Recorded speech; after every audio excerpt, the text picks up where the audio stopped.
Is it streaming? I never know. Where the fuck we should have not do it there. Okay, so I do see that streaming. I'm gonna post this link on YouTube. While I'm getting this stuff pulled up, do any of you guys want to talk about a channel or something like that that you would like to promote? I'd like to promote Cybernetics. This is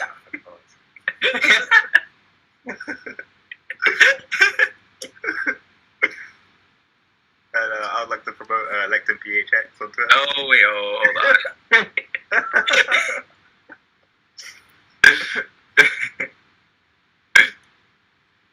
Okay, cool. Wait, no, Saber, go ahead. Actually, go ahead and follow it, y'all. Well, I guess I could promote the stream I was doing yesterday with Silver Spook, Lena Oi, Twin Rabbits, and Contest with Dread. It was fun talking about awesome. variety of things. So yeah, check it out. It's on Luna's channel. So yeah. Yeah, on Twitch. It was really good convo I was watching. It was pretty good. Yeah, obviously, I have typical streamer technical difficulties at the start, but we really a lot of that. And it was a decent conversation after that. Socialist technology. Of course, yeah. For now. It wouldn't be the same if there was no technical difficulties. So. Exactly. So yeah, it was a fun conversation. It was about 2 hours long. Highly recommend if anyone wants to go ahead and watch that at some point. Yeah, 2x speed, an hour. 4x speed, half an hour. 4x speed. Listen. Cool. Any other promotions that anyone would like to plug in right now? I do plan on picking up streaming at some point, so I guess this will be the announcement for that. On Twitch at Lectin, twitch.tv/Lectin, LECTEN. Hey. Cool. All right, well, let's just try to hop into this book club. We're starting late today because I didn't sleep last night and I just didn't get any of this done. But it was for like a good cause. I had an open mic night and like, barbecue thing. I was like trying to celebrate Juneteenth. And yeah, I just didn't go to sleep, which is like to be expected. I don't know. Anyways, so we're just diving right in. So today we're reading We Will Not Cancel Us. It's a very short book by Adrienne Maree Brown. It's one that you can finish in one sitting. So we're just going to do the whole book today. Unfortunately, I didn't make notes, so I'm just going to go off the notes in my book. But I think a fairly good summary is that Adrienne Maree Brown is essentially talking to like us as the audience. Her audience isn't like a bunch of like really awful, like shitty people who just probably I don't know. She's like speaking to like, okay, like let's say you're a leftist and y'all are really fucked up because we come out of this society. How do we handle making mistakes and holding that having those mistakes be held accountable and having restorative justice rather than just punishment? And so she explores that idea in this book. She says a little bit about who she is. She's Black, biracial, queer, fat survivor, witch, movement facilitator, and mediator. She says that I believe in primarily Black and brown organizers fighting for social and environmental justice, especially those who are openly anti-capitalist, feminist, indigenous, and/or following indigenous leaderships and abolitionists. I have supported them to hash out the distinctions. She studied a many number of works, such as Sojourner Truth, Angela Davis, Ruth Wilson Gilmore, a bunch of other very revolutionary thinkers. She said they helped her to see that our current justice system roots in slavery, lynchings, whippings, chains, bars, police snitches, and in some ways the most violent punishment for an interconnected species, the removal of humans from community. These teachers also helped me see the limitations of restorative justice. That is often meant to restore conditions that were fundamentally harmful and unequal, unjust. If the radicalized system of capitalism has produced such inequality that someone is hungry and steals a purse to resource a meal, returning the purse with an apology or community services does nothing to address with the hunger. Sorry, I can't read really well right now. My vision's like fucked, or is not doing great. So I just apologize about how much of a hot mess I am. Yeah. So then she talks about transformative justice and describes it as the work of addressing harm at the roots outside the mechanisms of the state so that we can grow into right relationship with each other. So in this section, this is on page 5, and this is why I wish I had notes. She basically sets out 3 terms. Current justice system, or current justice system sucks. It's what we have now. It's very punitive. It doesn't restore anything. Restorative justice is the ultimate goal. It's trying to, or even her words, meant to restoring conditions that were fundamentally harmful and unequal.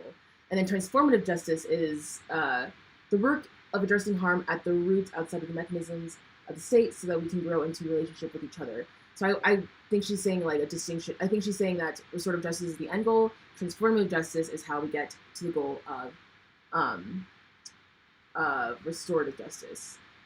So just some key terms to keep in mind. On page 8, she says we won't end the systemic patterns of harm by isolating and picking off individuals, just so we can't limit the communicative power of mycelium by plucking a single mushroom from the dirt. So she goes a lot into like talking about like how we're like a system of mushrooms. We're all interconnected. And she also talks about this a bit in the podcast that I think Jeremy posted. But she goes into talking about how we're all like an interconnected network of fungus. We can't see each other separate from everyone else. And so she encourages us to not do that and to take on this idea of a mushroom. This is to what end? I want to invite us to get excellent at being in conflict, which is a healthy, natural part of being human and biodiverse.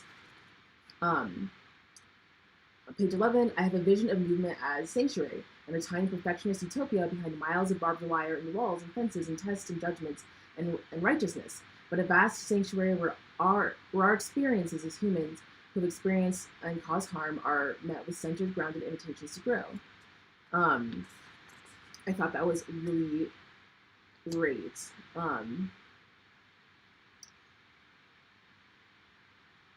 Yeah, I guess any thoughts on that so far before we move on? And I'll try to summarize this a little bit better, but... I think I had a bit of a different interpretation of like the difference between punitive, restorative, and transformative justice, because I kind of read into it as restorative justice being insufficient because of it kind of bringing people back into, like, trying to restore people into a system that is like fundamentally problematic. And so, like, that ends up causing its own problems, right? For example, she kind of points to, I'm not remembering the exact pages, sadly. I just remember, like, this is what I read. But, you know, she kind of points to how, you know, someone steals something because they're hungry. They get that thing. Wait, they steal something because they're hungry. People find them, they return that thing, they apologize, but, you know, so that's kind of the restorative justice like taking place, but then the hunger hasn't been dealt with, right? Like there isn't anything that sort of fundamentally changes the system. There isn't anything that kind of challenges that, and I think that's where she goes in and posits like the transformative justice. At least that's how I read into it. I don't know if anyone else kind of saw that one. No, I think you're totally right. Yeah, that transformative justice is like we need to actually critique the material conditions that allow for someone to, you know, not have food where they have to steal, or they're put in that position. And it sounds like she's saying that restorative justice is taking into account all those things. It can't just end at something like, sorry, I took some bread, when, you know, there's everything else corrupt that caused it. Exactly. So you start food programs, right? You start to maybe do some like local farming and maybe vertical farms and stuff like that, so that you can develop some or feel the urge to try to steal from people. Stuff like that. You know, rather than just saying, okay, well, this person now has to apologize. It's okay. Well, yes, that person needs to apologize, but also we need to ensure that this person doesn't ever feel the need to do that again. Right. So we deal with the problem directly. one thing that she does seem to emphasize is that as an abolitionist, part of the whole process is like sort of living the sort of abolitionist mindset in the present, in the sense that like we're not sort of pushing it to this future to be like, oh, like we're going to get to where like abolitionists, we live in a sort of abolitionist society, whatever. We kind of have to like create that future as we sort of navigate towards it, trying to resolve these things as they come and stuff like that.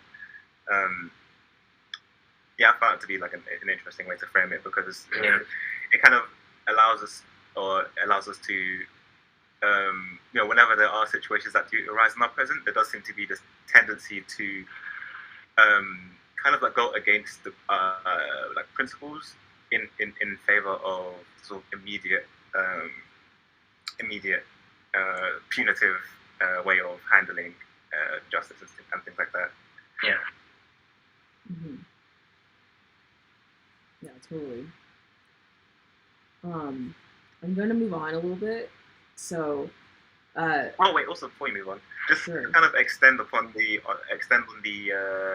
sort of mushroom or mycelium analogy as well. One thing that I did kind of notice is also just recognizing that like it isn't only the case that like the sort of mushrooms or just the sort of fruiting bodies, the sort of thing that sort of tip of the iceberg, if you can put it that way, and that the sort of mycelial network is the structure itself, and that structure in the way that sort of mycelium seems to be formed is something that facilitates as many symbiotic relationships as possible with all of the organisms within that space, whether it's like a plant or a tree or soil, or the organisms living under there, like worms and stuff like that, all sort of interconnected, all feeding into the network, but also taking what they need. So it's kind of this collaborative, cooperative, symbiotic relations that we can sort of look to and try to replicate in the way that we handle these things, in particular like various like whether it's on or offline as well, and also just recognizing that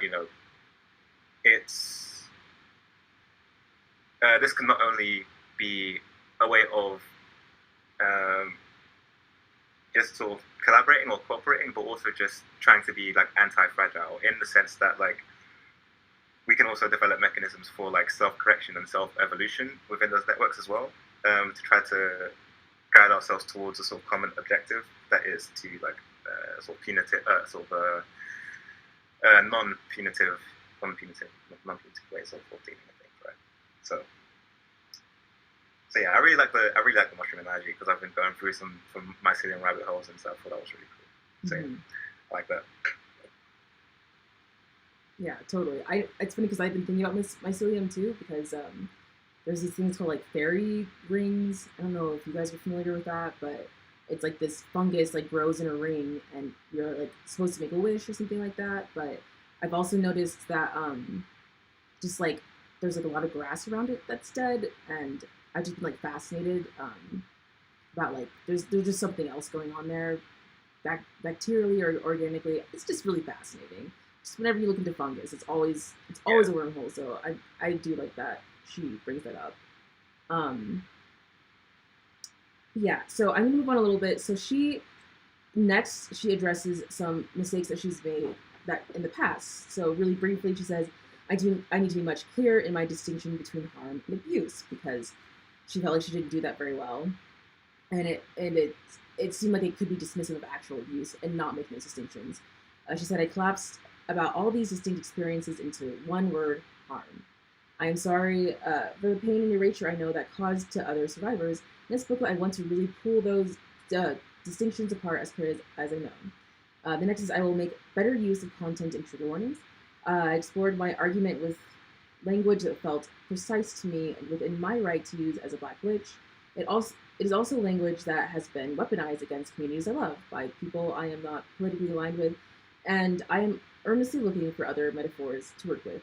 So these are just like naming a few things, but I really appreciate that Adrienne Maree Brown is like, these are some things that I wish I had done better, and I hear people's voices saying, I wish you had done these things better, and I'm going to take that into account. I think, like, when I read this, I'm like, yeah, like, I kind of think that's like the best possible scenario we can hope for, because we're all going to fuck up, and if people are willing to like, for me personally, like, I'm not saying this is how everyone else has to do it, but for me personally, like, if people can acknowledge, like, yeah, that was a fucked up thing to say, oof, that wasn't a good take, and can own it and be like, I'm not going to do those harmful things in the future, then me personally, like, I'm okay with that. I think that's definitely ideal. So I just like that she's showing that with her own work and being like, I'm going to be reflective of my own work. Any thoughts on that?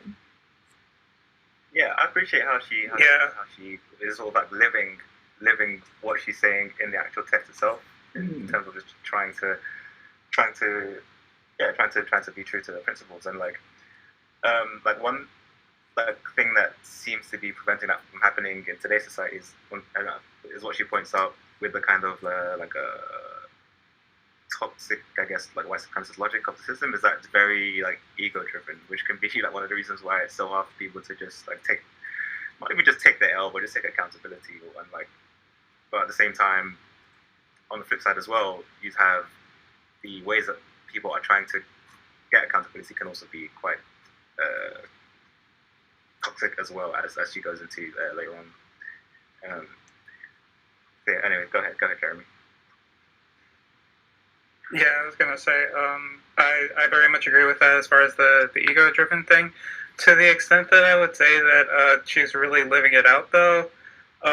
Like, not to make this a judgy thing, but when I was reading this book, I was feeling like, you know, in this first quarter of the book, she spends a lot of time just like setting it up, saying, here is how like this book materialized, here's my particular relation to different things, here's all the stuff that I had to change, and it was feeling really good to me. And then like when it actually got into the material that she was doing, I was like, I feel like I haven't really been hearing all of the feedback, and you know that some of this still isn't addressed, but like I still realize that that's a process, right? That like you can think that you're working to address all the problems that people had with you, but still be missing things.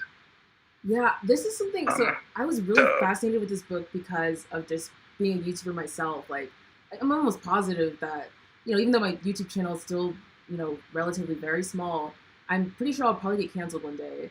And I've like thought about like how to respond to that. And I don't know. It's so like what you were saying, Jeremy, like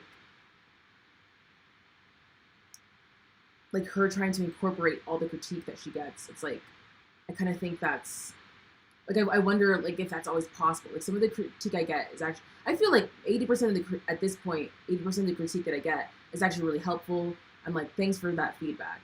But every now and then someone says something where I'm like, okay, I'm gonna say this on stream, but you know, so I had that Rudy Giuliani video, and I said that Rudy Giuliani was acting like a baby because he was like kind of having these like adult temper tantrums, and then someone was like, hey, like that's an ageist thing to say because you're saying that babies are bad, and I'm like, no, what I'm saying is that like having that behavior as an adult person who's not disabled but is on a power trip is wrong. Like it's not wrong though if babies react, like have a tantrum because they're babies, and it's not wrong for people who have certain disabilities to react like that either. Like I'm making this joke about someone going through like a power trip, and yeah, but even when I wrote that joke, I was like wondering if it would come off as ageist or something like that, but I was like, no, because that was my reasoning.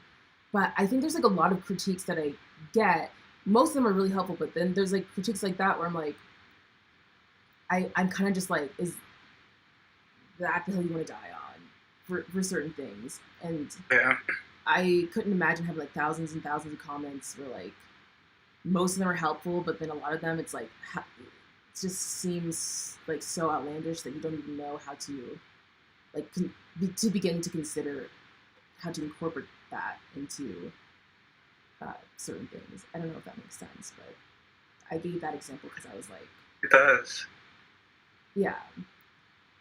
Yeah, and Saber and Lecton, I don't know if y'all were also doing this, but like when you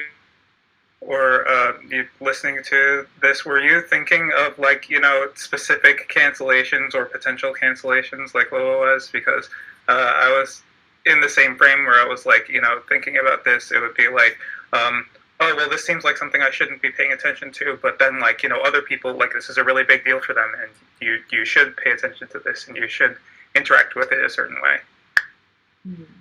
Yeah, 100%. There were definitely a couple situations, especially now, because I'm definitely trying to involve myself a bit more in a few communities, and I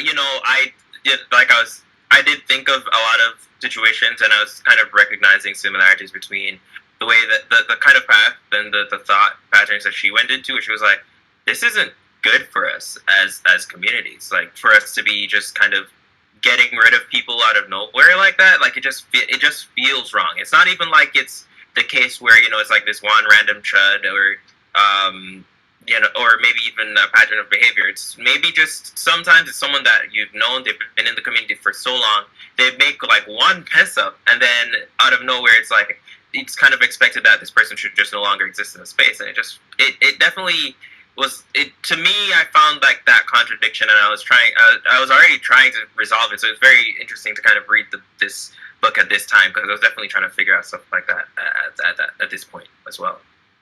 Yeah, in the past few months, definitely in situations that were definitely coming to mind as I was working through this as well. And like some of the like, I think there's a point later on in the book where she poses various questions that can be useful to go through when trying to, or let's say when you're in a situation where you have to be confronted with, where you have to be involved in some way of like determining like what's actually going on.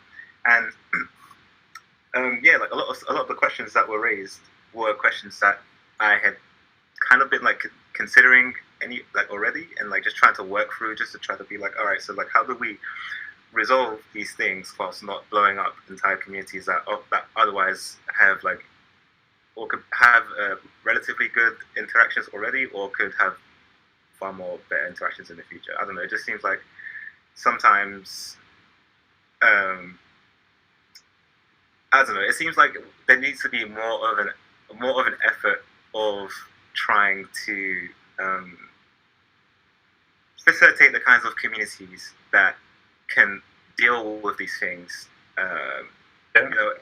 Trying to make sure that people can take accountability for their actions and stuff like that, whilst also not like just immediately jumping in and seizing on the situation that's actively happening. And because there's a lot to be considered when situations are happening in real time, and as is mentioned later on in the book, and how quickly things are expected to unfold on social media, the sort of instant thing that people need to respond immediately. They need to respond this way or that way, or like there's I've seen that play out in a variety of ways, but also seeing the various commonalities at the same time.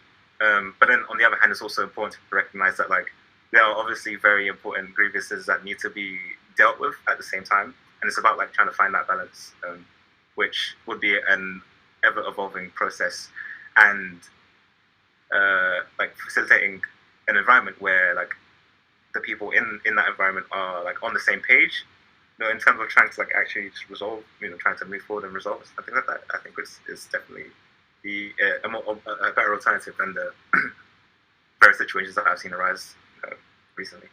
Mm-hmm.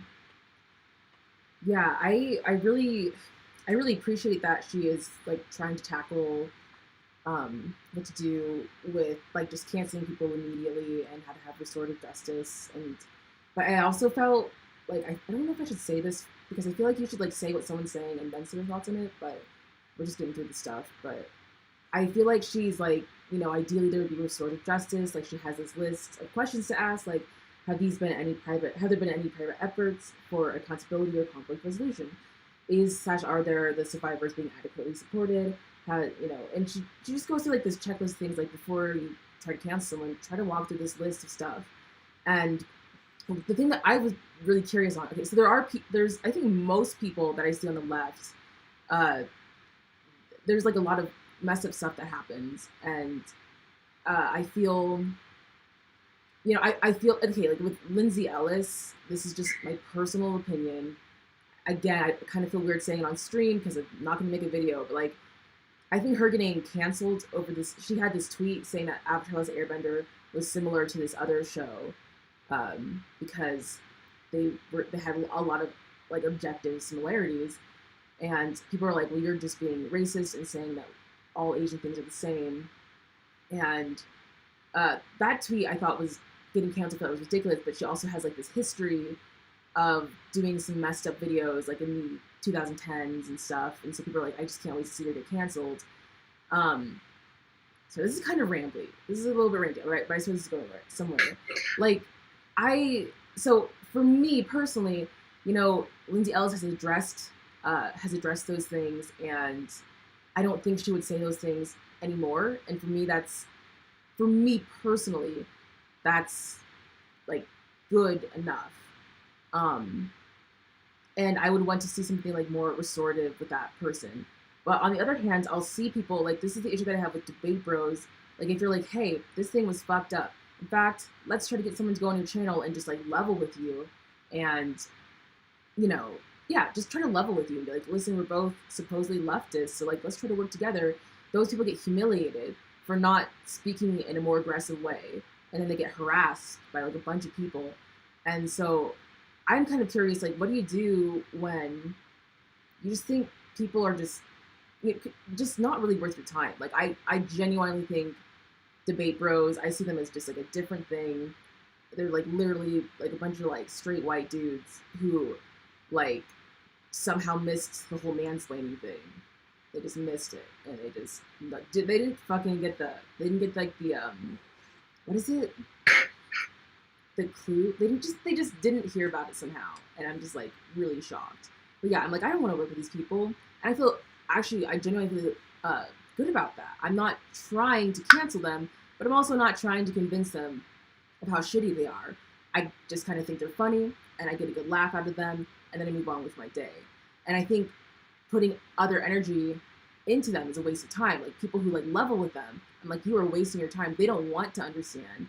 And then people who want to cancel them, I'm like, you're also wasting your time, because they'll just like get a bunch of debate bros to flood you, and they're going to start harassing you. Like, they don't give a shit about how their actions like affect people, because they think that their emotions are objectively right because they can rationalize their emotions.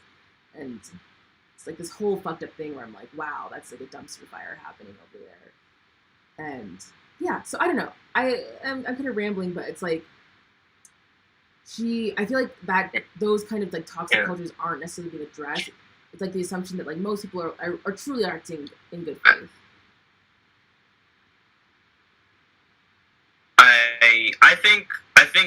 I think for that, the way that I'd approach it would be for the definition of like what a community is. Mm-hmm. Because I think the left is, I mean, at best a loose association of people. I wouldn't even it's definitely not a community, I wouldn't say. Mm-hmm. And you know, I think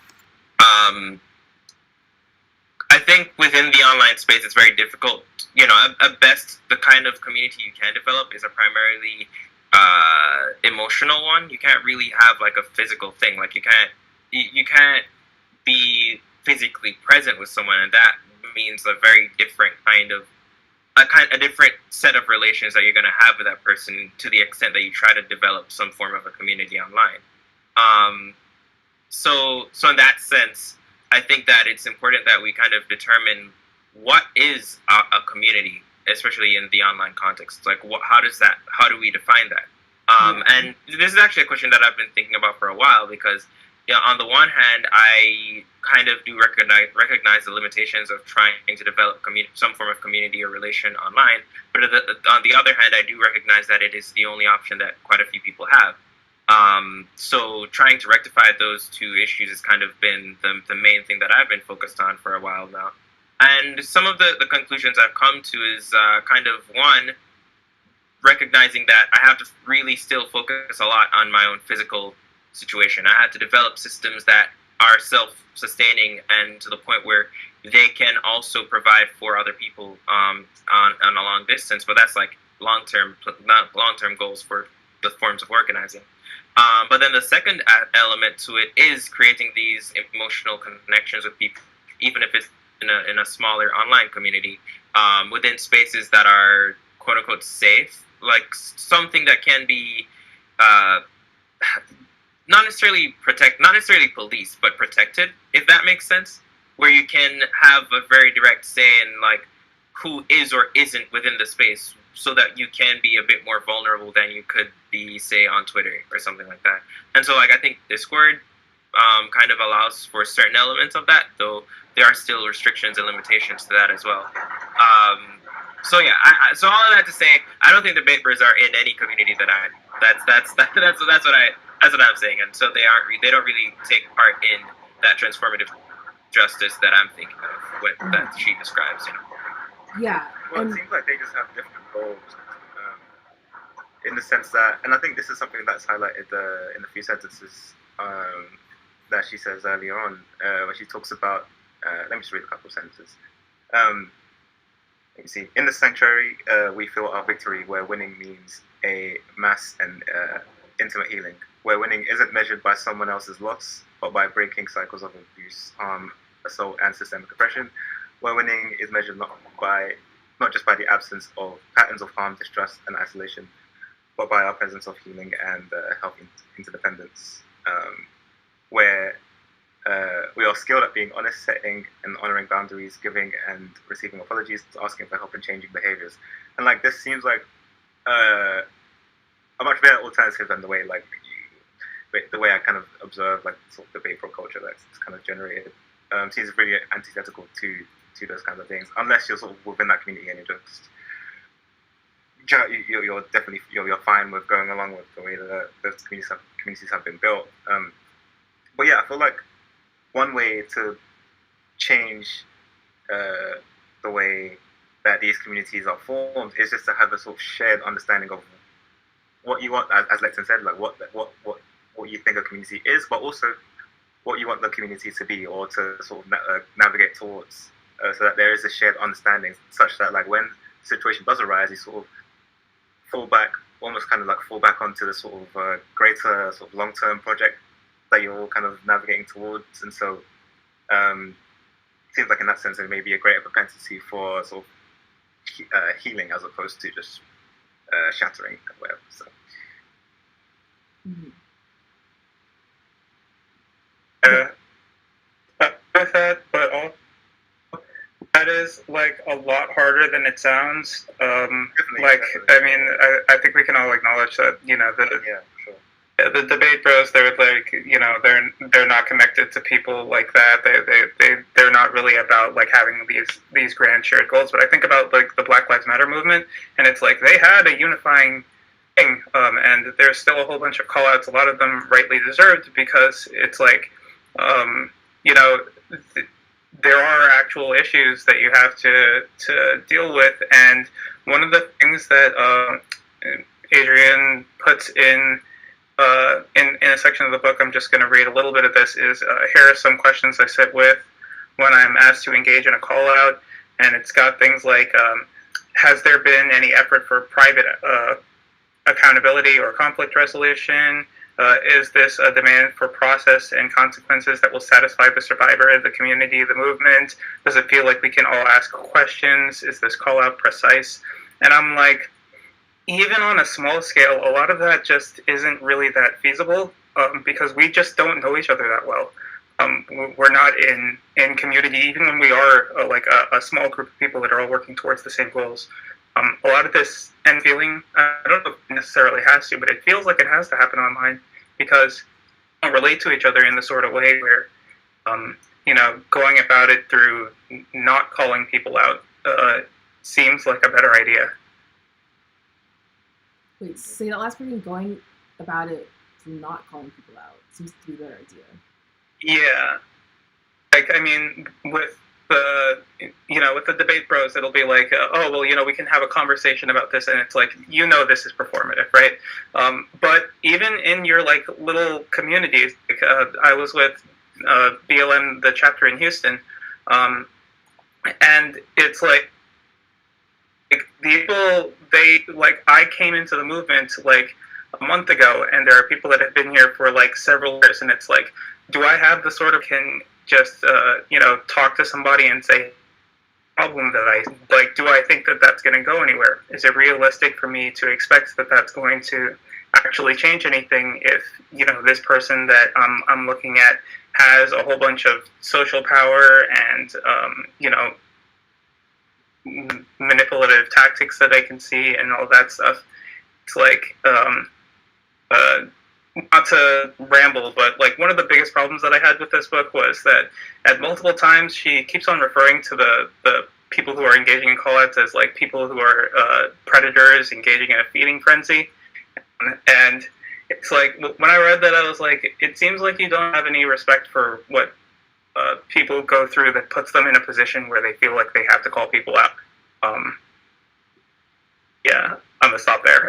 Yeah, no, I got that vibe from this book too. I'm just gonna be real. I normally don't like to do this. Like ideally I would have like my notes taken. Like this is what Adrienne Maree Brown's saying, and then after that I'll give my opinions on it. But I'm kind of like giving my opinions and being like, this is what she's saying, and that's not a great practice to do. But I didn't take notes, unfortunately, except for my book. But yeah, my take from this after only reading it once. So this might not be a very generous view of it, is that she would say stuff like, it would be good if we ask these questions before we cancel people, but then it's like so many of those things actually we literally can't do. Like we can't talk. There's so many people that we literally just can't even talk to. When we read some of these comments, Frog with Knives says that's really cool. Shower Song says, and this is why the revolution needs more dancing. I don't know what you're exactly talking about, but yes, always more dancing. Shower Song also says, it's a hell of a lot easier to bring up something uncomfortable with someone you regularly have fun with. I do agree with that. Okay, so another thing that Adrienne Maree Brown talks about later in this book, and she's like, you know, if you can call someone, call them. And it's like, great. Those aren't the people that I'm worried about cancel. The people who I literally have their phone numbers could be like, hey, what the fuck was that? You know, those aren't the people I want to cancel, but it's always people who like seem to have like a massive power imbalance, and they seem like they're doing more harm than good. For me, when I want to cancel people, that's like what's going on. Like, there's not really a way to talk to them individually, or I've seen them previously talk to people individually and just see it go horribly wrong because they themselves don't have the open-mindedness to listen, and I can't seem to personally reach them without jumping through some sort of arbitrary loopholes. And so for those people, I'm just like, fuck it, I'm not going to try to cancel you, but I'm certainly not going to take you seriously. And that's what debate bros are to me. And I think, you know, I had this video where I was like, should left like try to convert Nazis? And like this whole time, people in the comments were like, well, what are you defining as a Nazi? Is it just conservative? Da da da da. I thought that was kind of funny because I was like, obviously not all conservatives are Nazis and stuff like that. But I didn't even say in my video that like I just have such a lack of hope in white people in general. Like this isn't even like, it's weird because like a lot of white people, I don't know how you guys feel, but like a lot of white people like think that Nazis are the most upsetting group of people to me. And for me, it's just white people. Just white people are way more upsetting than Nazis. Nazis, you know what you're getting into. You're reading some fucked up shit. This is why you have your views. When you just like talk to a white person and they are like, well, you know, George Floyd, like I heard he had a counterfeit bill. That may or not be true, but you know, that's why he deserved to die. Like that's kind of racist. Like, would you say that like anyone else, like if they were white, would you say that someone deserved to die? Even if that was the case, like, you know, there's like this kind of like violence that I continuously run into white people where I'm just like, because at least with Nazis, I'm like, okay, I get why you're being fucked up. You're wrong, but I can laugh about it because I'm like, you're so clearly wrong. With white people, like a lot of white people just try to dig into and be like, oh, like if you think that it's wrong for the police to kill people, you're actually a violent person who's just defending criminals. And there's like just all these like rabbit holes and just trying to like say like we're human, we deserve dignity, and your average white person will fight that and feel defensive and as if they're like fighting a battle tooth and nail, and that psychologically fucks with me way more.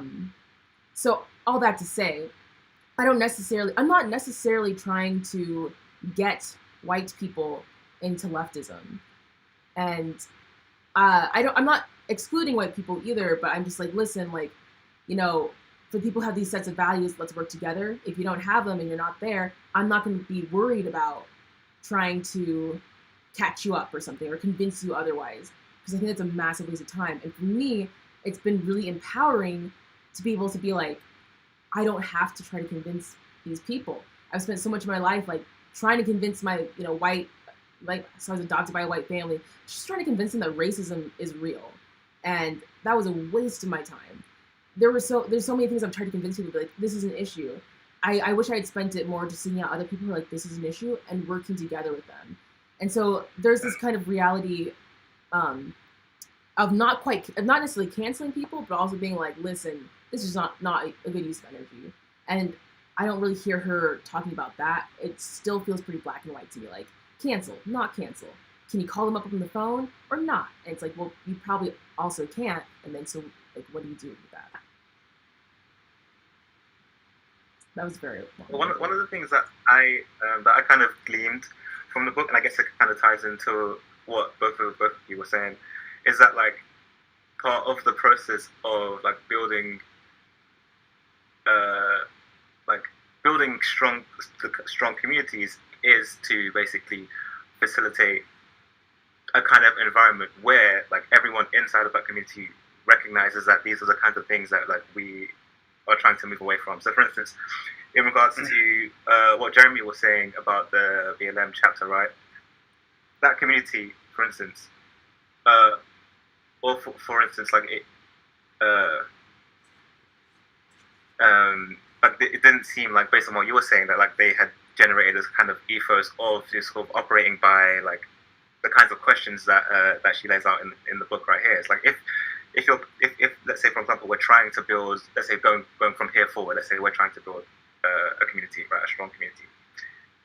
We, based on some of the things that we've read here, based on the kind of things that we often talk about, would try to incorporate this into the fundamental aspect of that community, and everyone inside of that can sort of operate in that specific way, such that when certain things do arise, those networks are set up such that we can deal with them.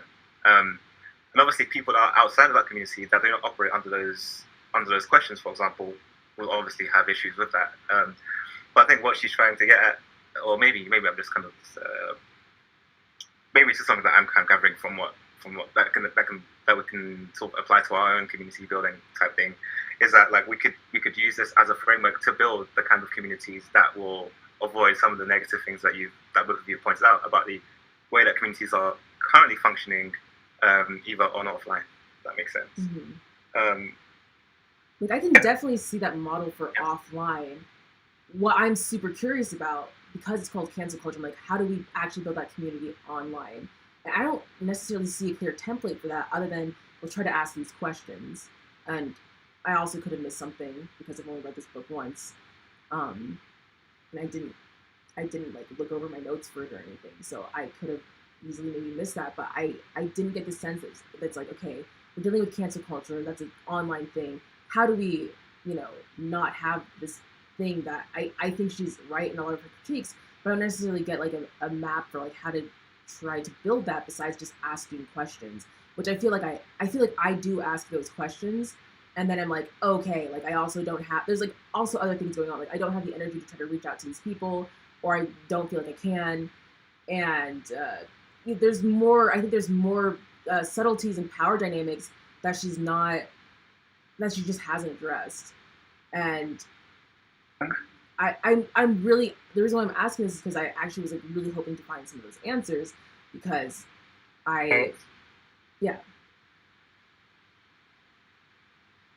Like, to be fair to her, she does mention in the beginning of the book, she's like, I'm going to be asking a lot of questions here. I don't have all the answers. I'm not like a professional researcher. But I was like, you are a professional healer, though. Like, you said that people come to you with these questions all the time, so I was expecting some more practical things. Yeah. It did very much just feel like, oh, I got, like, fed up one day and decided to do a blog post, and now it's a book, as opposed to being like, let me actually show you the way that you should do this stuff. Like, I could, as I was reading it, I could see how we could apply these things out on community building. For instance, like, based on certain communities that are sort of, as Lectin was kind of talking about, communities that we're kind of building on Twitch or in like various Discords, right? I can imagine setting up a structure such that these things are like almost fundamental tenets of the communities that we're building, such that as the community evolves and grows and more people get brought into it, this is just a sort of almost like the kind of culture that's being generated, such that we can deal with things as they come and sort of evolve over time. And I have seen a few examples, and even just participated directly in situations where we have operated under that framework that has led to the opposite of the kind of punitive things that we typically see on in terms of like call out and cancelling and stuff like that, whilst also not neglecting the very real grievances that people would have. Like, it's one of those things where it's like it doesn't seem like it's obviously going to be easier said than done to do that or to implement it consistently, especially as she's mentioned as well, that like all of us are also dealing with a lot of trauma as well, and sometimes it can be difficult to live those out whenever, like every single time or day to day, 24/7. But like I can imagine a collective of people, whether it's, well, I guess in this case we'll be talking about online, a collective of people that sort of keep that in mind whenever we're sort of interacting with that community, such that within that collective, however many people there is, 10, 100,000, something like that, this is the kind of ethos that we're setting up right here. Other communities have another way of dealing with it, right? But within here, like if you're going to be a part of this community, this is how we deal with certain things. And then, reinforcing that every time a situation arises will sort of generate norms and ways of handling it, and sort of figuring out the nuances of particularities of whether it's on this platform or that platform, whether it's based on that's kind of what I got from that, I guess. It doesn't seem to be like a straight up like blueprint, as in like do this, step 1, step 2, step 3, step 4. But it seems like it's one of those things that like if we start kind of embody those, we'll kind of generate the kind of communities that we want to see going forward, whilst also addressing the grievances that Jeremy said about the BLM chapter and what Leo was saying in regards to this whole debate bro stuff, right? So we kind of have to create that community. We have to kind of live by those principles in the present, as kind of what she was alluding to with as I was mentioning earlier, right, with the whole idea of abolition being something that like we have to sort of live by those principles in the present, and then navigate towards the sort of long-term goal of like abolition in general. Because like we're ultimately the ones that have to. I don't know exactly how she phrased it, but like we're ultimately like the future that we are going to live in the future, or like whether it's us in the future or our descendants and stuff. Like those things are being. How would you say, like created, like in the present, like right now, like we are the ones that are actually building that world. So, I don't know. Yeah, I know. I think those are really good thoughts. Really fast, I'm gonna just go through the comments because we've actually have a lot of comments, really good comments popping up in here. So, Bantu Otaku, hey. Says, I always heard that it's best to call people in than call people out, according to Julesy. I really like Julesy, but I just like to have some thoughts about like, I just think there's people where it's like very clearly like you're wasting your time, and I think so like the videos that I have that are reactionary, I definitely don't want to like make mostly reactionary videos, but like. I made this video on this like really cringy rapper the other day, and I was not calling that person in. I was like, this person like doesn't get it and doesn't want to, and I'm just gonna have a fun time. And there was something that was very healing about that for myself, to be able to like laugh at the absurdity of the world was really important to me. So in that situation, it's not necessarily like canceling, but it's also not calling in. And I think there is this third option that comes up where it's like there's going to be so many instances where it's just not possible to call in people, and I feel like those instances are recognized because she does have a list saying, like, is this someone that you try to talk to one-on-one and stuff like that. But it's like if these things don't work, then like here's what you need to do for yourself to heal. It's kind of just like, well, it still feels like it's phrased in this like black or white thing, being canceled or not canceled. And I think for me as a black person, this is why I was like really interested to read this book, because she herself is a black person, and it's like the weight, for example, of trying to like help white leftists not be so fucked up or something, especially like around race.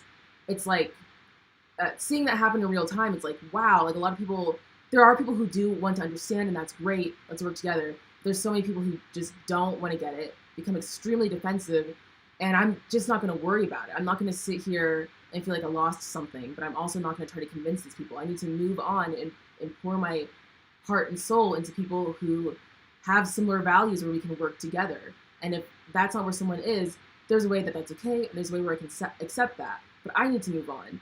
And I feel like that's not necessarily brought up in here, and I think it's very sensitive to be a black person, to be a queer person, where it's like, people fucking suck, okay? How much more time do you have to waste on trying to like, convince these people that like these behaviors are really harmful? You need to not do them to be around us. Like, there's only so much of that you can do, and my patience gets just like thinner and thinner and thinner. Like every year, I don't get more patient, I get less patient. I'm like, oh, this isn't working. That's fine. That's where you're at. I gotta go. And yeah, I just wish she had talked about that too. But keep on reading comments. There's a lot of good ones coming in. Kevin says, sorry, I'm coming in late, but this is a thought related to the online community comment. When there is a call out, should a chance to apologize and grow be built into punishment instead of banning? I definitely think that's what Adrienne Maree Brown is getting at. And let me know what you guys think. Like Jeremy, Lecton, Saber. But I feel like Adrienne Maree Brown is trying to be like, there needs to be like a chance to apologize built into the punishment. Like the punishment for Adrienne Maree Brown isn't necessarily punitive. Like we kind of think of like punishment being like, okay, you can go fuck yourself. Bye. Like, but for Adrienne Maree Brown, it's like, well, what are the consequences of restorative justice? So the consequences, there's still consequences, but they're not necessarily punitive. It's like, asking someone to be accountable for what they've said, to be considerate of what others have said, to publicly acknowledge those things, and to try to dismantle these situations that cause that problem. And I think that's what she's getting at, and I really like that. I think for me, I just wish there were more ways that she was specific to kind of do that, especially online. But let me know what you guys think, because I've been talking a lot. Yeah. I think generally that is where she's going. Like in the line of the comment itself, saying when there's a call, should a chance to apologize. So when specifically she's talking about calling out in this case, I'm pretty sure she means like making this sort of large public thing about something that has happened. So that's kind of, and at least the way that I interpreted it, I saw it as her kind of saying that should kind of be so it's still useful. It just needs to be kind of the last resort, right? Where you've tried various other methods of trying to get to a point where people get the opportunity to grow and to change privately before making it a public thing. But upon the situation of you trying to do that restorative, that or even transformative sort of justice, you recognize that, okay, well, this person is not going to change, then we need to do something about it. We need to say something about it publicly so that other people don't get harmed by this person that does not want to change. And I think that was at least how I read into it. And so I think to kind of get to the question, I do believe that the goal is to kind of provide a situation where when something does happen, rather than just immediately removing someone from a community or from a space, or whether it be online or in person, you try to figure out ways in which you can provide a solution that allows for both the person that had been harmed to get to feel some form of growth themselves, and also for the person who did the harm to sort of maybe unlearn the behaviors that had led to that harm, to acknowledge the things that had happened that had led to the harm, so that we can sort of create a community where this does not occur again, so that we can ensure that there are people that are growing, throughout the entire process of like the development of a community, rather than oh well, this person joins, this person joins, this person leaves, and that's kind of the end all be all of the ways that we deal with problems in the community. Right. I think so. I feel like she's critiquing like a very real problem. Like that I like the reason why I bring Lindsay Ellis up. Like that was really really cringy, and I don't know if you guys are familiar with it, but earlier she had this tweet comparing a show to Avatar: The Last Airbender, and they actually did have a lot of similarities. And people were like, "You're just generalizing Asian style shows," and then she was like, "These shows are genuinely similar and are actually." Like there's like quotes from the people who made the newer show being like, yeah, Avatar was one of our biggest inspirations. So it's not. Anyways, it was ridiculous. You had this thing where there was like, white people being like, you need to listen to people of color, and it was mostly white people saying that. It was mostly white people talking about that. It wasn't necessarily people of color saying that, and that happens like all the time. Like people be like, you just need to listen to people of color when it's convenient for them. But actually, they're just like full of shit in so many other ways, because it's just not consistent. And there is like this. So I feel like I run into that a lot. Like there's this very real issue of people getting canceled, and I see people constantly where I'm like, is this the best use of our energy to cancel, so and so, or to do this or that? Not saying that it's wrong to be critical. It's very important to be critical, but should we really spend our time canceling this person? It's very much like the left is eating itself issue. But then there are like a lot of people where I'm like, I don't have the patience. I just don't have the patience. Like the white people are like, you need to listen to people of color, but they don't give a shit about what people of color say. They're just saying that like when it's convenient for them. And then, I just don't. I can see that shit a mile away, and I'm like, thanks, but no thanks. I know that's what's happening, and So I feel like she talks about like, don't just cancel people, hold people accountable, and it's going to be transformative because we're all fucked up and going through some shit because this is a society we grew up in. And I totally agree with that. And then also I am super super stuck on just some people really fucking suck, and I am at this point where I've made my peace with that and been like, I am not worried about you, and that's been really good for me. Because I also think like I don't necessarily have the responsibility to change people when they don't want to listen, which is honestly like a lot of people. And but I feel like it's not talked about in that way in this book. Also, I want to check on time because we started late. I showed everyone a song that I was listening to. Big mistake. How are you guys doing on time, though? I don't want to hold you too long. Like, if any of you need to just leave. It was not a mistake. Okay, cool. No, we're good. I'm Okay. good. I'm chill. If anyone just needs I'm to good hop for a while. off at any point. Yeah, I should say I'm good. Okay. So there was that. There's a bunch more comments coming in, and I'm just going to try to just gloss over them because it's nice to have some engagement with people. So Bantu Otaki says, yeah, more or less the entire Eurocentric left is about white identity politics. Mark is no hero. I think you got it in reverse. The online space isn't meant for community building. Community building must take place face to face. The online space is meant for the sharing of resources or knowledge. This is another issue that I think is really important. Like, I don't think they mutually exclusive. Say that again, Saber?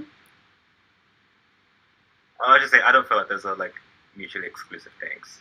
I don't think they're necessarily mutually exclusive. So like, there is the like Discord where there's a bunch of black leftists on it, and I think because we talk in chats and stuff, like we're like talking in video chats, like I feel like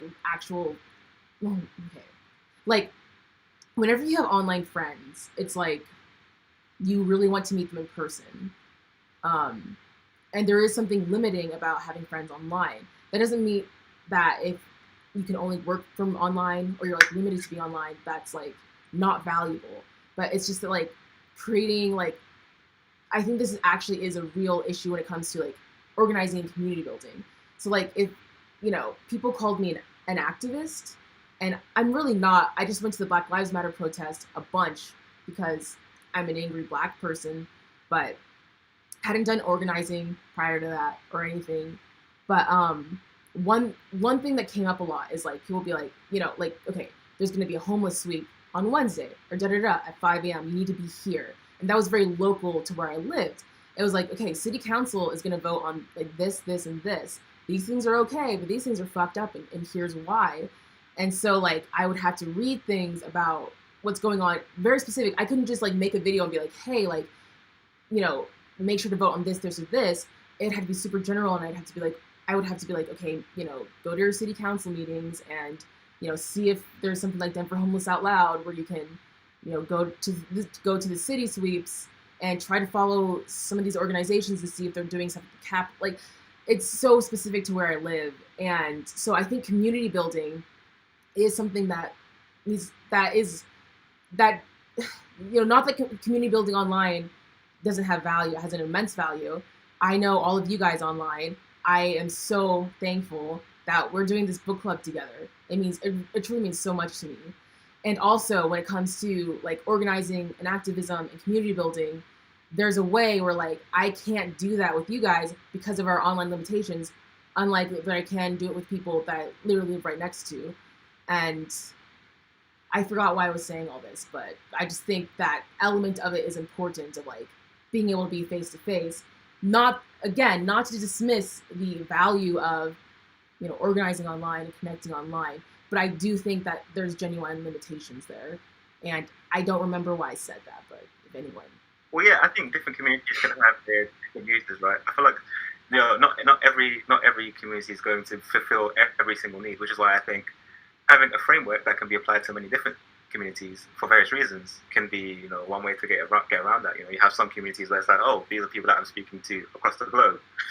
And, then you have this other community where it's like, oh, this is just to do with what's happening in my own local area. And obviously, depending on the needs of the situation, you're not going to be talking about the intricacies of the local thing on the global community or whatever. But at the same time, you still are able to have, different spaces for different reasons, right? Different niches, depending on what it's for, right? And of course, right, there are obviously going to be some limitations in regards to what you could do face-to-face that you can't do online.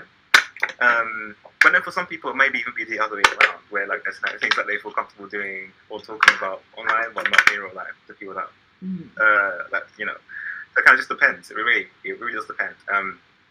So yeah, I guess that's what I'd say. Definitely, we should be trying to build. It's one of those. I can't remember the quote. What was it like?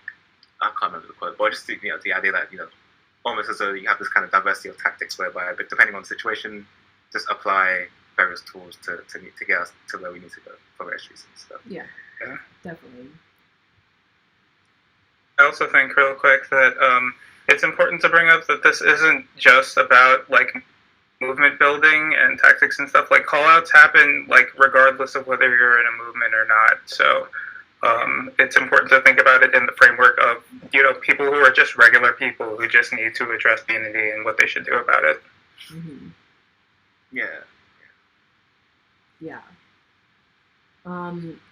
So Bantu Talkie says, my thing is usually online communities are typically anarchist on some level, with certain content creators and influencers look as representatives of people like the gaming community. I'm not super familiar with the gaming community, but after Gamergate happened, I was like, absolutely not. I don't need to do this to myself. Thanks, but no thanks. Like, I like seriously like, okay, so before Gamergate happened, like, I wouldn't even play with a microphone on. And I think it's really interesting because, like, I'm in this black gamer girl group, like, groups on Facebook and stuff, and, like, a lot of people don't play with their mic on because they don't want to get, like, harassed with people online. I think it's funny because, like, we all just kind of, like, intuitively did that. We're like, I just want to play my fucking video games.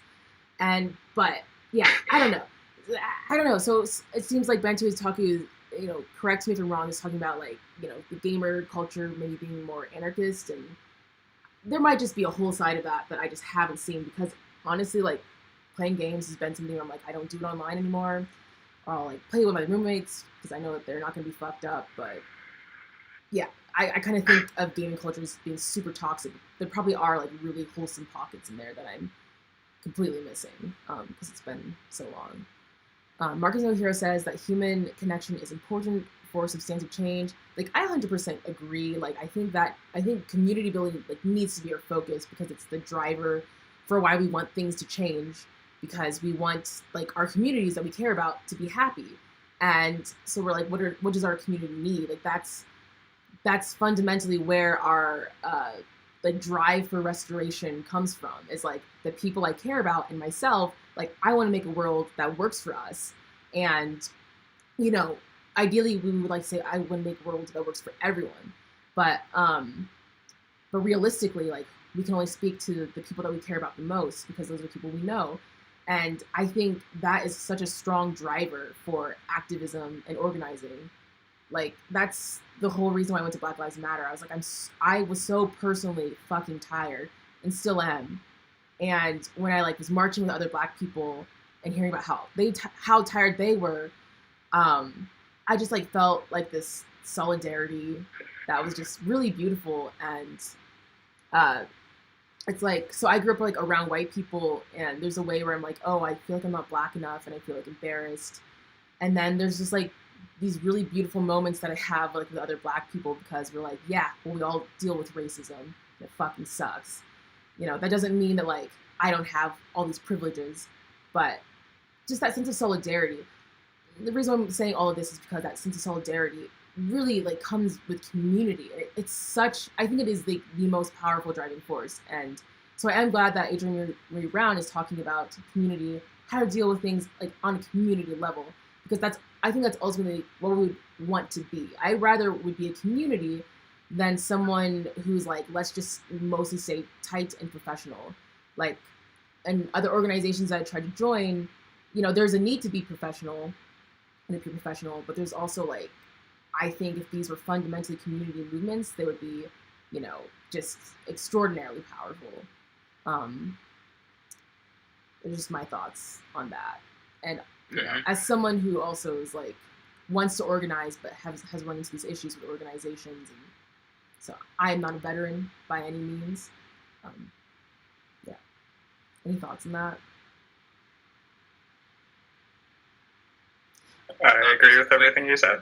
Yeah, just a quick thing. It's just like, yeah, I've been talking to people in the States for a while. Organizing in the U.S. is really hard, especially when it comes to like ableism, etc.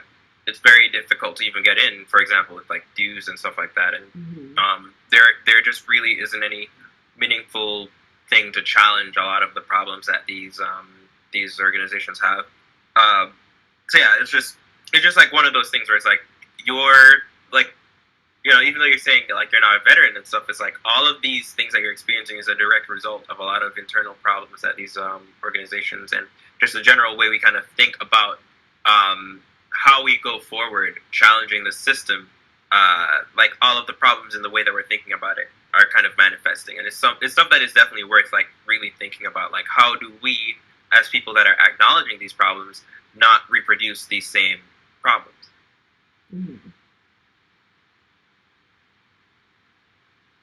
Yeah, I think that's like a very important thing to ask, and I think that's where I get lost with this book, because it's like I can do that with people that I like physically meet or can call on the phone.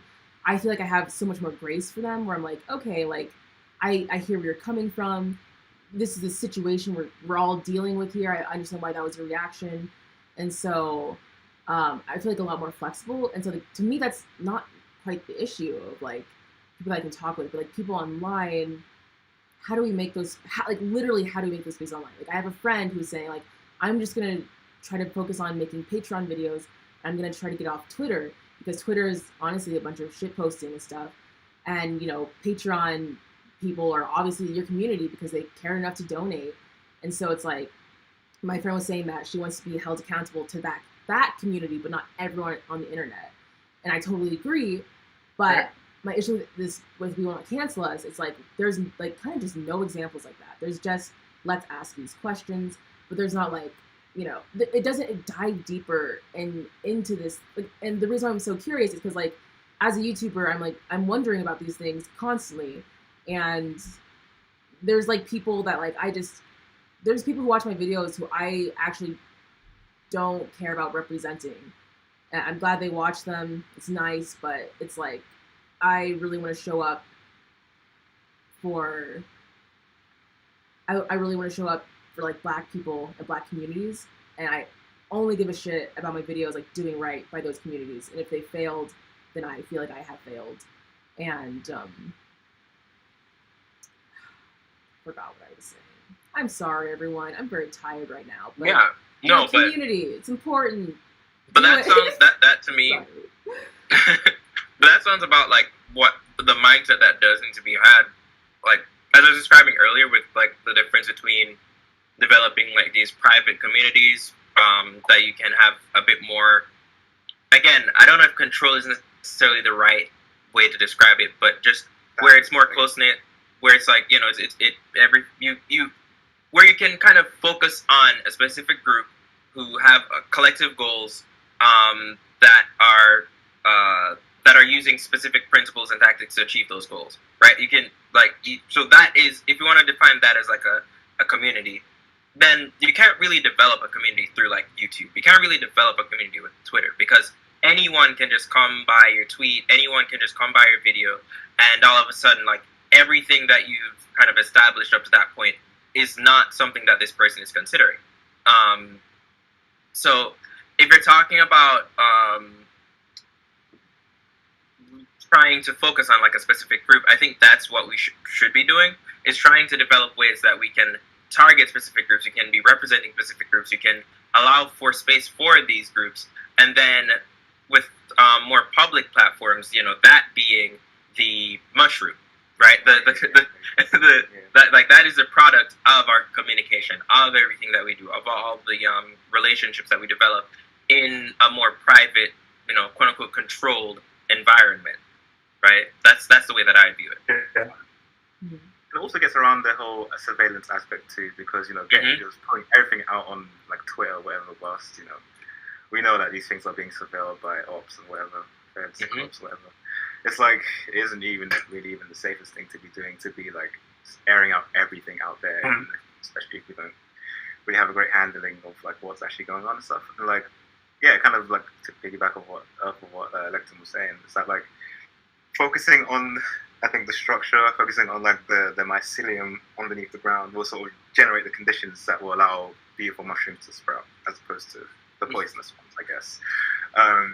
And so like the process of actively building communities is something that we may have to even like have more of a focus on, in terms of just generating the kinds of communities that would resolve other contradictions that we've even come to the conclusions of, like that we've spoken about today, right?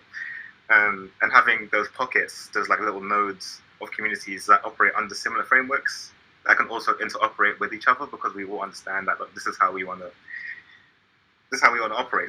These are the kinds of standards that we want to sort of set for ourselves. I can see that sort of snowballing into a honestly, a pretty large community of people who operate under that framework, even if we may not necessarily all be in the same place, even. And yeah, it can kind of like push back against the sort of all of like basically the rest of the, you know, it's almost as though like we can kind of act as I don't know, it's almost as though like there'll be more of like a collective force, a collective understanding that can allow us to sort of escape or get past all the other stuff.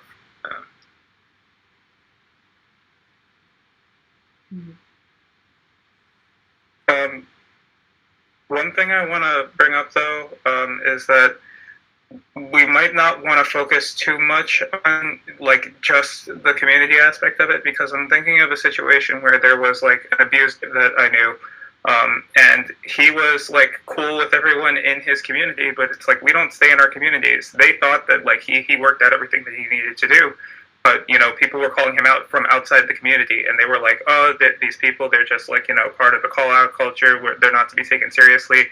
But like, you know, stuff started piling up, and eventually they realized that yeah, he's still a problem.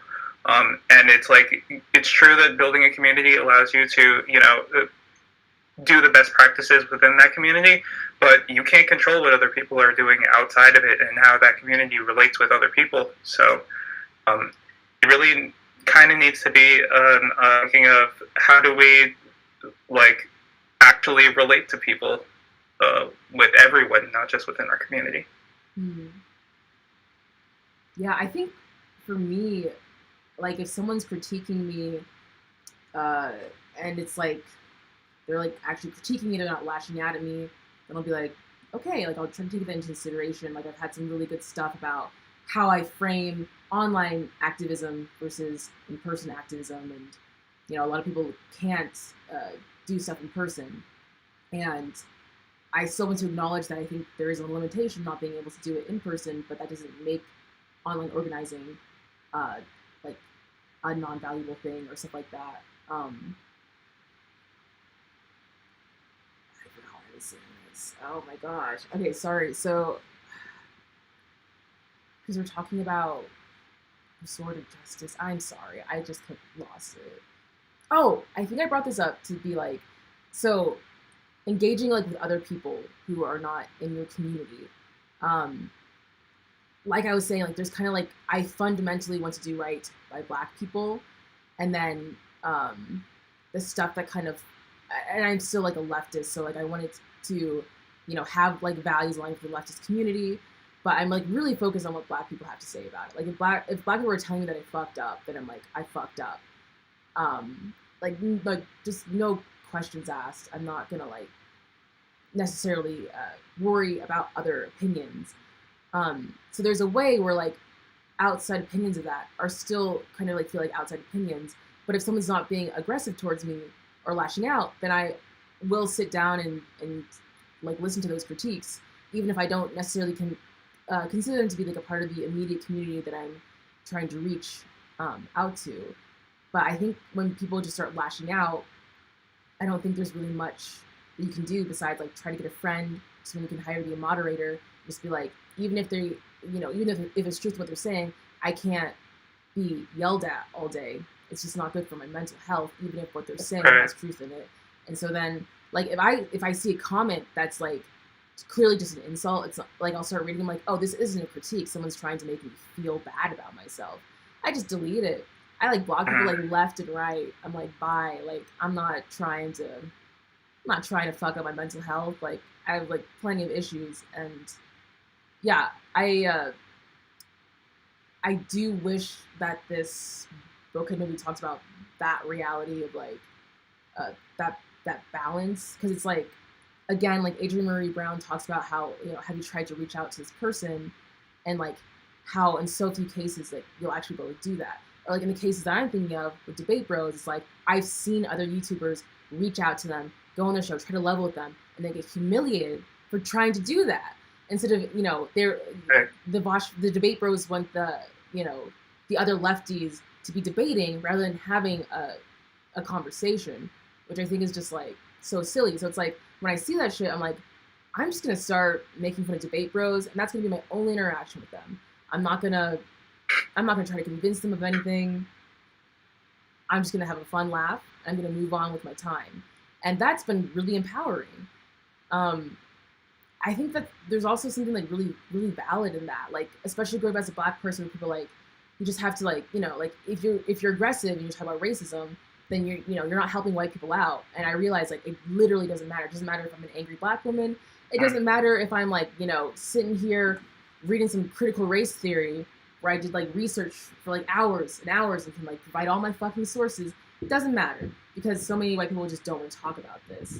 And so there's some freedom in being able to be like, listen, this person doesn't care, and I need to move on with that. And I think because it's been such a huge lesson for me, like even in the past year, that it's kind of hard to just kind of hear things in like more of a black and white terms. But I also feel like I may be ranting too much. I don't know how you guys feel. No, I hear you. Hi. You're right.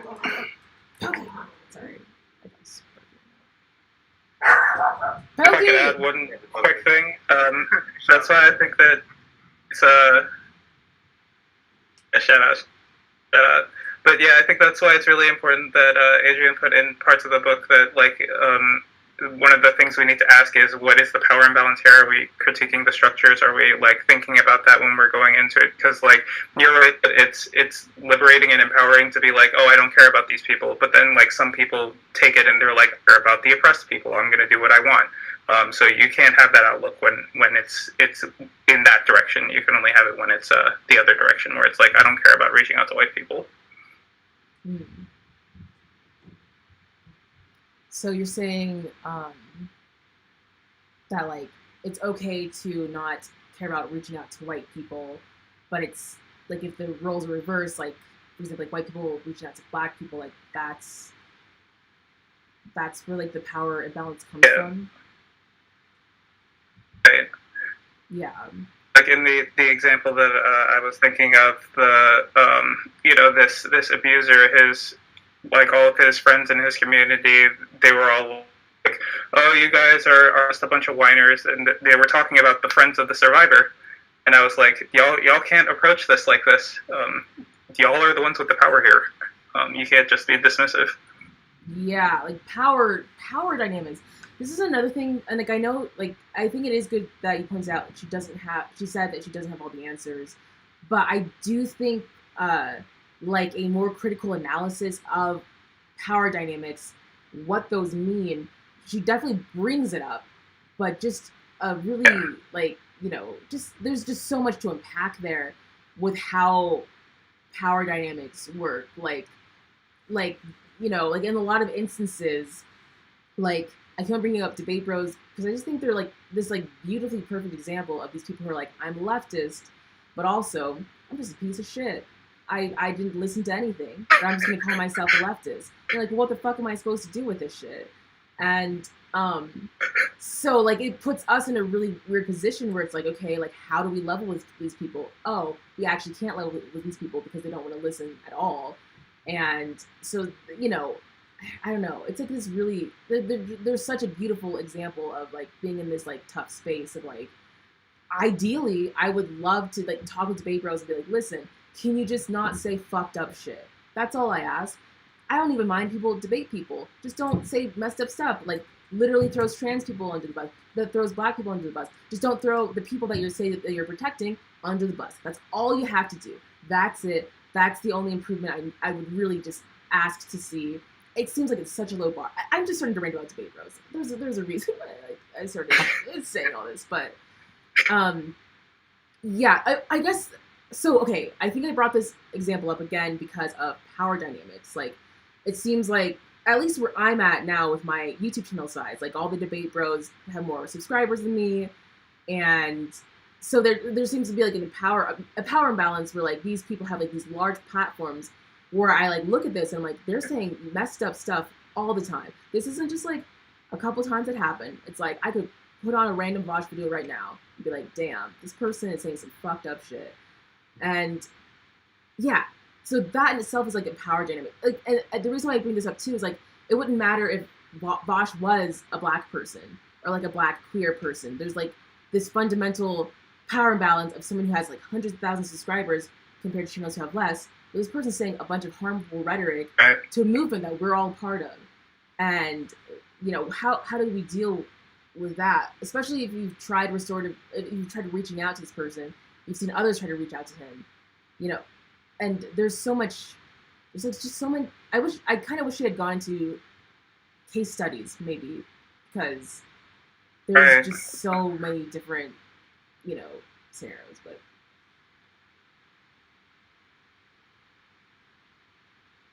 Sorry, were you going to say something, Jeremy? Oh, no. I was just agreeing with you. Okay. I'm going to try to get through some of these comments. I'm not reading them all because I don't want to get to the rest of the book, but it's exciting to see so many comments in the chat because we don't always get that much. So, Bantu Haku says, I feel like making a community online isn't hard. It's usually a matter of making time for it and having the passion to see things to the end. I think that's true. I think online communities are really important. And like I said, like this is an online community here, and I love it. It means so much to me. The Bantu Haku said, oh, you were talking about those who are reactionary. the comment was for the ones inside of our community, assuming that they are part of the same community or space. So this is kind of like my main thing. Like Adrienne Maree Brown is talking to us, and she's talking to people as if we're all acting as if we're all good faith actors. And I think by good faith actors, like I would define loosely as like, oh gosh. So like, for example, like I think there's a problem with debate bros where because they can rationalize their emotions, they think that their emotions are objectively true. And then they weaponize their emotions like in a really manipulative way against other people. And also they like you say like this is literally what's happening. And like it's weird because like when you take classes on logic, like they talk about all of these like logical fallacies, and like debate bros who think are the most rational like just conveniently like skip over that. And to me, like that's a perfect example of like not being a good faith actor, to not be able to just appeal to rationality, which also in these cases appeals to people's emotions, the human condition, and so on. Like all these things need to take into account. And yeah, so it's like I think Adrienne Maree Brown's critiques are like, let's assume that you are a good faith actor, that you are truly trying to do your best, you're open to criticism. Then I think she like these are the steps we need to take. But my issue is that there's so many people who are not good faith actors, and so yeah, what do you do with that? I guess is kind of what I come down to. I feel like I have my own personal way to deal with that, where I'm like, right, peace out. But I guess I would have loved to hear more case studies for some of the more nuanced stuff. Bento Tuka says, I feel like making a community. Oh wait, sorry, I read that one.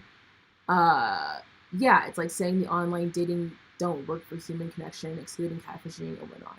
Mark is no hero. I stand corrected. You are absolutely right, Professor. I heard Rome Bethia's message online, and I ended being a part of his tour for the poor when he came to Toledo. We drove throughout the city to different housing projects and gave out baby clothes, diapers, and wipes. Bento Taku, LOL, there is the black girl gamers among other, and I say that from the view as someone who's a part many black gamers, cosplayers, and nerd spaces, LOL. Kind of forgot what we're talking about, but I know we did talk about like the gaming community and maybe me missing really healthy pockets of the gaming community. Kevin says, deciding, oh, Kevin! Get on in here, Kevin! Deciding that somebody is not worth your time is not necessarily bad, in my opinion, because it means others now have to learn on their own time. I also feel like having a target audience makes sense.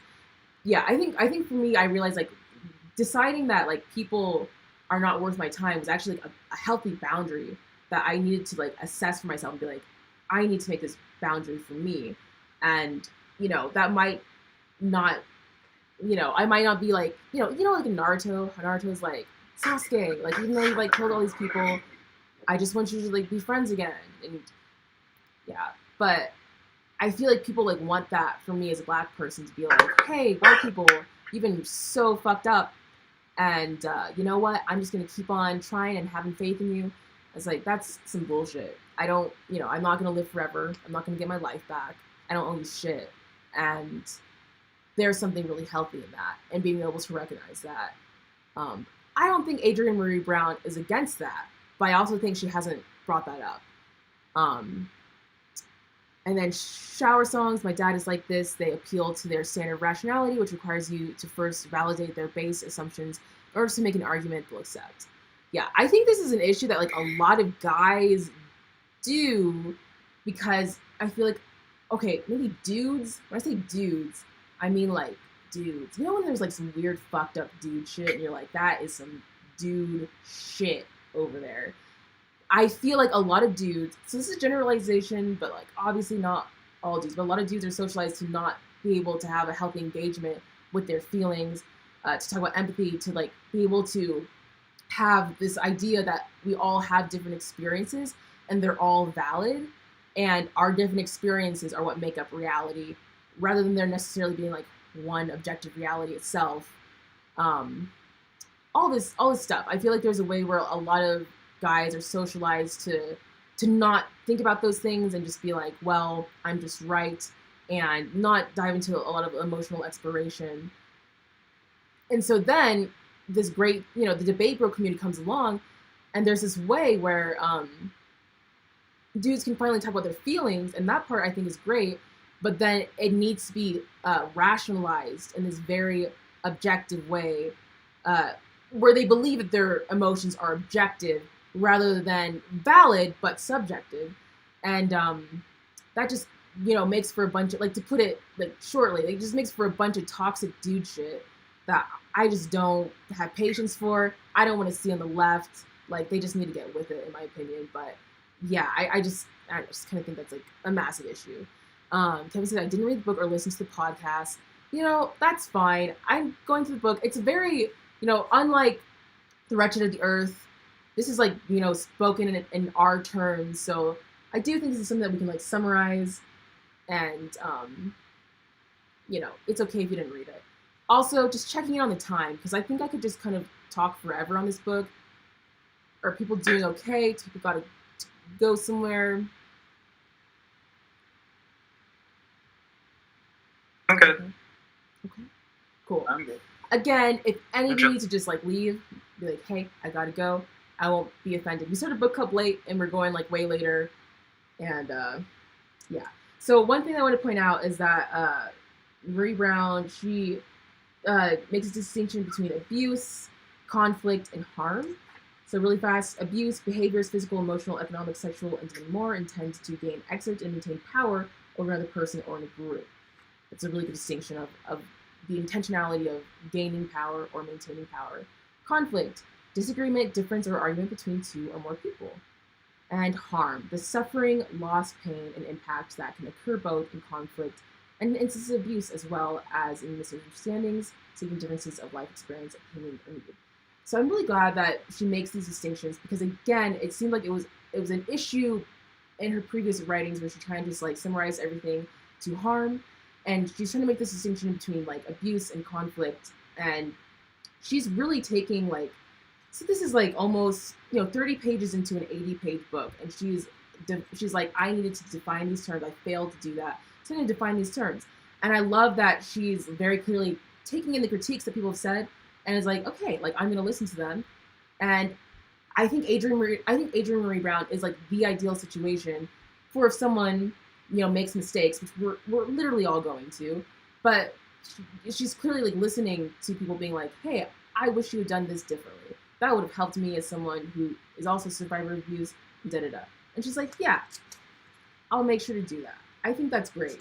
And that's certainly, I think that's like ideal in our community.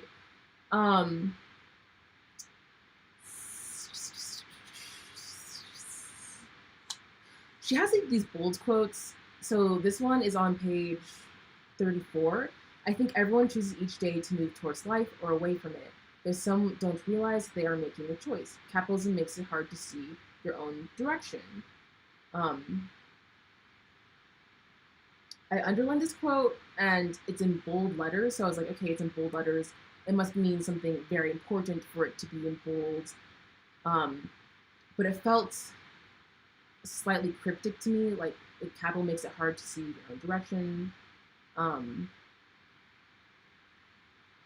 Yeah, she goes on to talk about the pandemic, but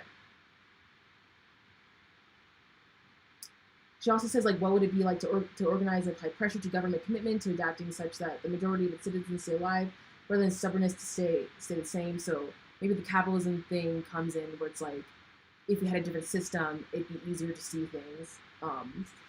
But there's just some quotes in here where it's like, it's bold, and it feels like a little bit cryptic to me at times when something's bold. Like, this is just a style preference, like, and this is probably because I used to be a philosophy major, but like, there's some things like in bold, you would like probably think it'd be like one line in the book because that's how important it is, and it would be like exceedingly clear why it's there. So I kind of felt, again, this is my first time reading, which is generally like not a very generous understanding. But yeah, it's like she says on 36, we are a nation not just diverse or divided, but torn. pull towards life and pull towards death. And I think I did like that quote, like the idea of like being torn. But I kind of also have like issues with like how like there's a way where like it's nice that things are poetic, but I guess for me like I just want to say things in like the most clearest terms, give the least amount of room for misunderstandings. But I feel like a lot of people don't write in that style, so it's maybe more of a personal choice, like because it is nice to have like things be thought in a poetic way. We want to grow, but at the same time, some of us don't seem to believe we will all get there or get anywhere better in time, that we can't and won't put forth the effort. Maybe the idea of our future generations experiencing peace and abundance is not quite enough to keep us going, which is like I totally agree with that quote. Like I don't, like we're like, we gotta make the world better for the kids. It's like, I wanna make this world better for me because I want to be happy. But you know, obviously I want it to be good for everyone because I don't think we're free until we're all free. But for me, it's like, it is very selfish. I'm like, yeah, I like, like when they had like the Black Little Mermaid thing coming out, they're like, oh, like finally young girls can, have a Black mermaid to look up to. I was like, I need a Black mermaid to look up to. And I'm like a grown ass person, and this meant a lot to me. Yeah. So yeah, she's saying like maybe that the thoughts of making things for future generations isn't quite enough. Maybe we just need some immediate signs of life. Maybe we are terrified. And I actually really thought that was a beautiful quote. Like, we want to grow, but at the same time, some of us don't seem to believe we will all get there. It's like I don't believe that we'll all get there, and I have like very good reason to, because, and I also wonder about this because I feel like with Black people who grew up around Black people, when I have so much like stress when I talk about white people. I think a lot of Black people do, but I think the difference is like I'll talk about white people and I'll be like, like how can they not see how fucked up they're being? And then when I talk to other Black people, they're like, yeah, they don't get it. And me, I'm like trying to convince, I'm like, yeah, they don't get it, but like how do we convince them to get it? And then like other Black people like laugh at me and be like, you're trying to convince white people that they're racist, like, and you think they're gonna fucking listen, and they kind of like chuckle at me, and I was like, and I think I had that anxiety because I grew up around white people, so I felt this pressing need to be like, hey, like this is fucked up, because I didn't have a place I could walk away to and be like, talk to other Black people and be like, yeah, that was fucked up, and we can all laugh about it. So, the reason I'm saying this is, yeah, so, when she says we want to grow, but at the same time, some of us don't seem to believe we will all get there.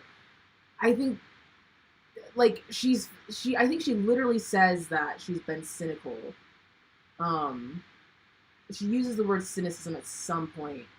And I think that's an issue that I have where it's like, I don't think it's actually cynicism. I think it's me, like, recognizing there's a group of people that I've been trying to talk to for so long. They just don't want to know. And I need to stop trying to convince them of anything besides like policy change or something. Like, I don't even care if you have a change of heart. Just like change policy. Like give Black communities reparations. Like do something that's actually going to make a difference. But other than that, I'm not trying to convince anyone of anything. So Umar Sori says, OMG, I love your channel, but not another cancel culture is a real thing. You youngins really do not see what you're doing with this, and that scares me. I'm pretty sure we do see what we're doing with this, and that's why we're reading this book and talking about it, because especially like a lot of us here are in here because we're on YouTube. Like for me, like I'm bringing up a lot of personal experiences with, like, I've never been canceled, but I have had like mob moments. Like I talked about like pride and like people wearing like jock straps and being like, that's not inherently fucking up your kids. Like what's fucking them up is like them seeing them and then you as a parent saying you need to not look at this, and like instilling this shame and instilling shame at a relationally at a young age. That's actually the thing that's fucking us up. It's literally not just seeing someone in a jock strap. It's the way that we socialize ourselves. But yeah, so I had a post about this actually a few months ago, and yeah, people were like calling me a predator. I lost, a number of followers on Twitter, and I'm honestly happy to see those people go. I don't want them to follow me because they'll just continue thinking I'm a predator. But yeah, I don't know. There's like a lot of I think like so me personally as somebody who's like never truly been canceled, I'm not really big enough to be canceled, but just talking to Amar Stories, it's like I think everyone here is like, yeah, cancel culture is like, we're not saying that it's not real. Uh, we're saying that this is a real thing actually. How do we go about it? How do we make healthy boundaries? Um, I think we're actually trying to deal with it. And yeah, so I'm just gonna move on from that. Any thoughts? Do you mind if I add something really quick? Oh, go ahead. Please do. Please do. I was just gonna say, I kind of get where Umar might be coming from a little bit, because like I wouldn't use the term cancel culture. I think that obviously cancelings happen, but the culture added to it, it makes it like people have very wildly different ideas of what that actually means, and so I think it's a really, really unhelpful phrase. So I understand why you wouldn't want to like be part of a conversation that's like establishing it as a real thing. But the conversation is broader and bigger than that, and looking at how this actually functions in real life. Yeah. One thing I want to bring up with Adrienne Maree Brown that I thought was really important is she talks about discernment. So she gives this example where she says, I was in Italy when the pandemic really became clear as a threat to my well-being. I froze. In my frozen state, I would hear just a bit of the news numbers of crisis, and shake my head at the idiots in the office, and then numb back out. Having quickly identified who I blamed, I was able to feel my agency in myself. I froze and delayed and froze until I was overwhelmed. Then I had an excellent therapy session where I noticed, oh, I am afraid. I'm afraid that the pandemic is on the rise everywhere, and I'm going to leave the safety for the dangerous and unknown. Oh, I don't know what to do. As soon as I acknowledged I was afraid, I was able to move into discernment. My fear became data. I'm afraid because the numbers are daunting, and no perfect move is available. My fear is actually screaming on my behalf of informed tuition. My fear made me freeze until I allowed myself to feel my actual panic, my grief, my powerlessness, my limited options. Therapy helps me notice I was afraid, deepen my breath, and return to discernment. I see the same vacillation between fear and discernment in our movements right now, with no therapist in sight. So I actually thought that was a really great quote, where she's basically talking about how we are often, there's things that we're legitimately afraid of, and we have every right to be, but often we don't go like, is this fear discernment? Like we blur the lines, because like, and we become very reactive to our fear. Like I like am reactive about like, I don't know, like conservatives or something. I'm like, wow, like they are a huge part of American culture. They have like, millions of people voted for Trump, and so like I feel like afraid that's just gonna like keep on blowing up, and so like there's a lot of fear there. But a lot of times that fear doesn't allow us to actually have discernment, and so I think Adrienne Maree Brown is saying that we need to acknowledge our fear so we can have discernment.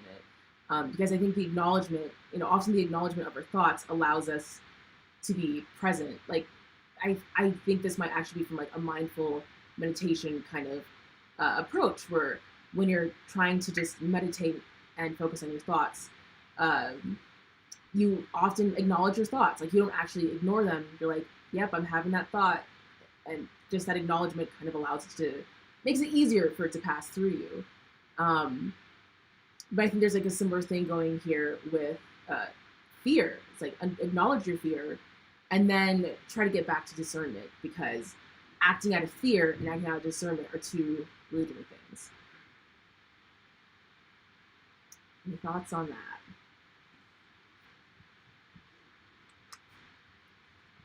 I think just lingering on the whole idea of just therapy in general. I definitely do feel like we all need that, to need more of that for sure. Yeah. Because it is sometimes a bit difficult to process, especially if you're just trying to work through it in your own in our own heads and stuff like that. And yeah, like just on the sort of mindfulness as well. Yeah, I find that to be very very helpful, especially when let's say for example, I'm like scrolling through Twitter or something, and I see something that just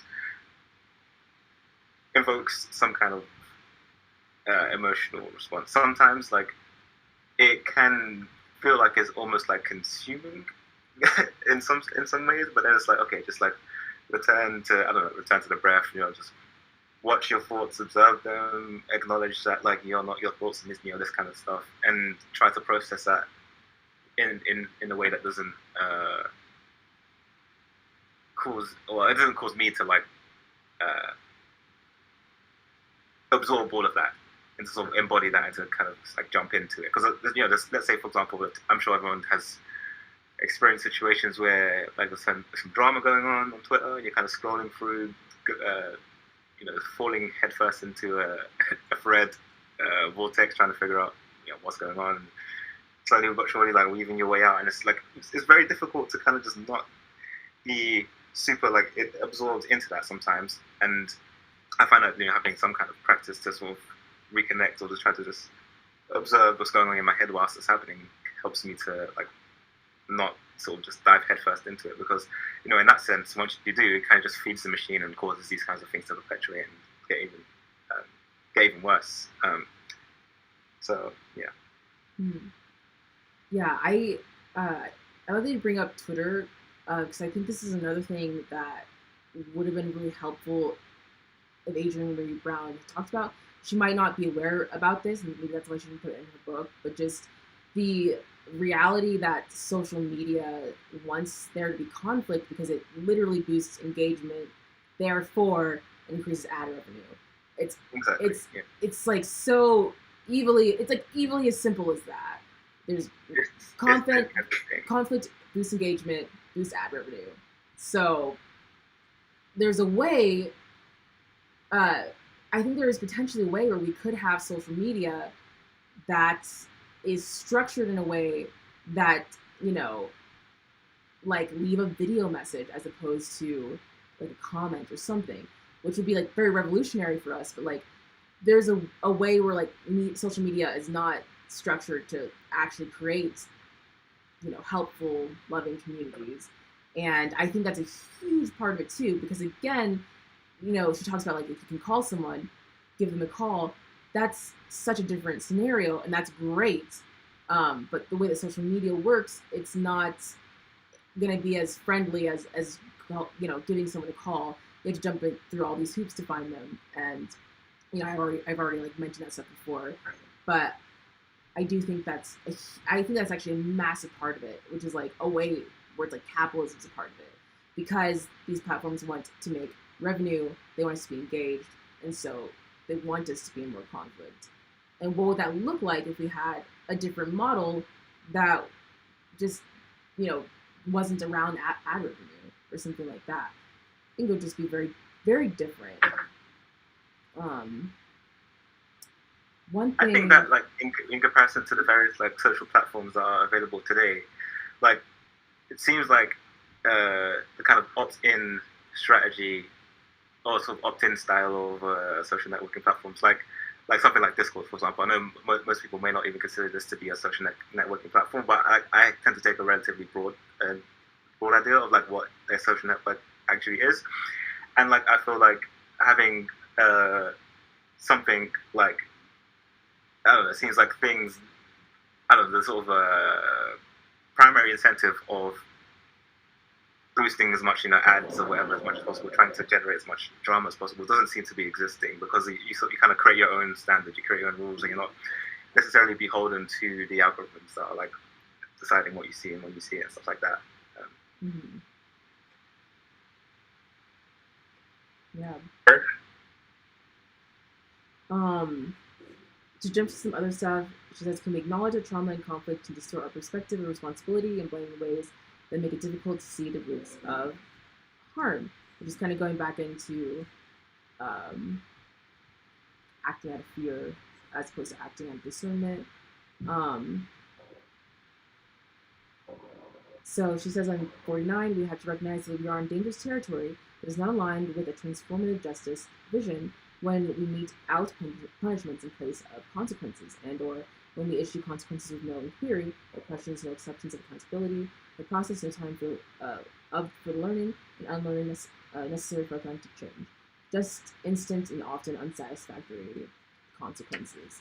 And again, like, this stuff is also where I feel like kind of weird, because like I have been like making more reaction videos, but they've been like really like freeing and cathartic, where it's like I'm not necessarily trying to change anyone. I just kind of had to do that for me. And so I do wonder her thoughts on that, because I feel like she doesn't say like for those instances. We end up putting more of our collective attention on punishing those accused of causing harm, this is on page 50, then supporting and centering the healing of survivors and or building pathways for those who are in cycles of causing harm to change. I thought this was really important because it's like, yeah, if we like focus on like what's going to heal survivors, that's like, this is like a fundamentally just completely different world, I think, as opposed to canceling people.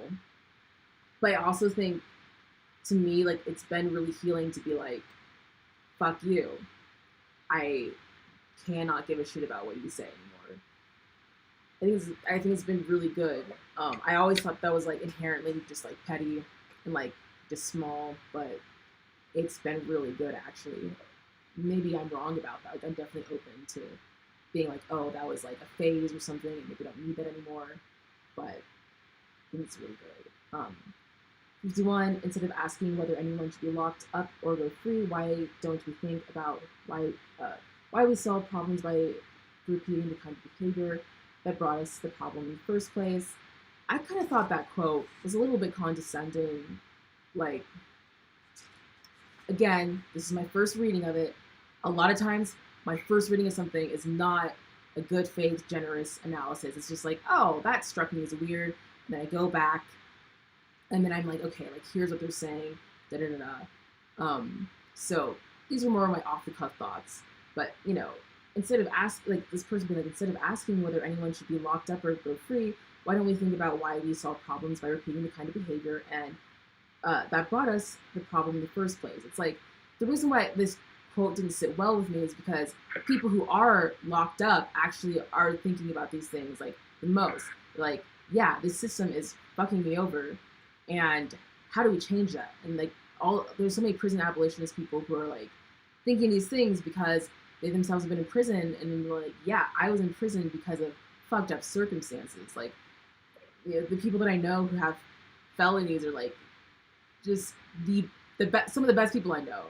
It's fucked up. Like, now, like, their lives are harder because like they can't find work, and so much like their felonies were like very circumstantially related, and it's bullshit because it's like, I literally just grew up in a white suburb. I feel like I could have easily had a felony depending where I grew up, but I grew up in a nicer white suburb, and so that's just not a reality that I had to deal with, and it's bullshit. But these people who are going through this are thinking like, you know, like prison abolition, how to make the conditions better for people.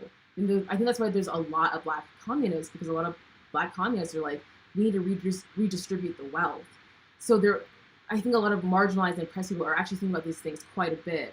So that's why that quote kind of felt condescending to me, because like, well, why don't you think of this? And it's like, okay, the people who are affected by this the most are thinking about it a lot. The people who aren't affected by it as much aren't thinking about it as much because they're not affected by it. And so it just feels like dismissive of the reality of like people who aren't thinking about it. Shower Song says, like, they teach history the same way they teach geology, like a series of events upon which the average person has little to no influence in. It's very true. In the U.S., our history classes are garbage. Like, I'm embarrassed about how little I know about history. Like, my dad grew up in Europe, so he just knew so, like, when he was telling me about the things that he learned in high school, like, I felt embarrassed because I still don't know almost anything. I have to look into something very specifically that I want to learn about, but this school's not going to teach you it. Like, it's embarrassing. Yeah, I like, that's the only word I have for our education system. It's like, when you, like, literally just see, like, what other countries are doing, you're like, wow, I can't believe I just spent 18 years of my life learning jack shit. Like, yeah, I can multiply and divide, I know some algebra, but, like, damn, I can't believe we didn't know about, like, these main historical events that, like, literally every country in the world knows about. But in America, we just didn't even fucking hear of. Like, it's awful. That's a little bit tangential. Sorry. I'm going to try to wrap this up because we're going super late over. So this is not a case against callouts. There's absolutely, this is 52. There's absolutely a need for certain callouts when power is greatly imbalanced and efforts have been made to stop ongoing harm, when someone accused of harm will participate in community accountability processes or honor requested boundaries. The call out is a way of pulling an emergency brake. But call outs need to be used specifically for harm and abuse, and within movement spaces, they should be deployed as a last option. So I do like that she says that. I think figuring out when that's the last option is so subjective. Like, again, when I made that Xander Hall video, people were like, I don't know.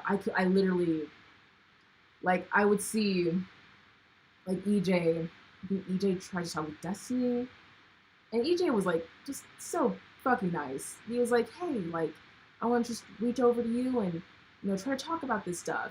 And then Destiny was like, you know, fuck you, like, you're not here to talk about this specific political theory in this ways, like, you're a stupid piece of shit. I was like, you know, what are you supposed to do with that? And a lot of people in the comments are like, oh, like, you know, EJ didn't try hard enough to debate this person. With my Xander Hall video, people were like, you're taking stuff out of context, which was like, I'm literally not. I'm going through the whole video, literally, so you don't pull that shit, for sure. Like, it's just like, it just feels so unreasonable. But a lot of people were probably accusing me of not trying hard enough. And I think it's also very subjective based on the person. Like, I think this is why I keep on saying it's a boundary. I think I know my boundaries. Like, if someone is willing to be like, yeah, that might have been fucked up, let's talk about it, I am generally like, yeah, thank you. Like, let's just talk about it. You know, no hard feelings, because we've all been fucked up before, because we're coming out of this fucked up society.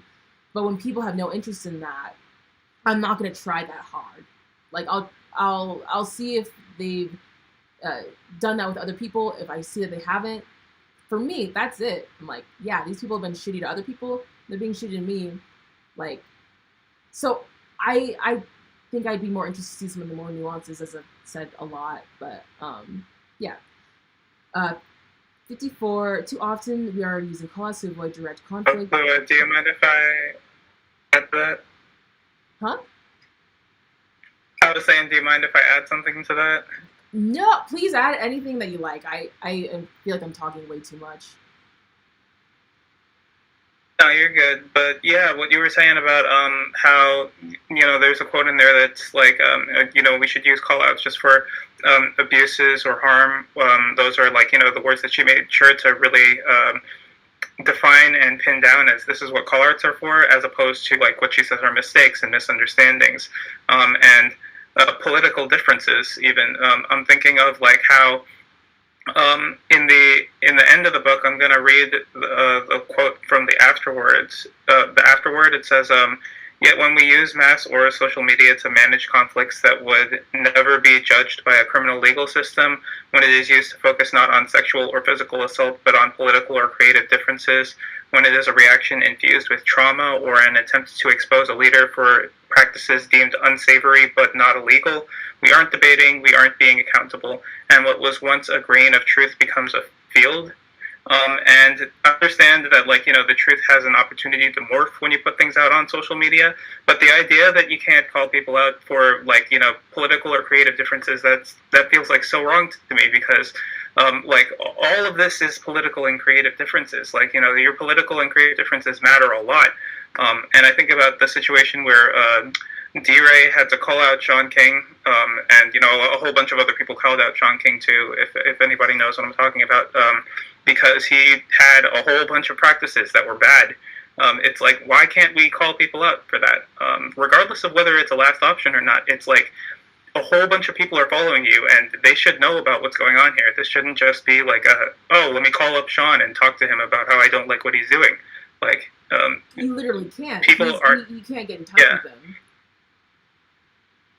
And even if you could, there's no guarantee that he's going to address it and say, hey, I was misleading you guys on a bunch of stuff. There's a bunch of stuff that I should apologize for. It's like, call-outs are like really necessary for political differences a lot of the time. Yeah, and she says like it often feels like that's our only option, and she tries to be like, here are other options, like try talking with them one-on-one. But literally, we can't do that in most situations.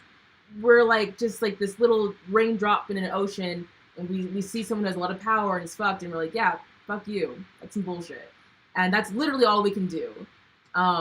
We can do like that on a mass level, but for so many of us, like, we don't have the platforms.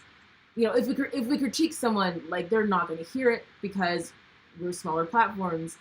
So I definitely think that power dynamic would change if we grew and became more comparable, but in followers or subscribers or whatever.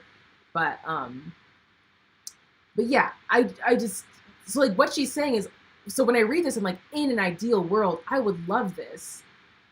And I can think of all these real life examples where it's like, what would she say about the thing that we're bringing up right now, like the Sean King? You can't even reach him. I've literally tried to message him about certain things, and I knew it wasn't going to reach him. But yeah, so he has like an entire team of people.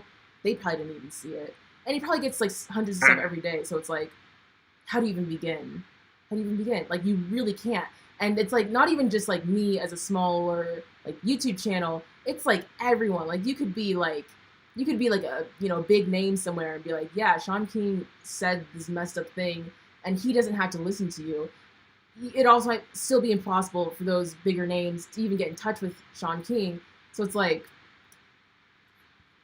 yeah, I don't have an answer for that. I know she said she doesn't have all the answers. It's just like, I just think there's so much in here where I'm like thinking like, what about this and what about this and what about that? Like how, like what's a good way that we can handle that? And I feel a little bit lost. I still feel like a little bit lost. So Ruthie Draws a Lot says, debate lord culture is so toxic and people will scream cancel culture when you call it toxic stuff. Sigh. I think that's also true too. Like there's like, and this is something that Adrienne Maree Brown, I don't necessarily makes this distinction. Like she says, it's not necessarily wrong to call people out if they abuse or harm people. But then, yeah, Jeremy, as you said, like, what about like, political differences are definitely valid to call people out because these are all political differences. And your political difference might be that Black people, just suck and they need to work harder, and they're the bringers of their own poverty, and ignoring hundreds of years of slavery and systemic oppression still happening afterward. Like, that's a political difference right there. And if that's your political difference, you can suck my ass. I'm not going to try to convince you of anything differently, because I'm like, yeah, you live in that world. You live in that world where you literally think that a group of people were enslaved and then oppressed to this day are struggling because of them, not because of systemic oppression. Like, you live in that world. Have fun. But yeah, I feel like there's a lot, like, I keep on bringing this up because it's just been really freeing for me to be like, don't worry about it. Don't worry about convincing people, because I spent so much of my life trying to convince people. So it was super freeing. And I also think there's like a value in, like, because I've thought about this, like when I make videos on Tom McDonald or even Xander Hall, like being able to laugh at people who do fucked up shit is really important. Like, it felt really healing to me. And I felt like I was also reaching, like, other people felt this. So like there would be people who like reached out to me and were like, hey, like, you're probably getting harassed by a bunch of debate bros right now. I'm so sorry. I went through the same stuff. And I wasn't actually getting harassed by debate bros. I think it's because the message was like, you guys are fucked up. Here's why. And that I think because I didn't try to level with them, I wasn't like, hey, Right. like, maybe you missed this thing that's been brought up a bunch of times, but let me try to, like, tell you in good faith. I was like, fuck you guys. Like, and it wasn't just fuck you guys, but it was like, it was a very, like, systematic critique. Yeah. But also, like, I was, like, laughing a lot, and I felt, like, this level of solidarity with like, other people messaged me and were like, you're probably getting harassed. Like, I've been harassed a bunch. And I felt so, like, angry because I was like, here's this community who's empowered to just, like, start lashing out at trans people, lashing out at other people talking to them truly in good faith. And here's this, like, entire community just, like, trying to break these people down emotionally. And I was like, I don't have any tolerance for that. And Yeah. I think there's a lot, like, I think that's really healthy. I didn't get, you know, I had a few comments of Debate Bros being like, well, you just didn't watch the whole video, you know, like, literally fucking did. But yeah, it was not like the way that Debate Bros, like, other people, like, had to delete their Twitter accounts for a certain time because of Debate Bros, which, like, says a lot, like, but yeah, I think like, literally laughing at these people was actually a really positive thing. And I think it helped show solidarity with other people who have just been harassed by Debate Bros.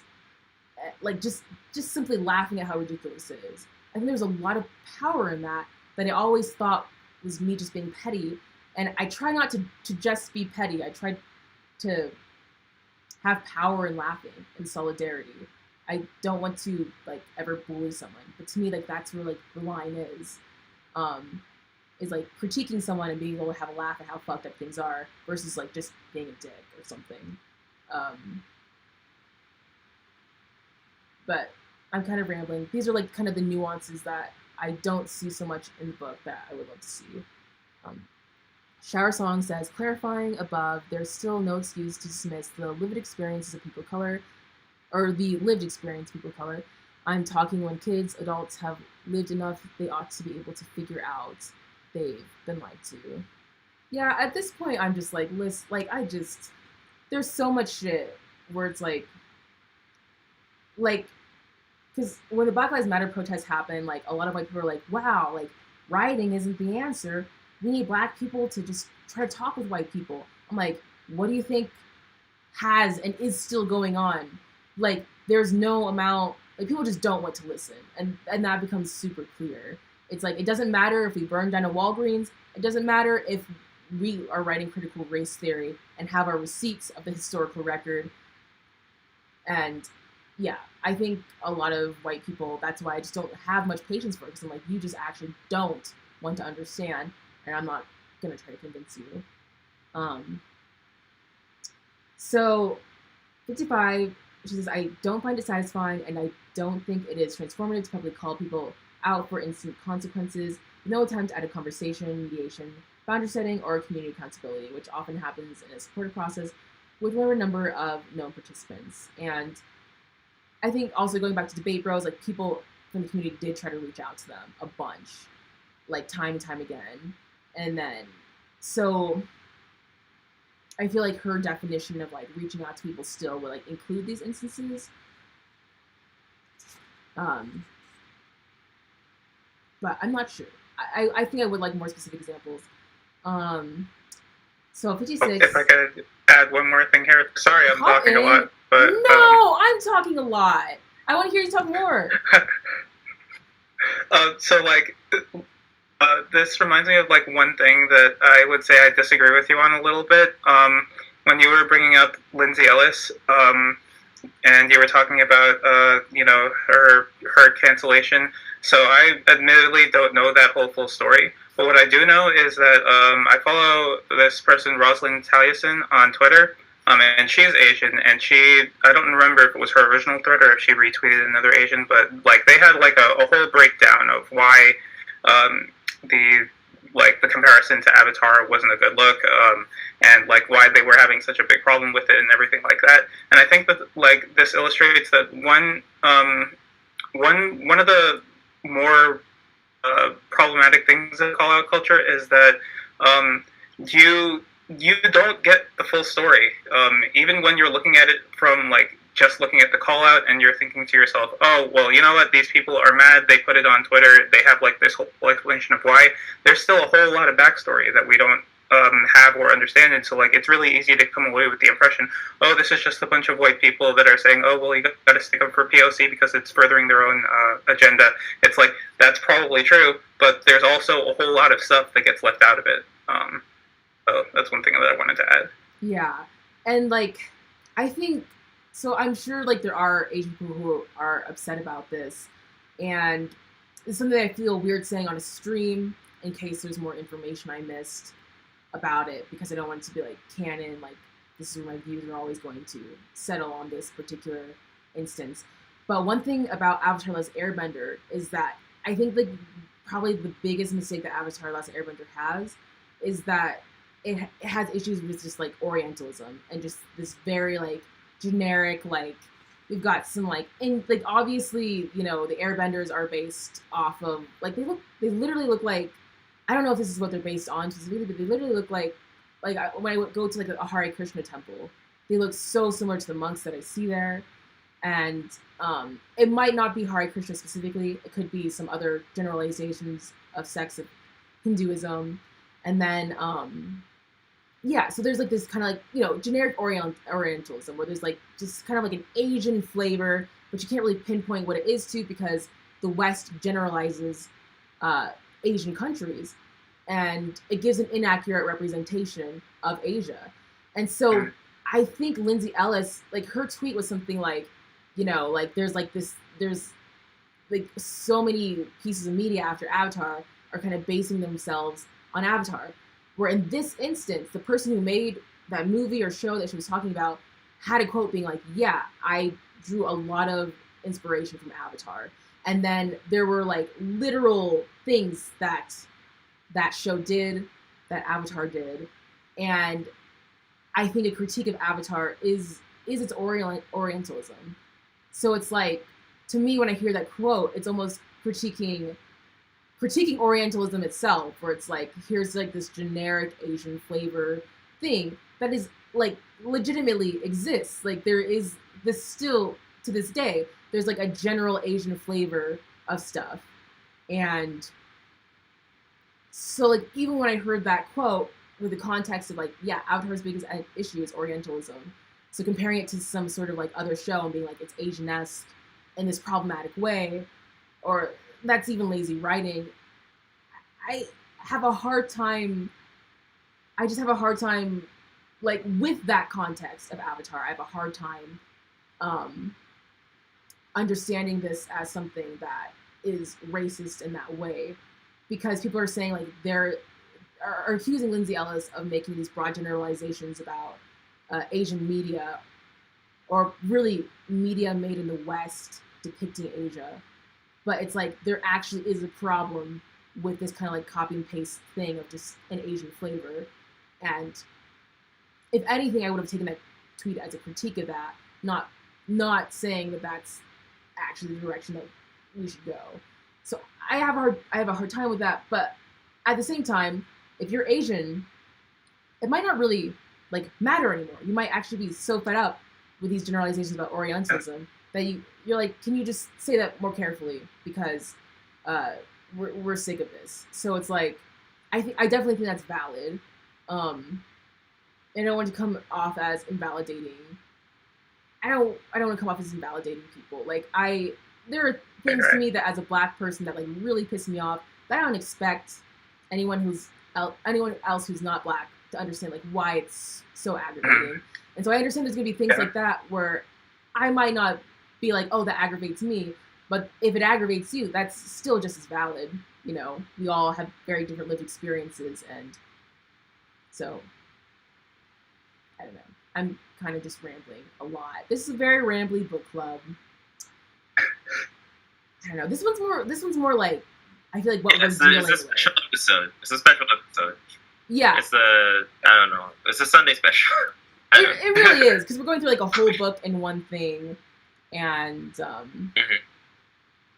and it's about I something like how you super were relevant. like.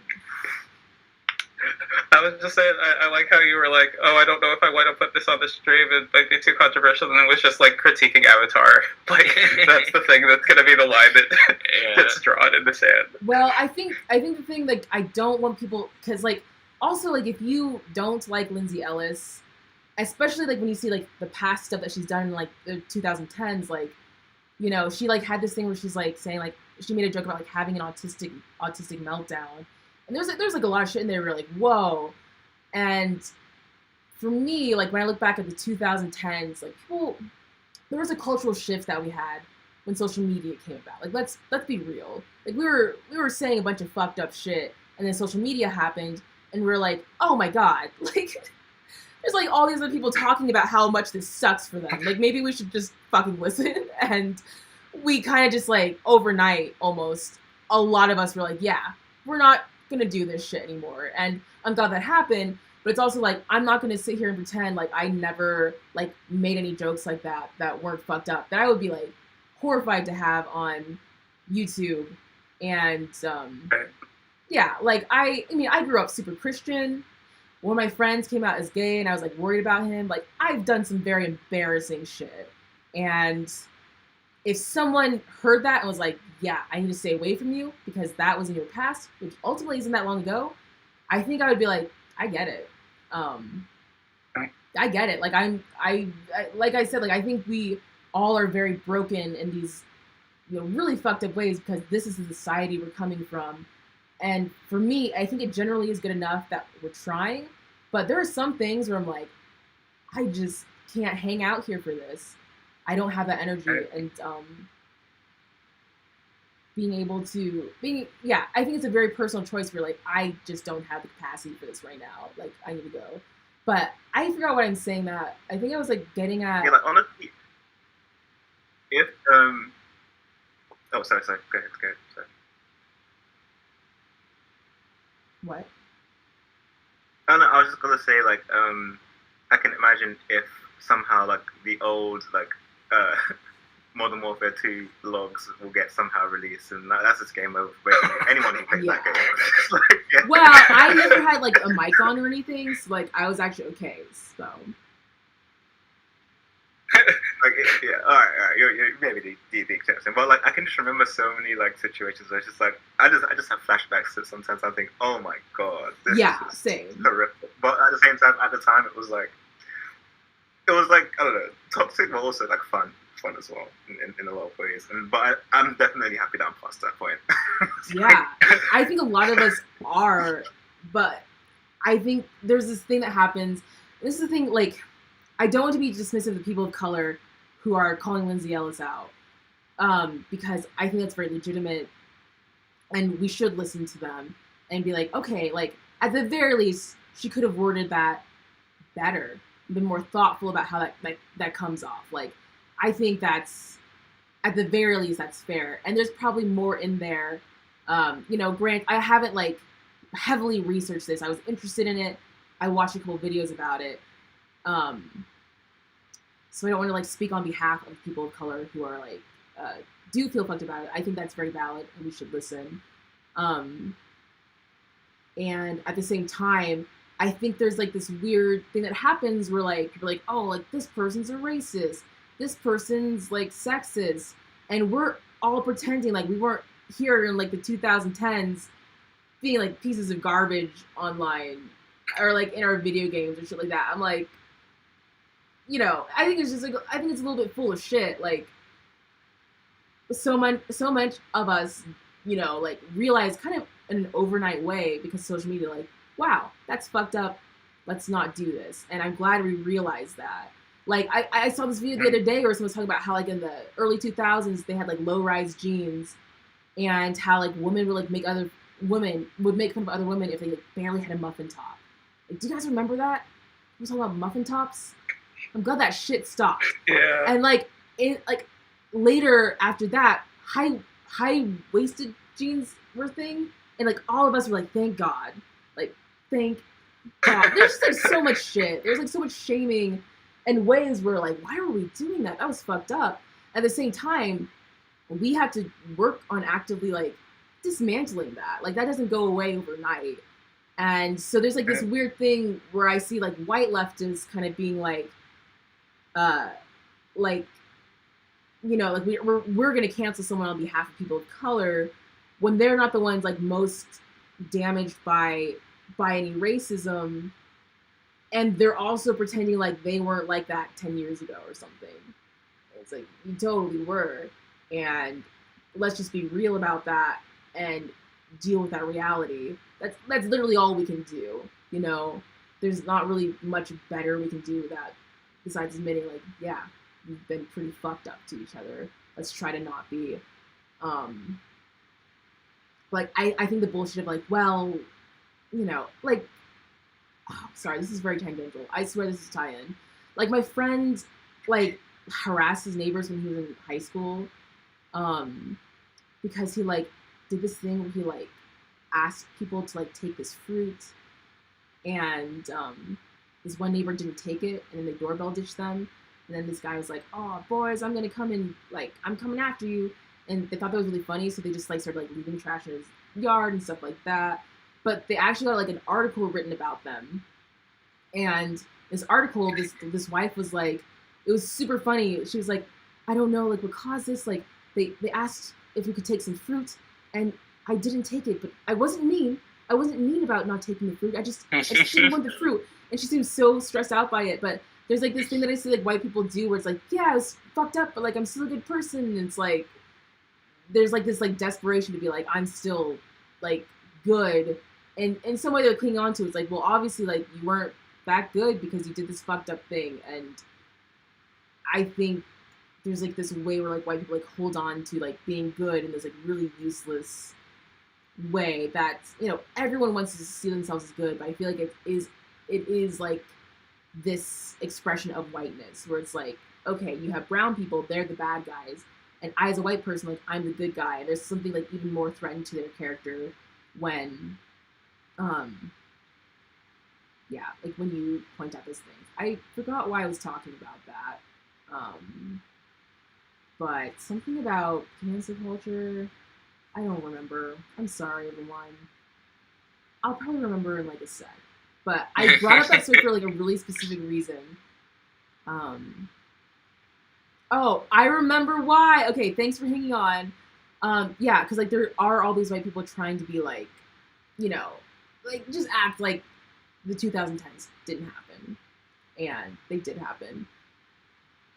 Yeah. And they didn't learn all this shit, like, pretty much yesterday. Yeah, so there's just, like, this, like, kind of, like, fake...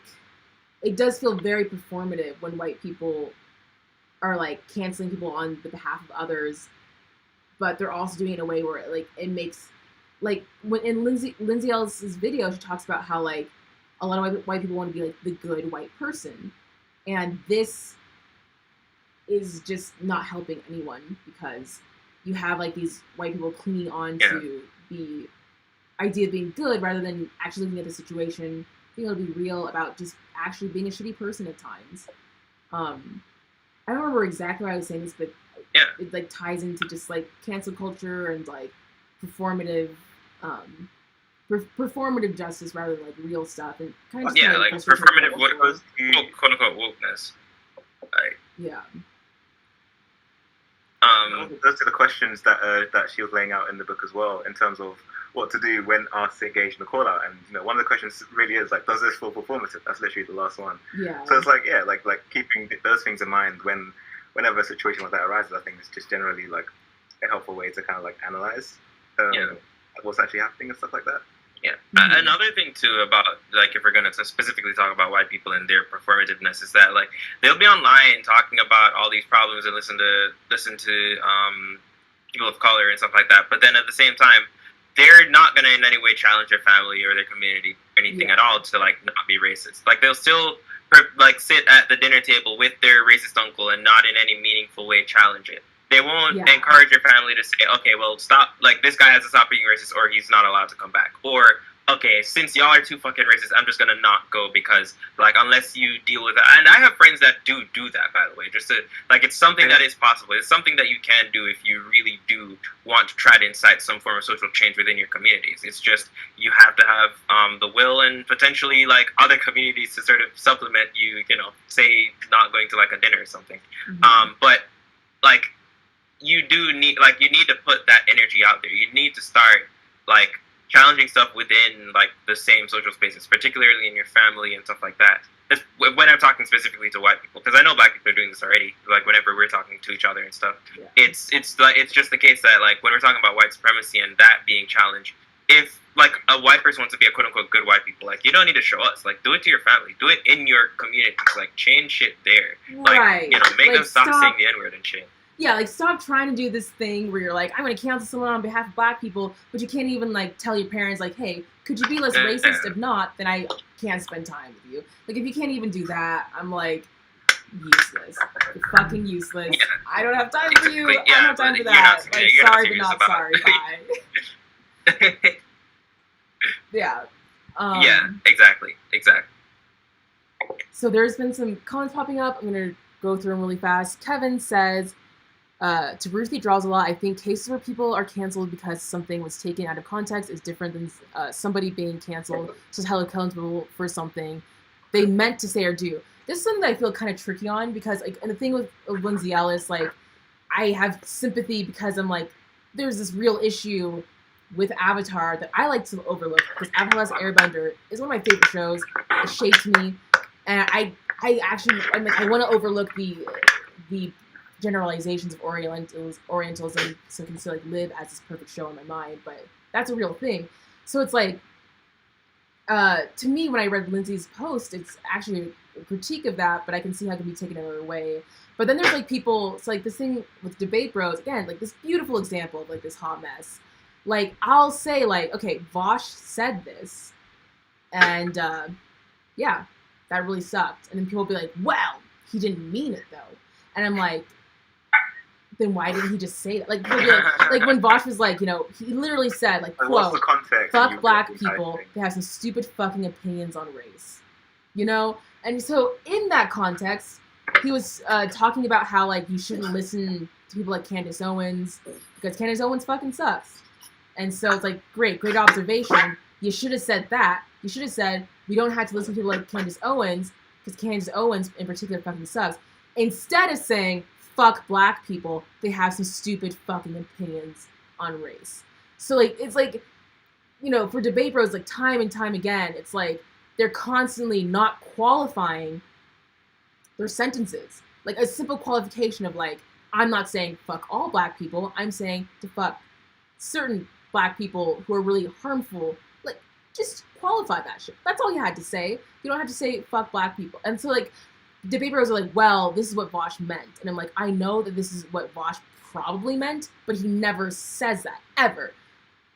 And this is the thing, like, with Lindsay Ellis, there's stuff that happened, like, in the early 2000s, which I don't think she's that person anymore. For me, that's enough. If it's not enough for someone else, that's also fine. But, like, so there's, like, the fucked up shit that happened in the early 2000s, and the more recent stuff seems to be, like, a misunderstanding. And there's, like, one here or one there. But then with Debate Bros, it's, like, just everything that comes out of their mouth. If you critique it, then, like, oh, well, you just misunderstood, and that's why you're critiquing it. And you're like, no, I think I actually really understood what you're saying. I think what I'm saying is that you're a piece of shit. Or maybe I shouldn't say a piece of shit, because that, like, makes it, like, this, like, objective stance. I feel like their actions are really shitty. I should say maybe stuff like that. Because, like, you know, people aren't really, you know. Like, this is one of the things that I think, like, when I'm on YouTube on a stream, like, when I'm talking with my friends, I'm like, yeah, fuck that person. They can eat a bag of dicks. But I try to, like, when I have a video, to be like, this is why I think this person's actions are harmful. It's like one of those lines where I'm like, I'm not sure if I'm getting, like, too comfortable, and I should qualify my shit because I'm in a public... Yeah, I think because, especially since I'm in a public space, I just need to qualify my shit more. Respect. Okay, so... Shower songs. Tibetan monks, I'm pretty sure the airbenders were based specifically on Tibetan monks. Even the Avatar cycle is analogs to the Dalai Lama. Yeah. Yeah.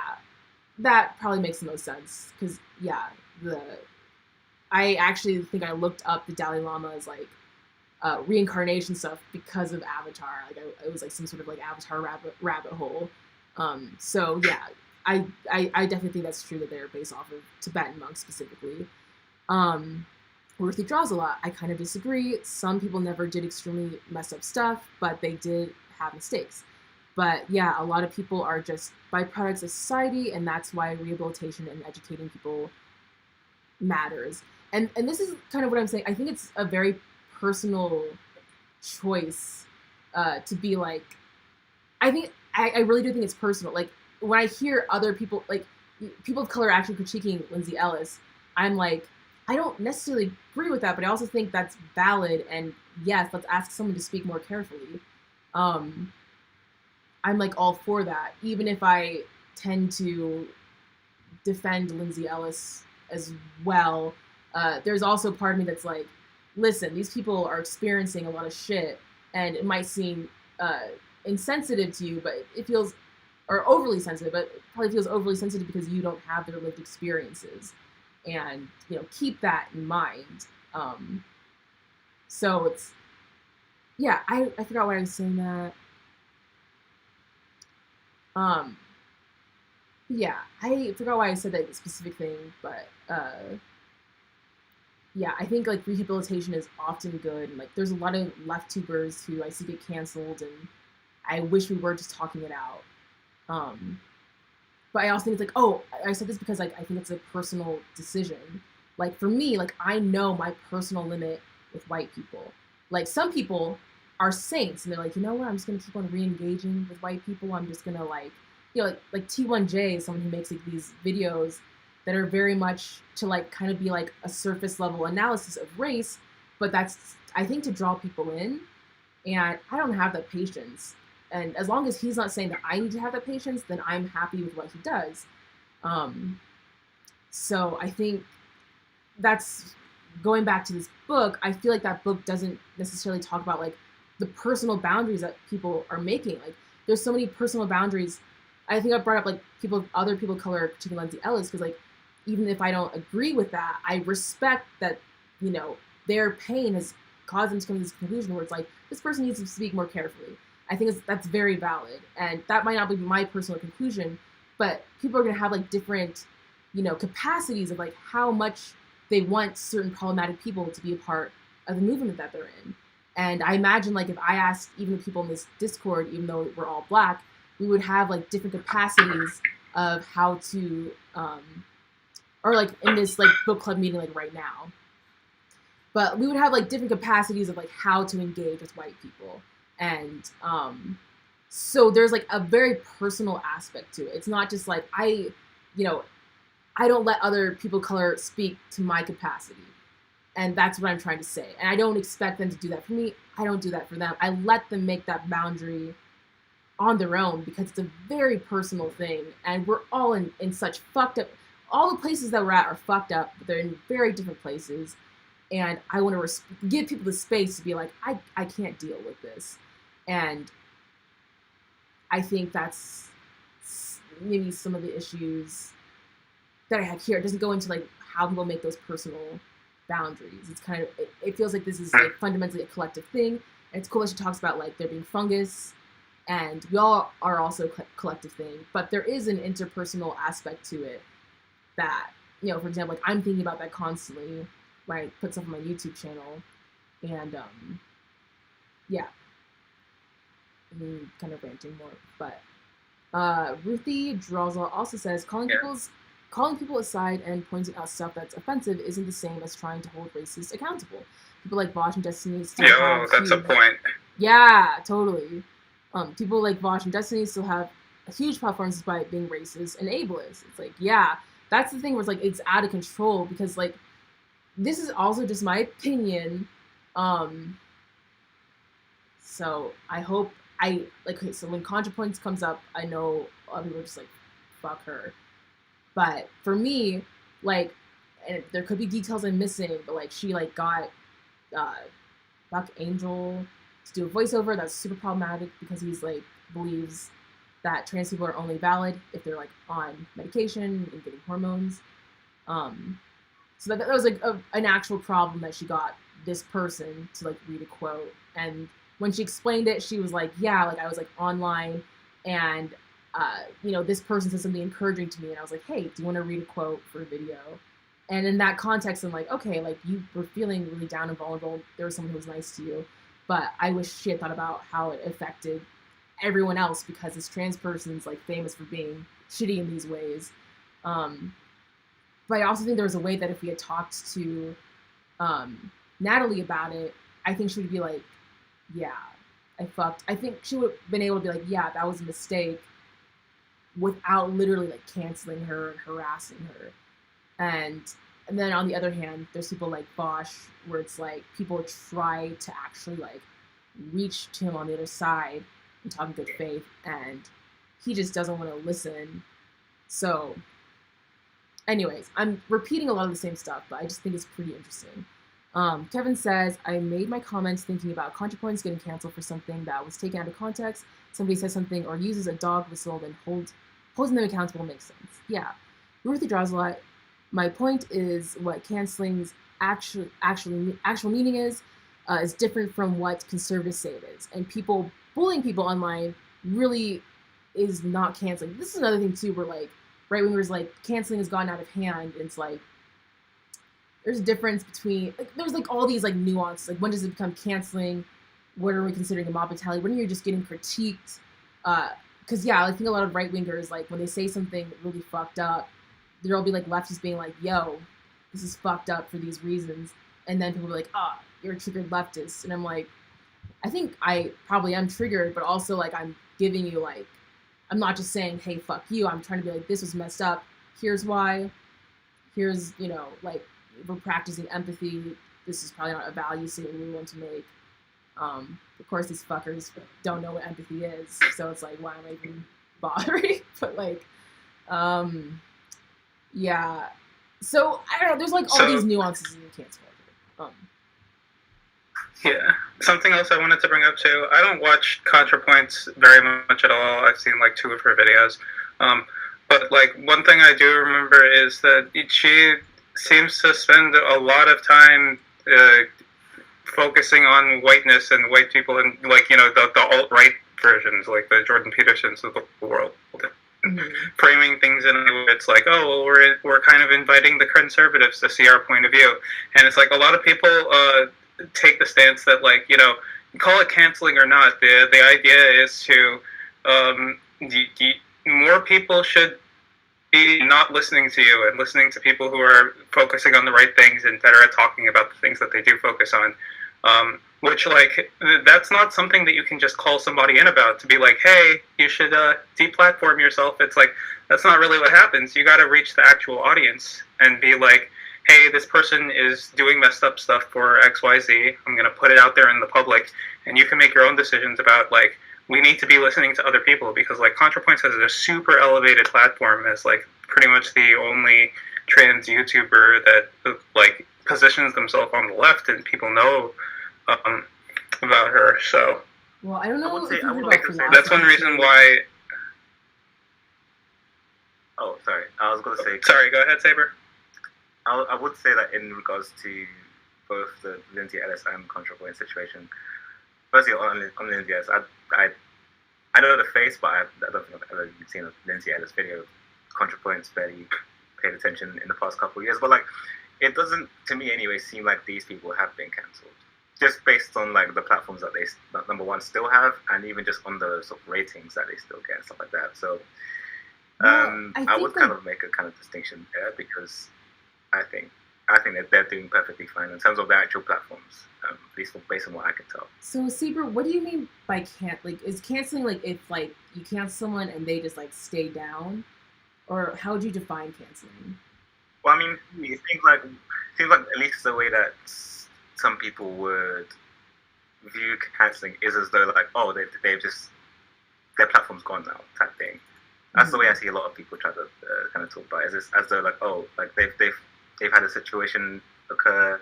There's been drama. There's been Twitter storms or whatever, and then like this person just doesn't have a platform anymore, and they just can't do what they continue to do. Whereas like, at least based on a lot of the examples that I see, based on like who is supposedly being cancelled, like I always seem to check back like not too long after, and it just doesn't really seem to have affected them that much. Yeah, that's another thing. Like in comparison to some people who have literally been like, wiped off of the platform and stuff like that. Yeah. Mm-hmm. But yeah, I think when people get like canceled, it's actually for a brief period in time, and then they often can make a video about it or talk about it, which gives them even more attention.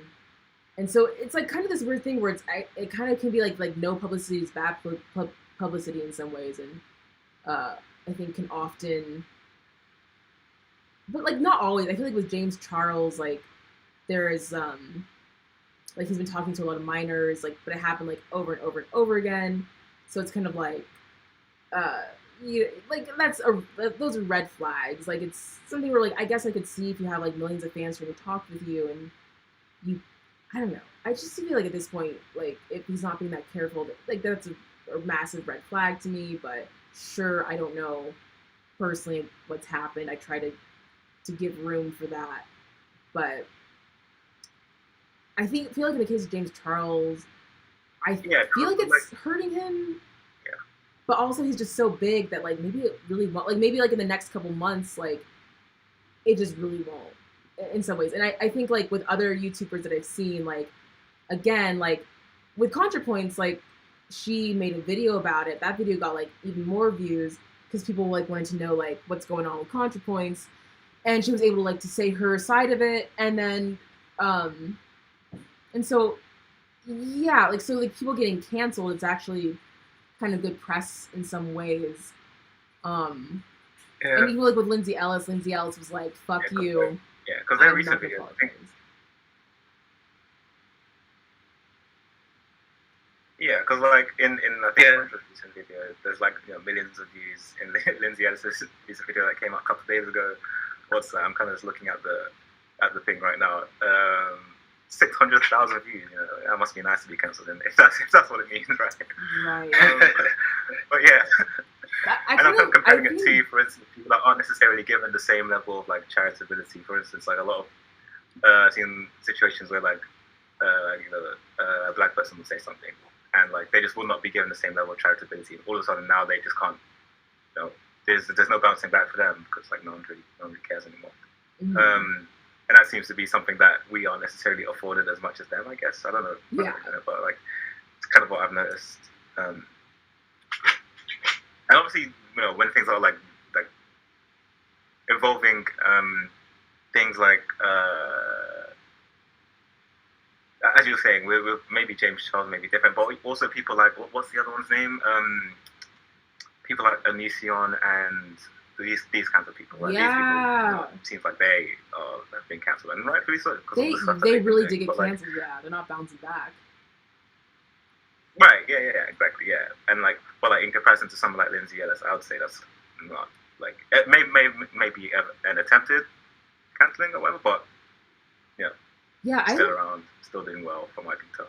Totally. Like I almost wanted to make a video on Lindsay Ellis's response, but I ended up not because again, it just would, I think, inevitably come off as dismissive to people of color who do take issue with her, or even other people who take issue with her for the other reasons she brought up in her video. I didn't want to come off dismissive of that, but I thought it was also a really good case study.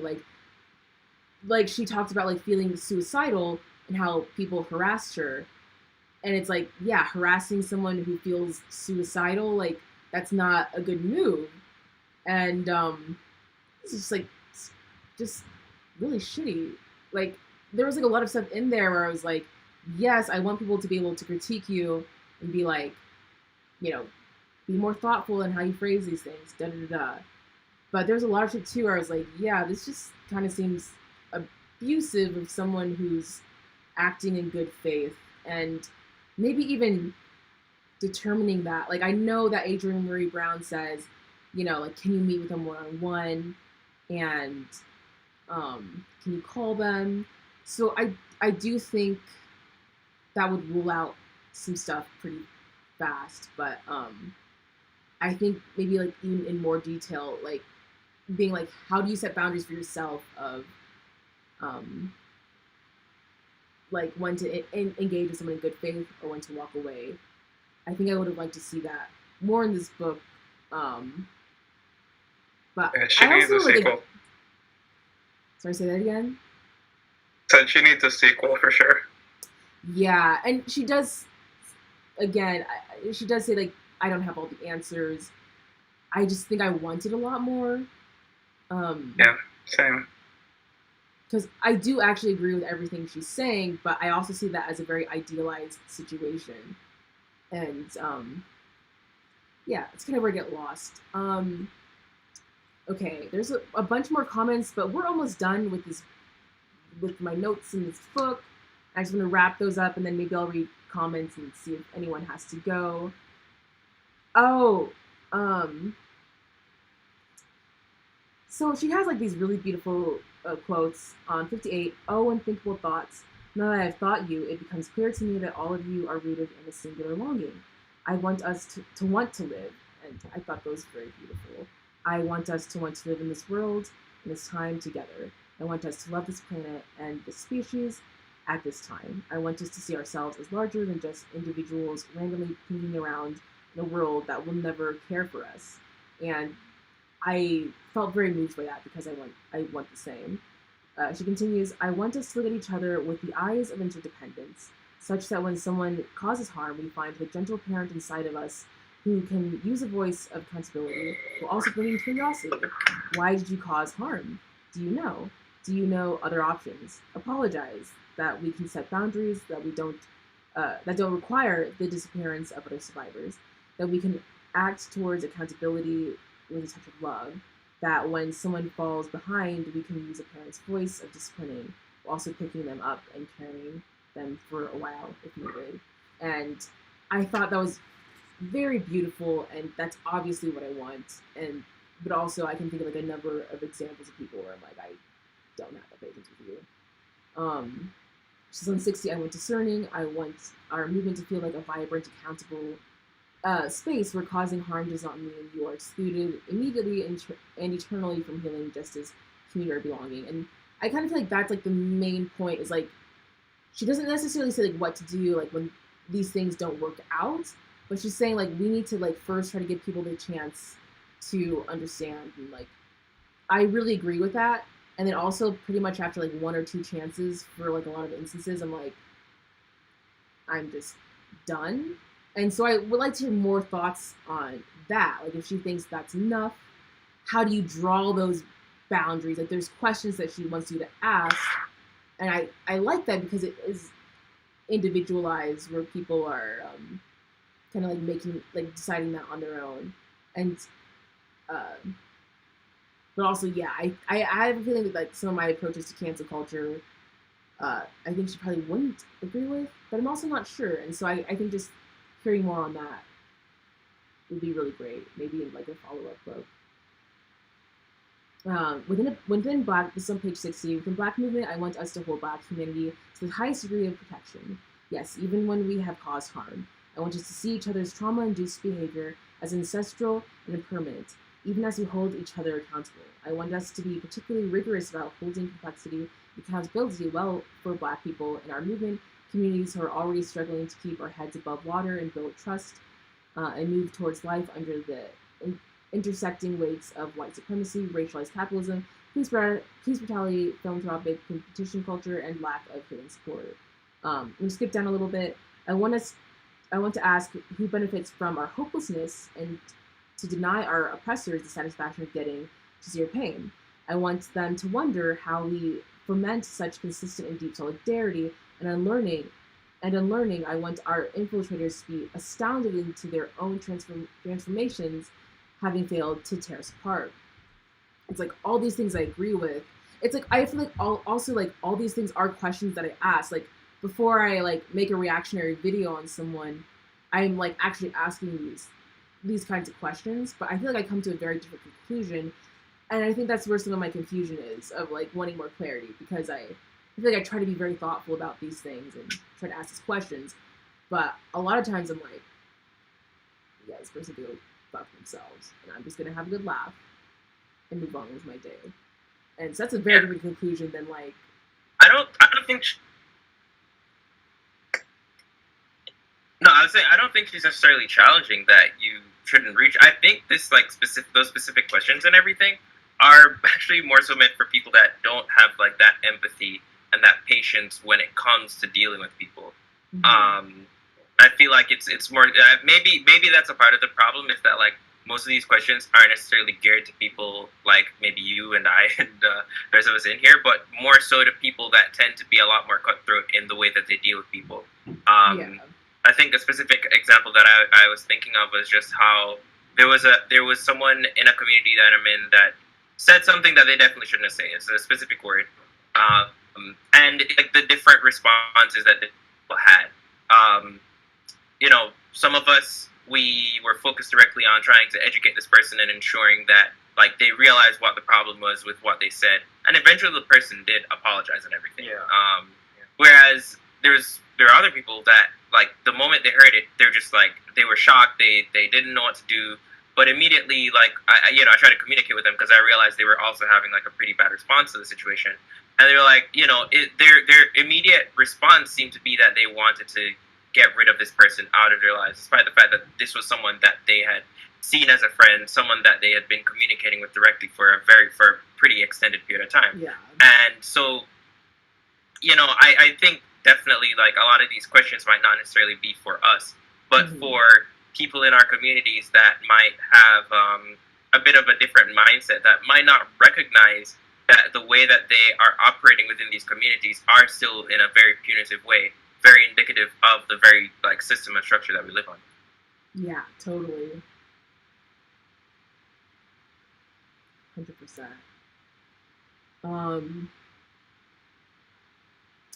So, she has like another list of questions which I want to go over briefly because I think they're good questions to ask. Moving towards life-affirming movements includes asking, in cases of abuse or assault, what does the survivor need? In cases of conflict, what resolution is possible? What are the visible and invisible power dynamics? Do I have the necessary information to form an opinion? Do I have the time to seek understanding? Did a conversation process already happen? Is a conversation process possible? How do we be abolitionists while gaining accountability here? Who benefits from me doubting that our movement can hold this? Who could hold this well? What will end the cycle of harm here? What will help us find a way forward? I think these are all really great questions to ask when like dealing with stuff where it's like, oh, like we should cancel this person, but before we like do that, going through a list of questions I think would be really helpful in like most cases. So I just definitely agree with that. Yeah, okay. And we're almost done. Wait, okay, I have a lot of making. So on 67, I have a lot of experience where I absolutely wanted to take someone down, expose them as a liar, cheater, manipulator, assailant. Each of these situations, time, conversation, and vulnerability have created other possibilities. And I've ended up glad that I didn't go that route, which is generally so short-term in its impact. Sometimes this was because transformation was possible between us. Sometimes this was because the takedown wouldn't have had the impact I wanted, which I think is like really important. Destroying a person doesn't destroy all of the systems that allow harmful people to do harm. These takedowns make it seem as if massive problems are determined at an individual level, as if these individuals set a course as children to become abusers, misogynists, racists, and liars. So I actually thought this was a lot to unpack here. Wanting to do like some sort of internet takedown, and then asking, is it possible to contact this person? But also, if there was a takedown, would this result in the consequences that you want? Like, if you do a takedown, that's not going to really change the systems of oppression. and that's her ultimate goal. And I like really like love that and agree with it. And then again, I also have like some conflict about like just the power of being able to laugh at something that's fucked up. Like I do think that that's been a very powerful experience for me. And I'm not going to sit here and be like, oh, like me, like laughing at Tom McDonald's going to take down this like systemic powers of oppression. But I needed to be able to like look at that and be like, oh yeah, there's like QAnon supporters and there's like millions and millions of like these people. And like sometimes like when you feel powerless in the face of something, it's I think it's kind of healthy to be able to be like, to laugh and be like, okay, like this is where we're at. It's ridiculous. And kind of trying to move on from that point. Otherwise it becomes like really depressing because it's just like, you know, that video, I don't know if you guys have seen it, but there's like all these lines in this rap song where he like talks about how like, he's like, people saying that capitalism is the problem when everyone has like a phone and they're tweeting and coffee. And I'm like, that doesn't erase the financial reality like mortgages or rent. Even you have like a coffee and a phone. And like part of me just like feels like angry that this person felt comfortable enough to say that, and that everyone who edited his video was like, yes. Because it's like, that's just not reality. Like, you know, everyone who's been overworked knows that you can have a phone and even drink coffee and your life can suck ass because you're working a 60-hour work week and maybe your company doesn't give you overtime because they suck. So it's like, it really sucks to be in that position. Also, do you know how many enslaved people across the global south were very much required to develop both that phone and the coffee as well? Like, like that's not the flex that you think it is. Yeah, and also a lot of unhoused people still have phones because like at this point we need phones to just get through society. Like there's a lot of unhoused people who are like literally, like, you know, I've heard stories of people like literally, even my girlfriend was in this situation in her early 20s. She, like, her brother kicked her out. Her brother was like, hey, like, you should move to San Francisco, help us take care of the kids. And she was like, yeah, totally. And then her brother was like, yeah, like, my wife just doesn't really want you to live with us anymore. And she's like, well, where am I going to, like, live then? And they're like, I don't know. So she lived under a bridge for a while, then saved up a shit ton of money so she could live in a crack hotel, and then saved a bunch of money from there to just be able to have a regular ass apartment. And it's like, those people, so, you know, she had a cell phone during that time, and she could afford a cup of coffee, but that doesn't make living under a bridge pass better. Like, most unhoused people have a phone because they're trying to get out of homelessness. And so, like, having a phone is like the bare, it just, okay, I'm rambling. I'm sorry. But I'm very tired, and I'm just kind of just ripping into Tom McDonald. But there's just something powerful for me to be like, that's ridiculous. I'm going to laugh at that. And yeah, it was like actually really healing for me. Like when I see these things, I actually do get upset because I'm like, oh yeah, like so many people think this way and it's fucked up. And then being able to laugh at it is like being an action of taking your power back. And yeah, I also just kind of rambling, but I just think that's really important to take into consideration too. Not that should, I think there's a difference between taking your power back and bullying. And I feel like there's like a false equivalence that happens where like if I talk shit about someone who has like the power to do more harm than I do, like me talking shit about them doesn't automatically make me a reverse bully. It's just me trying to figure out what small amount of power I have and use it for my own healing and hopefully the healing of others who are also upset by this stuff and, you know, some level of solidarity. And it's weird because a lot of people would just say that I'm being really fucking petty, but I think there's actually something really beautiful about it.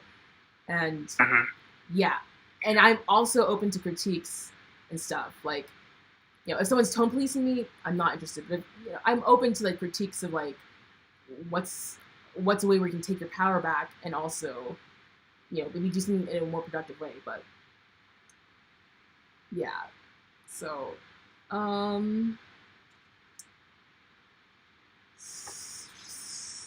Wait, on the sort of idea of just like laughing and stuff like that, and just trying to deal with it that way. Like for me personally, I feel like, particularly in the space of like Discord, for example, there's very, I'm sure you've seen it as well, and like as well, but like whenever there's some nonsense going on, and then someone brings it to light, and then we're in there having trying to break it down, go like work through it, and then of course try to do as you said. In some situations, it's just like, okay, we're just gonna make fun. We're just gonna laugh at this situation right here. And for me, that's like enough for me. Like, I don't really even feel the need to even go beyond that, to go into like Twitter or to like I said, I do enjoy like sometimes on occasion, like videos and stuff. Like I find those to be pretty entertaining. But like for me personally, I'm just like, all right, that's fine for me. I can stop there and like just have that experience within here and not feel the need to like go into like Twitter and tweet about it and stuff like that. I don't know, that's just me. But yeah, that's what I gotta say for that, because like I do feel like, yeah, as you were saying, it is sometimes it's one of those, it's like the meme, right? Smile through the pain. Sometimes it's like sometimes it's just like like you can't really, that's the only thing you can really do. There's not really much else you can really do at that particular time, and it's like and I would say that being petty sometimes is not even that bad, honestly. I fucking love being petty. Sometimes. Well, it's sometimes it's an actual issue, but like, so like, how people are like, you'll never regret being the bigger person. Like, have you ever heard that? Yeah, that's not true. That's not true. I like look back at my life, I'm like, I wish, like at the jobs that I quit, I wish that I had flipped over some tables and like just told everyone to go fuck themselves and left dramatically, as opposed to putting my 2 weeks in. If I could redo it, I almost want to get hired to a serving job so I can have like dramatic like go and be like, actually, I don't fucking need this anymore. Like, I wish I could go back in time and have been a bitch. So I don't know. I think there's like something about pettiness where it's like, it definitely can be an issue where it's like, why are you dying on this hill? But I also think there's like this balance of like, hey, this person was really fucked up. They're not giving me an avenue to express it, so fine, I'll just be petty. And sometimes I think that's really badass. Although I think there's also a number of examples where like that's also really toxic. So there's like definitely like a lot of nuance there. It's something that I'm thinking about a lot because I'm a very petty person, and I try to not just like lash out from a place of fear, but like, okay, like what is this doing for me? What is it potentially doing for other people? Is this someone that I want to call in and be like, hey, we're part of the same community, let's talk? Or am I just like, I can't do it with this person anymore, so I'm not as worried? And there's like all that stuff going on too.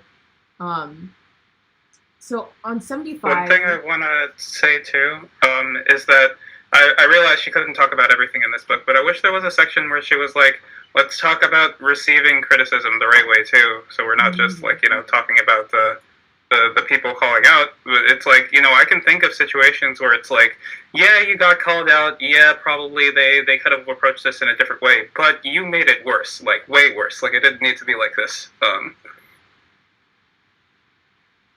So yeah. Yeah, because I think there's like a way where people, I've seen like comments where people are like, hey, like I know you intended it to be this way, but it came off as this way. And like those comments are like clearly from someone who's like, I love the work that you're doing, but I felt this particular instance was hurtful. And because I love your work, I want to call attention to it because I want to continue having faith in you. That's very different from someone, excitedly watching someone's like career to end. And so like if someone just starts telling me to go fuck myself, there's a way where I can understand that, because everyone has their opinions, and but I'm also like, I'm not going to read that whole comment because I don't think whatever criticism they have to say, will just feel like an attack to me. And there are people who are criticizing me and it's not an attack. But I think like talking about how that process of like, okay, like let's take criticism seriously. And as you're saying, like, how do we handle criticism? How do we go about that process? Because there's so much toxicity online that I just feel like, and I'm a very small content creator. So it's like, but even I myself am like, I have to put up these like really hard boundaries that can seem kind of cold, where it's like, this just feels abusive. And I'm not going to sit here and, try to work out with every individual who does seem like they're being abusive. I'm just going to not read that. And so, like, I'm curious to hear her thoughts on how to determine that, like, in a very real life way. Because, it sounds like there's people who had very valid critiques of some of her older writings, and she listened to that. But I'm sure there's a lot of people who are just being abusive. And so, like, how to sort that out, I think is, I don't know. But again, she does say, like, I'm not going to go over everything. It's just like, well, based on what I heard about this book from other people, I was hoping to get a lot more out of it. But on 75, she says, we will not cancel us. We hurt people. Of course we did. We are human. We are traumatized, socialized away from interdependence. We learned to hide everything real, everything messy, weak, complex. We learned that fake shit hurts, but is acceptable. And I thought that was another very beautiful quote where it's like, we hurt people. Of course we did. We're human. And then also like traumatized. Every single one of us is fucking traumatized. And my friend Nick has a really great podcast where she is talking about, I forgot the person who came on, but he's like this, he's vegan, he's black, but he talks about like leading with love rather than trauma. And that was something that really like, that I think about too, where it's like, am I just like acting out trauma and tell people to go fuck themselves? And, I don't know. All that is like just really beautiful. Like, we're all hurt people, and like we're coming here together as hurt people to be like, no more. This has to stop with us. Let's try to figure it out, and we're gonna fuck up, but let's try to be kind to one another. So I just think I really love like the goals of this book, and there are so many people that I can think of who got canceled, where I wish that as a community or some sort of like online community we had approached it in a way that wasn't just like, a witch burning. So in 77, we will not cancel us if we give up this strategy. We will learn together the other strategies that will ultimately help us break these cycles, liberate future generations from the burden of our shared and private pain, leaving nothing unspeakable in our bones, no shame in our dirt. Each of us is precious. We together must break every cycle that makes us forget this. And I also kind of like have some when I was Christian, I used to be like, every life is like really precious and like matters. And now that I'm not Christian, I'm not necessarily humanitarian in that way. Like, I genuinely think that there's like people who like, probably Jeff Bezos is probably someone like the world, we don't need him. We don't need like this person on their way to becoming a trillionaire, and that is a product of a systemic issue of capitalism. But like, after I wasn't Christian, I was like, yeah, some people we could do without, and I didn't feel weird about saying that. Like, when I was Christian, I was like, we have to love everyone through our flaws, because that's part of what Jesus did. And now I kind of think that's weird. I think it's actually okay to be like, I really don't like this person. I don't see value in them. That doesn't mean that other people, don't see value in them. But I think for the values that I have, like, this person goes against every value that I have.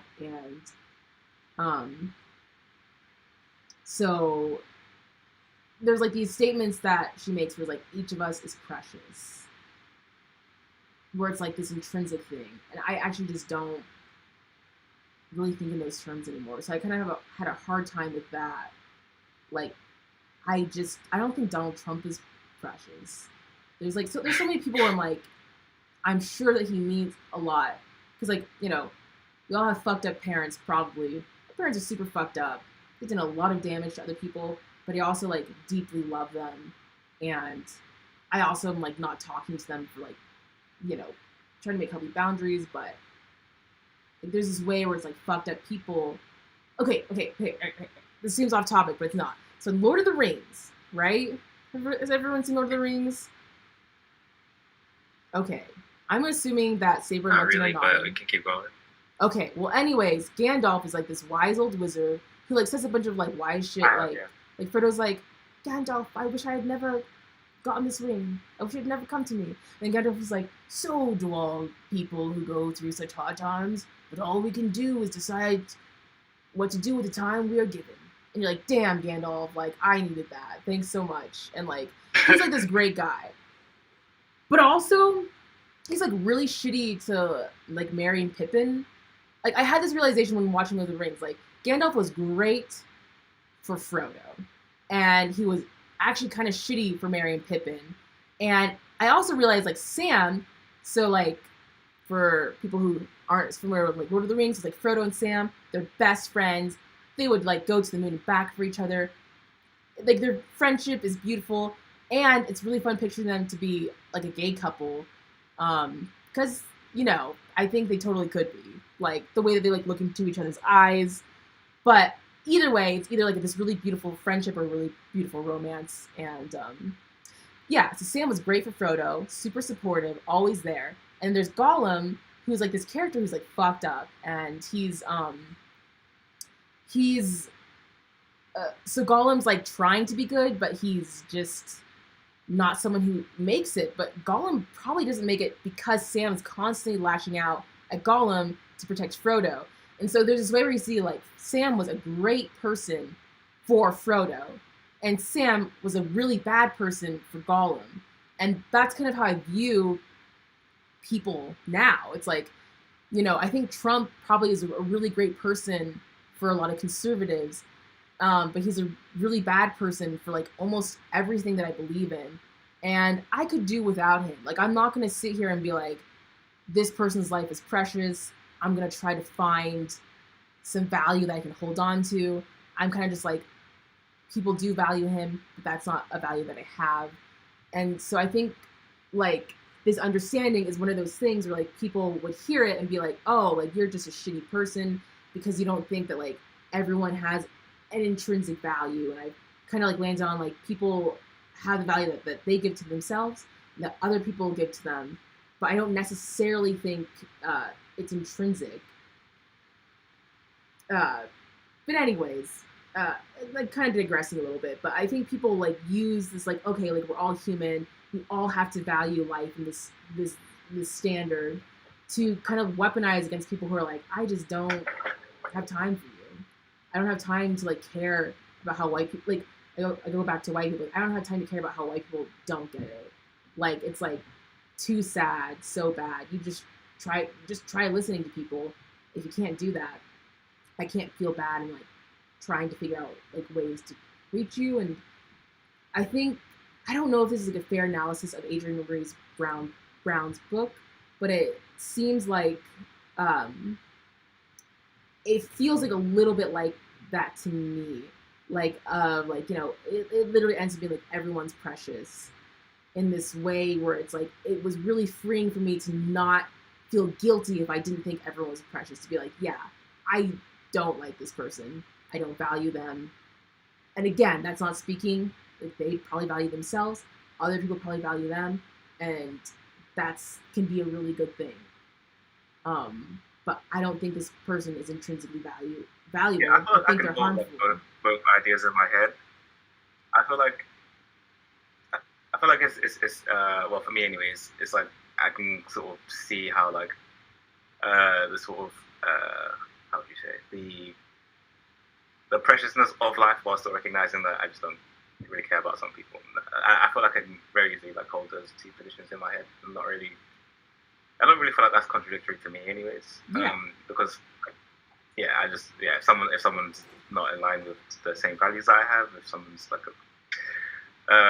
what I would consider to be a bad person, I can just, like, delete them from my brain and then, like, continue building with my own people. And that's basically how I tend to usually operate. And I think it does, again, like, come back to the difference between, like, in-group and out-group relation, right? Or it's like, okay, well, this person is in my circle, right? They're in my community. They're we're working towards like a specific goal versus like some other person that's outside of that definitely like they don't get what I'm doing. They don't understand anything about the movement in any meaningful way. They're trying to claim that they do, but they definitely don't. But they're not in my circle. Like they're not actually a part of what we're doing. They're not actually in the movement. They're not actually doing the thing that needs to be done. And I think like that's the primary difference between like some like we can say that okay, well this person's life does in some fundamental way matter, but with regard to like where my energy needs to be focused, it's certainly not with them. Yeah, I think like that level of discernment I don't necessarily see in this book where it's like just like, and for me the reason why I'm driving this point home is because it's actually so liberating. Like Saber, you were saying like it's not in contradiction if you don't really value someone, and because I grew up Christian, I was like, oh, this is a contradiction. Like there's something wrong with me if I don't find value in every single person, even if their whole existence goes against my existence. Like I would feel guilty, and it was super freeing to be able to be like, actually, like I don't value that this person, and that's okay. That doesn't mean that there's something wrong with me, and that doesn't mean that I'm not open to change or hearing ideas of like, oh, like this person has value here, here, and here, and me acknowledging that. But it was just like, it was really freeing. And I think I keep on bringing this up where it was like, there's ways where like me being petty or laughing at people has actually been really freeing. And it's not under the guise of like transformative justice. Like I don't think I'm transforming anyone. I did that for me, and I did that to make others laugh who are going through similar shit. And that meant a lot to me. And so there's like something in there that I want to kind of explore, because there's this like kind of like, I don't know if you like ever watch like shoujo animes where there's like a magical like schoolgirl, like Sailor Moon. Well, I guess Madoka Magica is not quite the same, but like but basically like there's this theme of like magical schoolgirls where like they convert their enemy, and they are just like really kind to them and empathizing with them, and the bad guy's like, yeah, I've been shitty because I didn't have anyone to talk to, and so now I'm gonna come over to your side. And I bring this up because like I would watch those shows and be like, okay, like we just need to like be nice and empathize with people. In an ideal world, like that would be so fucking cool if that's all it took to be like, yeah, I'm gonna try to level with you, I'm just gonna be empathetic, and I'm just gonna keep on showing up, and then eventually you're gonna be like, oh, I was being shitty, let's all work together. And again, that's just not the case with a lot of things. And I'm not saying that Adrienne Maree Brown is saying that like necessarily, but it seems like it's leaning in that direction. As opposed to like what I thought to be really freeing. It could be used in that way. I think it could be used in that way, and so that's why I also like to hear more clarity. Yeah, I think that's like my main critique of the book as well. Is just like there's sort of this very limited scope to the way that it's thinking, for sure. Like I definitely noticed that. I feel like the way in which it kind of depicted itself, it can be molded into even the wrong context. And I think that's like the primary problem. I think having a discussion, I think I wouldn't just tell someone to read the book. I would try to say, okay, do we want to like read this book and then have a discussion like this one around it, versus just telling them to read it? Because I mean, even in this one call, we came away with such different conclusions about the book that it's definitely worth more something to have like more of a conversation with using it as like the foundation, so we can have a conversation with common language, versus not having that. So that's where I'd say the value of the book is. But just on its own, I think that it doesn't hold itself well. I do agree with that. Yeah. No, I totally. Conversation. And yeah, one thing too that I wanted to add on to what Lecton was saying, that phrase that she has about us all being precious people, and we all hurt each other. I don't know if y'all know who Juno Diaz is, but he's like real big in the writing community, and during the Me Too movement he got exposed as an abuser. And I know that like Adrienne, she makes it really clear, like, you know, you can't apply this situation to cases of sexual abuse or survivors. Like, their job is just to survive. But he tried it. He was like, you know, I hurt people. That was his apology.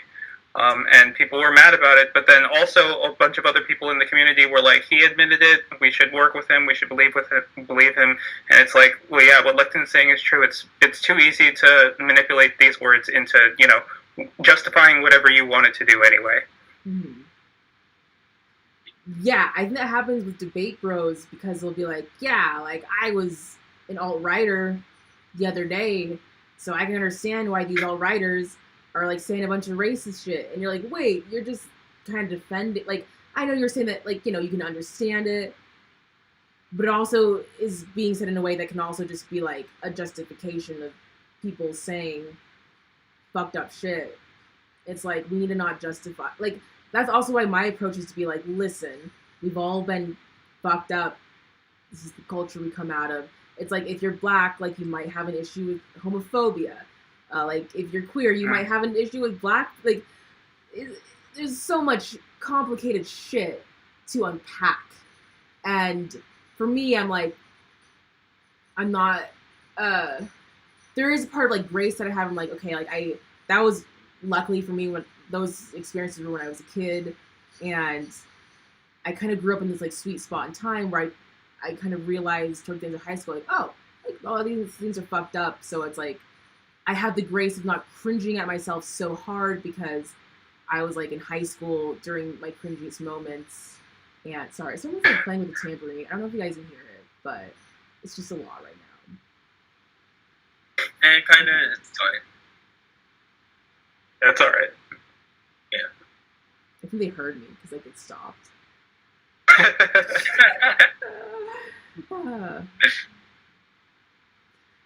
You're gonna say something, Lecton? No.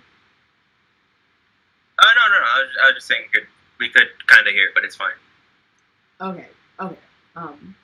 Yeah, I forgot what I was saying, but I don't know. I think there's just, like, a lot of, I don't know. I feel like I came to very different conclusions while asking very similar questions that she proposes in this book. So that's also something that I would have to, like, have more clarity on, because I feel like I try to think these questions a lot, and then a lot of times I'll be like, I can't reach these people. I'm gonna try to do something that stands in solidarity with others and gives us a good laugh at just how fucked up the world is. And that's kind of all I can do, and I make peace with that, and I make something funny, and I try to then move on and, like, focus on things that are more important. But I come to a different conclusion. Like, I'm not necessarily, like, trying to reach out as much as she is. I'm like, yeah, I know my capacity, and I don't have the patience. But yeah. One thing I'll say about this book, though, that I think was a good thing that I took away from it is that, like, not in situations where you're, like, reaching out to your enemy or to people who aren't going to be receptive, or, like, you know, trying to have grace and understanding for them, but, like, you know, I'll have a couple of friends where it's like we're in the middle of building towards something, or there's, like, potential for us to actually, like, turn this into a movement or something, and then, like, you know, it's true that I'll remember, like, a couple of times I'll be like, I'm cutting this person off. I can't deal with this messed up stuff that they're saying, and I really could have approached it in a different way than just to cut people off. That wasn't really a call out. It was more of a, like, I don't think a call out is going to work. I don't think a call in is going to work. I'm just done. And, like, that is really harmful for movements if you just abandon things instead of working it out. Yeah, that's something that I also, like, wonder about specifically with debate bros, because Bosch is always saying, like, I want the left to win. And in this book, like, Adrienne Maree Brown also talks about winning. And so I wondered if, like, that was, like, from a similar place, or if that was just kind of maybe coincidental. But it's like, I also would like to see the left win. And I also want to recognize that we've all done fucked up shit, and to give grace to each other and have something restorative more so than punitive. But I also think that it's super dicey, like any individual, like, yeah. Like if like, that's why the Xander thing bothered me so much, because he was like, you know, if you don't work with ex-Nazis, you should feel embarrassed about yourself. And I'm like, really? Like, there's people who are like literally like just a Nazi the other day, and you want everyone, including like people of color, to just like feel like great working with them. It's like that's an unreasonable request, and then to shame people for that, I was like, I just, yeah, I think for me it was like gloves are off, like there was like so many lines crossed where I was like this person can go fuck themselves, but it's also like, okay, like there are a lot of values that we hold or seem to hold. It's kind of confusing because like Xander Hall's like this also individual, like phenomenal example where he's like, yeah, I used to be on the alt-right, now I'm on the left, and he still says a lot of garbagey things, but it's like, okay, well, like if you are a leftist, then like shouldn't we have these values to be non-oppressive? But then people do try to reach out to him and he doesn't listen. So it's just like a really it gets complicated really fast because like I myself ideally would like to just talk to debate bros and be like, listen, please stop saying fucked up shit about the people that you claim to help. That's kind of it. Like for me, I don't even necessarily like. I see why people will feel offended at like white people debating the, you know, if like black people are like inherently like have lower IQs or something like that. I can see why that would be like offensive, but to me personally, like the issue is like just them saying stuff that's is just throwing communities under the bus. It's like a Candace Owens move. It's like a Blair White move. They're trying to, so like Blair White does this thing where it's like, I'm the sane trans person, I'm rational. She's throwing all these other trans people who are actually very rational, just throwing them under the bus. They have Candace Owens being like, I'm the sane black person because I'm like you guys, and Candace Owens throws under the bus like every other black person.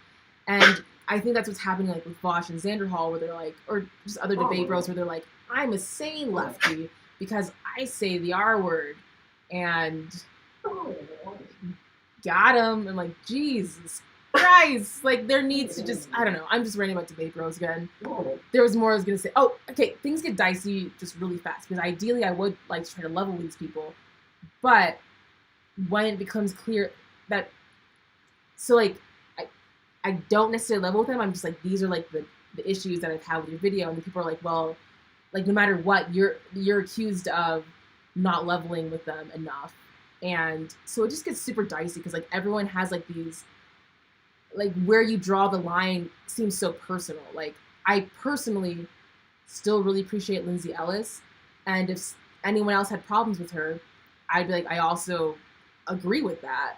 Because like someone felt that way about me for like a number of things like that I've done like in my youth or something, I'd be like, yeah, you know, I don't really feel complicated about that. Like even if I think I'm different, you know, people don't necessarily know me like that.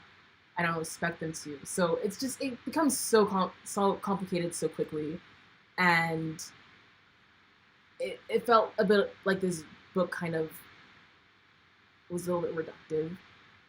But I only read it once, and I didn't take very good notes on it. So you know, take that with a grain of salt.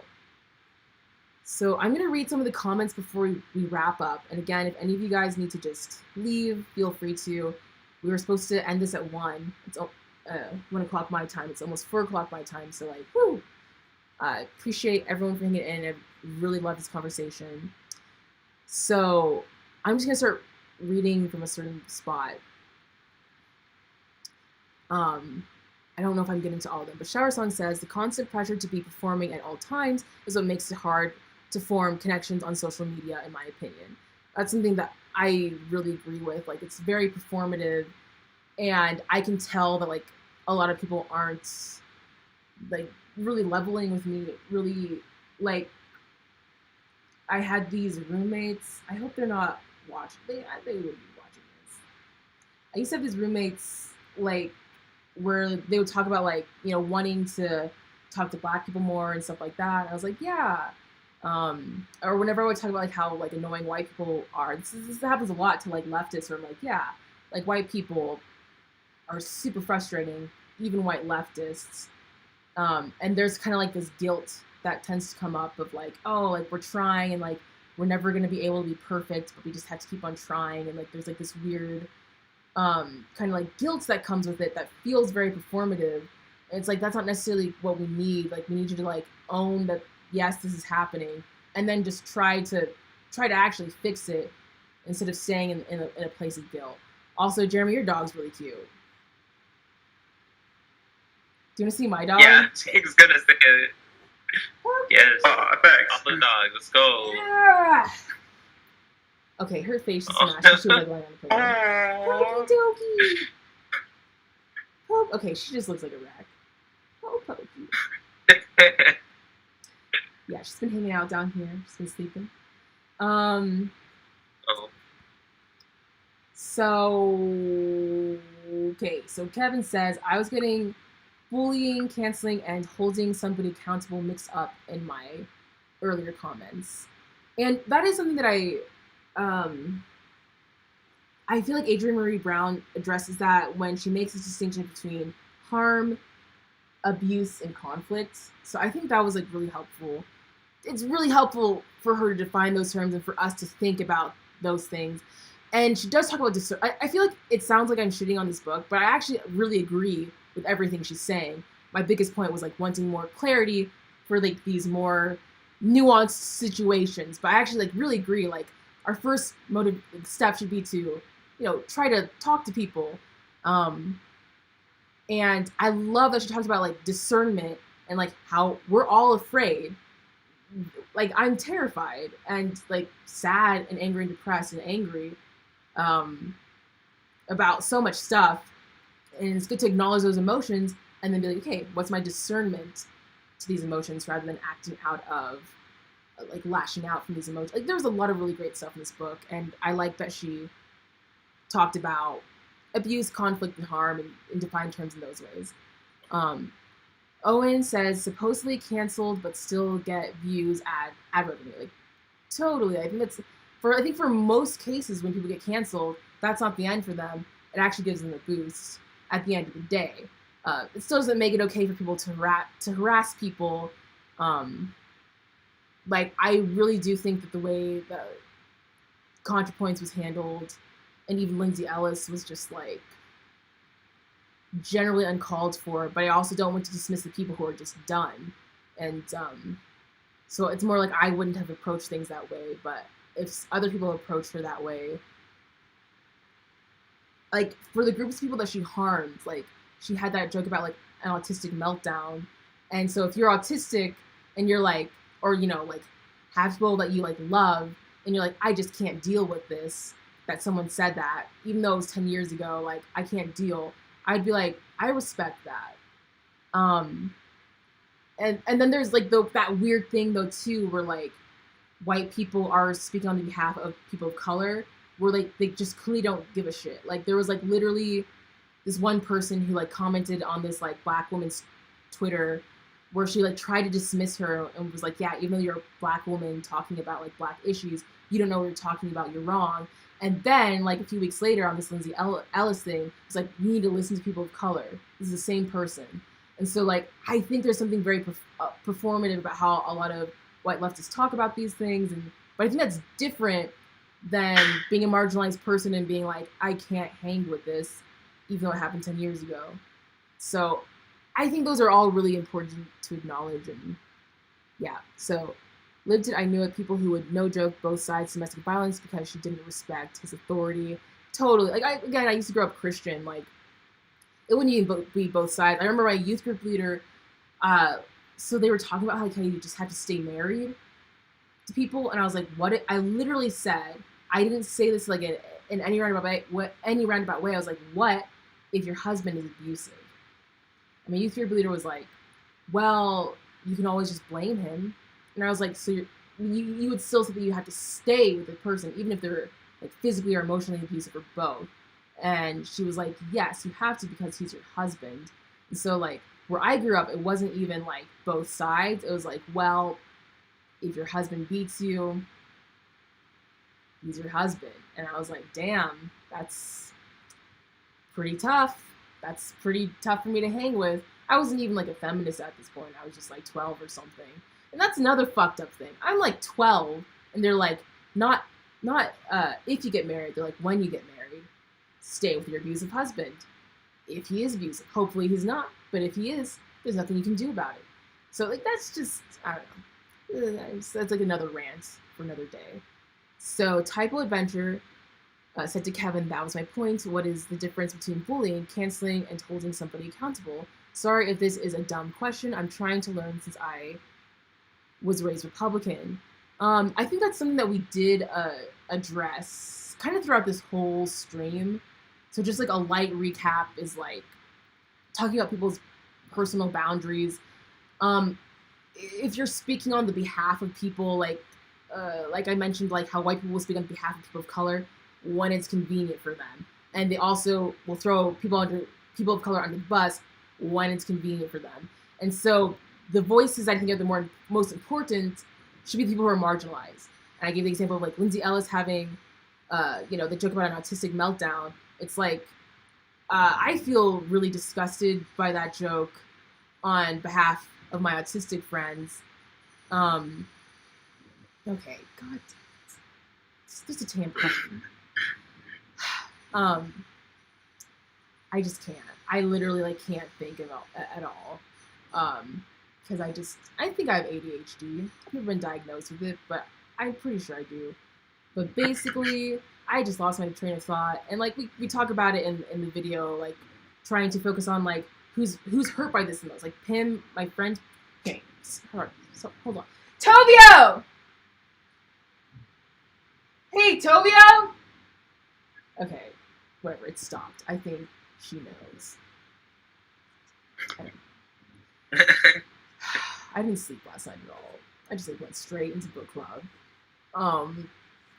But yeah, my friend Pim is online, had this really great video that came out that talks about like horror and like how it views ugliness and how that's like super ableist a lot of times. And she brings up Freddy Krueger, who is this, the actor. Is Freddy Krueger? I don't know. I've never seen this movie. So this actor like puts on a mask of like scars, but he can take off that mask.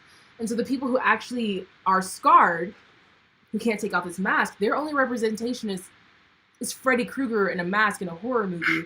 So like even though we all like love that character, it's not helping like people who actually are scarred, give them representation. And so like I think when thinking about like what's bullying, what's bullying, what's canceling, what's holding someone accountable, I think so much of it, this is my opinion, I don't think Adrienne Maree Brown says this, but I think so much of it comes down to power dynamics and what you can do in that moment to try to take back your power, to try to take back your sense of humanity. And I think that line, like I think a lot of my videos where I'm just like, shitting on debate bros, or like I made a video like making fun of Tom McDonald, like I think right wingers would be like, oh, you're bullying Tom McDonald, and like for me, I'm like, I see it as me being able to take my power back, being able to take my sense of humanity back, and standing in solidarity with other people and having a laugh. And people might say that that's bullying. Some people might not and be like, oh, I think that's great because I think you're standing in solidarity with people, and like it's taking our power back. But I think those lines often get blurred. But for me, it comes down to like who's like the power dynamics. Like Tom McDonald, who's like this really shitty rapper, like all his raps are really just about maintaining the status quo. Like like every line in that Snowflake song, it wasn't clever. It was like just to maintain the status quo. And if you're on the party that already can maintain the status quo, there's already a power dynamic and balance there. Because you have a group of people who are saying the status quo is fucked up, and it's hard to get people to listen to that. And so it's like this uphill battle. But to maintain the status quo, it's not an uphill battle at all. So I think to me, like, what's bullying, what's canceling, what's holding people accountable, almost always comes down to power dynamics. And it's something that I wish was talked about a little bit more specifically in those terms in this book. Because, like, I think it'd be really fucked up. Like, there's like, smaller YouTube channels that have, like, come after me. This weird thing happens where people are, like, following me. and they like say nice things about me, but then they like lash out a bunch, and I'm like, something's going on here that I don't really understand, and I think this thing will happen where like other smaller channels, because of another smaller channel who has like slightly more subscribers, they'll like kind of like try to support me, so I'll hopefully give them support back. But then they also are like constantly lashing out at me, and it's like I've thought about being like, hey, you can just go fuck yourself, but I think that'd be fucked up because I, in that situation, had more subscribers. There's a way that I want to do that a lot more discreetly. So I think like, okay, I still really want to tell this person to go fuck themselves. But I do have a power dynamic of being a larger channel. So if I tell them to go fuck themselves, it just needs to be more discreet. And maybe a little passive aggressive, maybe a little petty, maybe a little zest in there. And those are kind of like along the terms that I'm thinking of. And Adrienne Maree Brown seems to, I don't think she's invalidating that process, but I think she's also saying like that needs to be our very, very last option. And for me, I don't have that much patience. It comes down to power dynamics. So like I think the smaller channels being shittier to me was a product of systemic oppression, but also in that specific instance, I had more power as like having more subscribers. I'm constantly trying to evaluate those dynamics. Because there's so much, I think there's so much nuance in there. I might be a Black queer woman, but if I have a larger channel, I should just be mindful of that. I don't feel weird about calling Bosch out or like other debate bros out in the way that I'm doing. I don't know. There's like, I'm just starting to rant. I know we need to wind this down, but all of this to me comes down to power dynamics, and it could be like this very like. We could have like a 4-hour podcast, I think, on how power dynamics work. And so that's also why I wish Adrienne Maree Brown dove into that a little bit more. She definitely brings it up. But again, it'd be great to have more clarity. Ruthie draws a lot, says canceling itself. Was Lua, if you could, if I could add one really quick thing to what you were saying. Yes, please. Yeah, I think that another important thing is that if you're in a position of power and you're looking at this like, I think this person is just bullying me, but maybe I don't see the full scope. A lot of things that people don't do is just ask, what do you need from me? And to see, if there's anything I can do to remedy the situation, or if this person is just like, frustrated and taking everything out on me. And like, if that's the case, there's nothing you can do about it. But if there is something you can do, they might feel like, this person wouldn't be willing anyway. And if you can make it clear that, like, I am actually willing to do something about this, then that's important. Yeah, I've definitely had experiences where it's like with this person I'm thinking of, like, they wrote, I think, like, the very first interaction they had with me were like, what's BIPOC? And I, like, oh my gosh, I forgot what the B is, but it's like indigenous, Black, that's us, oh my god. So Black, indigenous, people of color. I don't know, I'm like BIPOC. And I had to think about it, to be honest. But yeah, Black, indigenous, people of color. And this person was like, well, why do we say BIPOC instead of just people of color? And I'm like, there's a stress on, like, especially in the US, Black people and indigenous people. And there's also people of color, but, people of color aren't a monolith. Like, it's kind of annoying how, like, white people will be like, oh, like, this happened to this one, okay, like, again, this is like my personal opinion on stuff. It's not something I'm sure I should share on stream, but like a lot of Asian communities have like the model minority thing going on, and a lot of Asian communities as a community, not as individuals, like there's like white people shitting on Black people, and then like right behind them tend to be like Asian communities being like, wow, if you had been a model minority, maybe the police wouldn't kill you so much. And it's like, so it's, yeah, I'm ranting. I'm sorry, everyone. So basically, I was trying to explain, like, people of color aren't a monolith. There's a stressor on Black and indigenous people. And that's why people use BIPOC. And he's like, wow, people are probably going to make a bunch of different words too. And I was like, that's how languages work. I'm sure there'll be different words to express BIPOC people that will come in the future. And you'll probably be able to use, have some options to choose from. And I was like trying to act with this person in good faith and be like, I don't understand like what's upsetting about this. and yeah, he would just keep on getting defensive and lash out. But then he would like say nice stuff to me, and I'd be like, oh, okay. But then he would like get defensive and lash out. I was like, there's something going on here that I don't really understand. But so that situation was like really shitty, where I was like I think I gave that person too much grace in a lot of ways. But there have been people who were like, I feel like they're lashing out at me, and then I'll be like, hey, I noted that I made this mistake. I tried to fix it in this way. How do you feel about that? And people have been like, oh, thanks. And I'm like, oh, wow. I didn't think that was going to happen. So I don't know. It definitely is worth to try. But I also, like with this person, I think there was a lot of red flags. Like the person who was shitty to me, I think there was a lot of red flags where I was like, just block him. You know, that came up way earlier, but I was like, started to try to engage in good faith. And when you're engaged with someone in good faith who's not in good faith to you, sometimes it's hard to recognize that before you're like, wow, this is way out of hand. And that's another thing that I think is important. Like, we will not cancel us.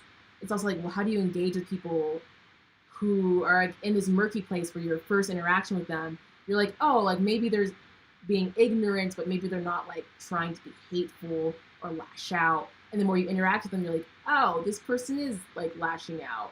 Maybe I should block them. Well, they haven't crossed the line too much. And then like, you know, all in one day they like cross these lines, and I'm like, damn. So I don't know. There's just so much gray areas in these things. And I'm really glad that we're all talking about it on this podcast. But I don't know. I feel like there's just so much in here, or like just in our lives of like cancel culture and just people being shitty on the internet. It's really hard to navigate and still have these values of like, let's try to make a community and talk to each other. Like, I feel like there's like a lot more to be said and explored. So shower songs, the three things often overlap to varying levels of success or toxicity. David says, I'm so sorry that had to have been hurtful and confusing. I can't understand how people can put harm or care anywhere near the same level as respect for authority. Shower Song says, canceling was devised as a means to accountability, but attempts to cancel often are co-opted by people who just want to bully. I should ask, like, does anyone have like any thoughts on anything we've said so far?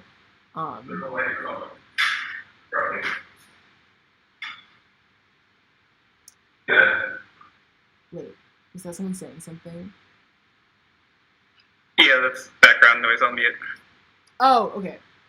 I can say one thing and then I have to head off. Sure. But I think I can probably give some closing thoughts just in general.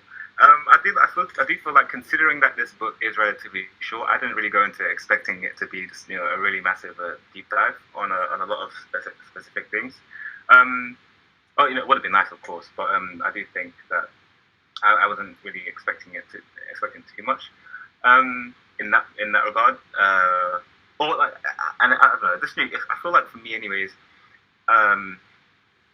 what I basically got from this book more than anything is just that, considering a lot of the sort of research that I've been doing this in general in terms of like how communities should be formed, or like how we can kind of move forward in that regard, I was basically just kind of like looking to this book as a kind of I don't know, to kind of look for like tools that I can apply for like my own kind of community building purposes type thing. And I found in that regard some very interesting things that I can kind of take on board in that regard.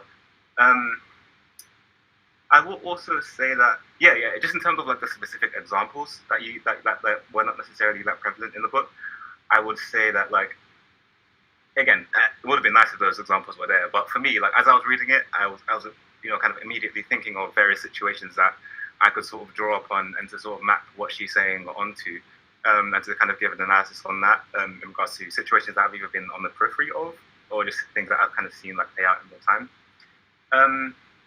But yeah, I do feel like, just in terms of taking these tools in general, I do feel like, as we do, or something that I kind of want to try to do over this year or just over time, is to try to just facilitate these kinds of interactions to build stronger communities whereby certain boundaries are set, partially or even almost entirely, but based on like the tools that are also questions and stuff like that that's being posed in books like this, as well as other things in terms of how the internet actually functions and stuff like that. And then creating an environment to invite in people who are sort of, are down for those particular like boundaries. And for anyone who wasn't, there's plenty of other communities and stuff like that. And I feel like just based on the kinds of platforms that we've built up over the years, and just based on the kind of reach that we do have, definitely not like big or massive in the grand scheme of things in terms of the biggest content creators and stuff like that. But I do feel like we do have pretty sizable communities, especially if you kind of like add together the amount of followers and subscribers that are sort of even just within the Black left alone, for example. And so I do feel like there is an opportunity to create a kind of community that upholds those values and creates a safe space for people to communicate and interact, and to pretty much like avoid a lot of the people that are outside of that. Because it's like, if you do have a community that has a few thousand or maybe even more, tens of thousands of people, you almost do not need, in my opinion anyways, I feel like in that sense I wouldn't even need to interact with the things outside of that, kind of just in the sense of just consciously creating our own communities as opposed to just allowing the algorithm to dictate who is in the community or not, which is what is the case on platforms like Twitter and Instagram and stuff like that. And I guess like finally I would also say that like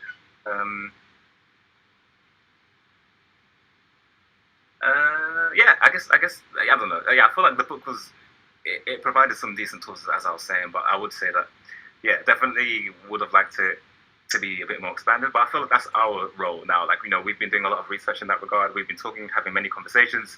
So maybe it's up to us now to kind of take that and to develop these ideas even further, to create some kind of format and to create some either content in various forms, whether it's books, podcasts like this, interviews, these kinds of things, taking these ideas and developing it based on the various examples that we've either spoken about today or other things that we can kind of draw upon as well. So I guess that's like my general thought. Oh, one other thing too is that like I do feel like it is important to maintain a kind of emphasis on not necessarily to like prioritize the internet or like social networking, but to also just understand that like it is something that is encroaching upon our lives more so every year, and that like when I kind of look at the data in terms of the amount of time that people are spending online, it does seem to be like increasing. And based on the logic of the system, it seems like these platforms are trying to essentially just try to capture as much of our attention as possible and leveraging various tools that they have available to actually do that. And it is like, I feel like developing standards to interact with the internet sooner rather than later is very important, considering like how immersive the technology is actually getting. And it may even be, we can sit here now and say, oh, it's not as important, but maybe in 5-10 years, it may be something that's all encompassing, that captures the attention of like, 90% of our attention, for example, for various reasons. You can look at Facebook Horizon, which is essentially like Facebook's VR alternative, and how they've brought out Oculus and how they're planning to basically transform something like Facebook into like an all-encompassing virtual reality experience. And in that sense, it may be even harder to break away from these systems as it is right now. And so I feel like laying those foundations sooner rather than later may be important. As I was saying, like it isn't, the in real life activism, in real life organizing and community building and, working on local things like food sovereignty, these kinds of things, definitely like very, very, very important as well. But I do want to like not be careful not to kind of like downplay the advancements of the technologies that are capturing a lot of our attention. But yeah, having said that, I do appreciate this conversation. They're going a bit longer than I expected, but sorry about that. Cool. I appreciate it. The next one will not go over. So yeah. Thanks for staying here for so cool. long. Like I definitely did enjoy it. I did enjoy it for sure. Like time wise, I honestly don't really have anything to do at this point today. I did all of my errands earlier, so it's what cool. time is it where you're at? But I do have to go out to the shop before it closes. It's 11 p.m. and the store closes at Are you going to a grocery store? So I have to head out in the Hey, say that again. Sorry. Are you going to a grocery store? Yeah. Okay. We call it a shop off license. What? But yeah. That's so charming. Grocery store. Oh my gosh. Wow. Okay. Cool. Well, I don't want to keep you I might back. call it a grocery store just if people notice. Yeah, I don't want to keep you from like getting groceries and stuff. But yeah, thanks for coming. And then also, I'm gonna post. I have to get. No, it's not. I'm not doing a full shop. I'm just getting some wine before it closes. But Otherwise, still, I'm that's intense. They're like, oh, what if something happens? And then they're like, hey, the store's closing in like 15 minutes, so get the fuck out when that 15 minutes comes up. And you're like, dang it, I don't want to be that customer. I don't know. I don't want to keep you. I just want to say really fast. I will post the reading for that we're gonna read next. So try to get your book like today online or something like that. And then we're still gonna read it or have a book club for that next couple weeks. So I'll post that in the Discord today after this. Cool. Okay, get out of here. Get your groceries. All right, great. Peace. Lectin, Jeremy, how do you guys feel about finishing up these comments and calling it good? It's also okay if you have to go. Yeah, sounds good. Yeah. Okay, cool. I've been having fun because like I feel like a lot of the podcasts or whatever these are like don't necessarily get a lot of comments, and there's been a lot in today's, which I also think speaks to like kind of how relevant this book is, us being like on YouTube right now and cancel culture. So it's Ruthie Draws a lot says accountability and canceling is the same thing. Cancel culture doesn't exist. People keep saying bullying people online is canceling, and that's not what the term means. And I think that's like generally true, and it's also important to understand like canceling came from, I think it was literally R. Kelly, like black women were like, cancel this person because he's a pedophile, and it was like a way for like black women to like specifically to have power in these really fucked up situations. And now it's kind of like people can make a mistake and people call it canceling. And I used to think that cancel culture doesn't exist, but I think having my experiences online of just like, again, like if people disagree with this, I'm not going to sit here and try to change your opinion, but just like when I talked about like pride stuff, I don't think it's wrong to see people in like jock straps. I don't think that's going to fuck your kids up. I think what fucks our kids up is like telling them like, hey, when you see this, you know, divert your eyes because that's just wrong. Like that's what fucks us up. And then we grow up and we have shame associated with those things. And like, yeah, and then we like look down on people or have shame in ourselves for wanting those things. So it's, to me, that's where the fucked up stuff comes from. But when I said that, I had people be like, you're a predator and like, these are your kinks. It's kind of annoying because people just like assume that these are my kinks. And I'm like, you know what my kinks are? I don't have the balls to talk about that online. But I will defend other people's kinks. But yeah, it's like, so I just thought that was like unnecessarily mean because I wasn't trying to like some people were saying like, I've been raped, so I don't want to see this kink because it reminds me of my rape. And I still think that's unfair because like, I've also been, I think like, saying that you've been raped has, you know, validity to it. It's like certain things like particularly hurt you. But there's also like a lot of things that triggered me after I was raped, and you know, I've gone to therapy.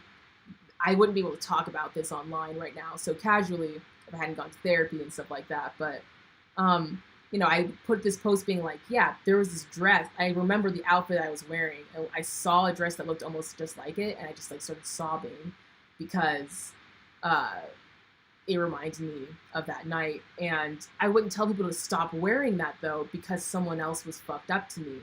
And I wouldn't want that for other people like wearing their kink clothes. Like just wearing your kink clothes isn't the same as literally having sex in front of someone without consent. Like, and then also just being like a teenager, like I grew up in a very Christian, very, very Christian bubble, and like people would be like, you need to change your shirt because all the boys are staring at you.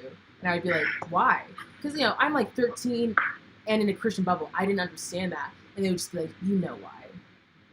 And I literally didn't at the time. And that happened so much growing up. And it was just like really, like I look back on that, it makes me so angry because I'm like, my body just happened to be developing. And, you know, I had never gotten comments like, you need to change your shirt, like when I was, you know, 11, when I started to like, turn 12 or 13, the way that like people interacted with me was like there's something inherently wrong with you. And there's ways where people have interacted with me where they're like, oh, because you're defending people's rights to wear these clothes, you're a predator and there's something inherently wrong with you, we're like, fuck you, get a new kink, when it's not even my fucking kink. And I'm like, I'm just trying, anyways. But so that felt like a little bit like canceling to me, although like maybe on a much smaller scale. But I think that was just really fucking mean. I didn't really need that.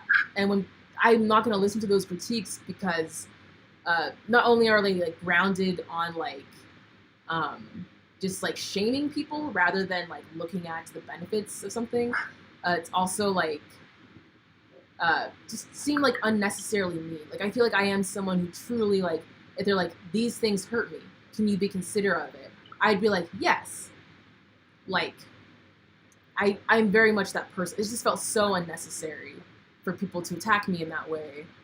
And yeah, so I think that was maybe like falls in line with bullying.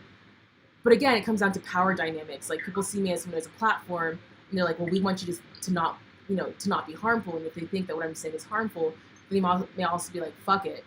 We think you're harmful and like you're, too beyond the pale to reach. So I think there's like a lot of complexity and nuance there. On one hand, I like kind of think those people can go fuck themselves and I'm glad that they unfollowed me. On the other hand, I'm like, I get it. You think I'm being harmful and I don't agree with that, but you're like, fuck it. Fuck her. I'm like, okay. So accountability and canceling is the same. Oh, wait, okay. So I just read that shower song. Sometimes it works to hold people accountable. Oh, before I go, does anyone have any thoughts? Because I think I've been talking a lot. Jeremy Lecton, did you have any thoughts on stuff? No. I think it's just, talking about specific language, but I think it kind of comes down to we have to kind of define language as we use it sometimes because of how much it can change over time, if that makes sense. Yeah, it's really, really true. Exactly. Yeah, especially nowadays, it's constantly like changing. Yeah, which is I think really great because it means that people are like being more thoughtful about stuff. But yeah, I think defining your terms. And I also want to say that I'm an English teacher, and something that I think like people can get really invested in definitions of that you're not using that word the right way, and we need to hone in on what this word really means. And it's like I can see like if your opinion is that cancel culture isn't real, or if accountability is what it actually is. It's like even when you do your absolute best to define things in like as precise a way as you possibly can, it's still like two people are going to have very different perspectives on it. So the focus on being like really precise with your language is often misplaced, and it really should be more about like what do you want me to do about this? Because things shift as Lou and Lecton were saying. But also, like, that's the root of the problem is that, like, you made this video. You would call it harmful. I would call it just my opinion. But, like, at the end of the day, even if we can call it two different things, what we can decide to do about it can be the same. Yep. Mm-hmm. Yeah, definitely. I think there's, like, a lot of nuance to explore in those things. And, yeah, I totally agree.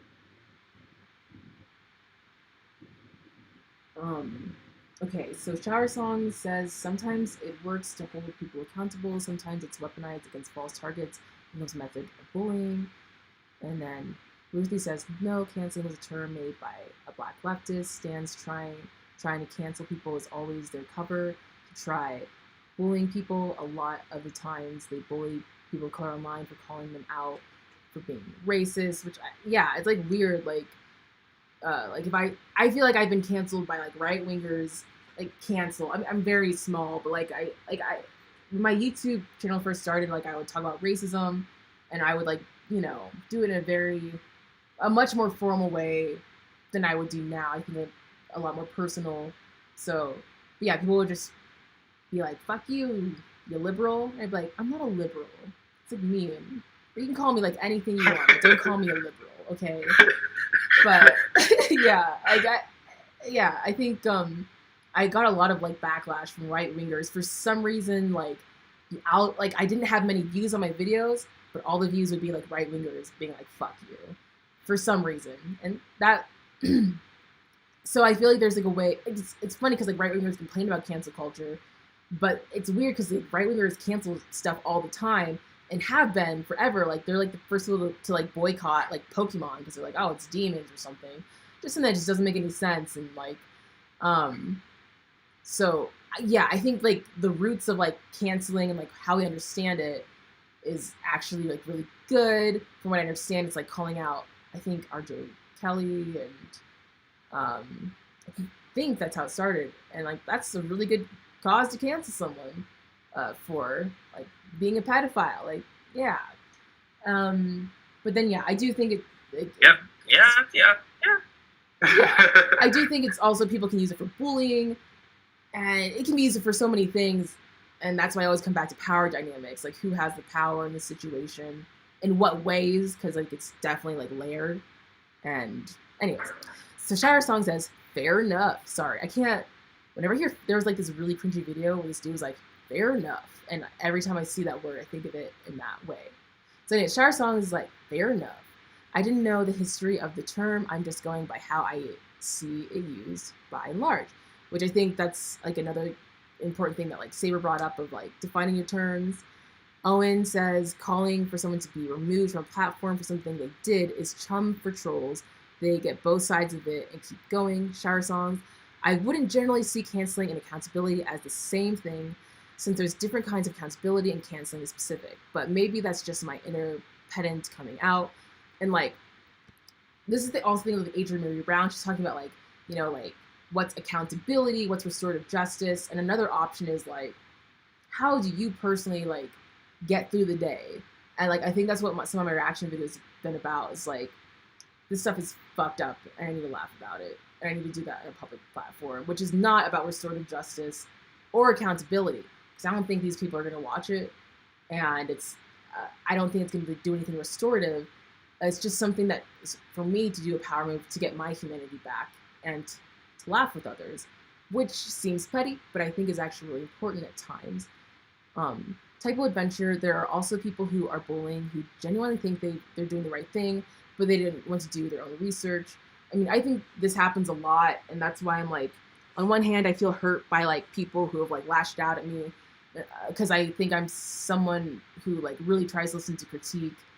And then on the other hand, I'm like, well, they see me as someone doing something harmful, and, you know, they've just given up on trying to convince me of anything. And there's part of me that's kind of respects that, where it's like, okay, like, I don't think I'm that person, but if, you know, it's not necessarily someone else's responsibility to figure that out about me. Like, they don't know me like that, and I don't actually necessarily blame them in some ways.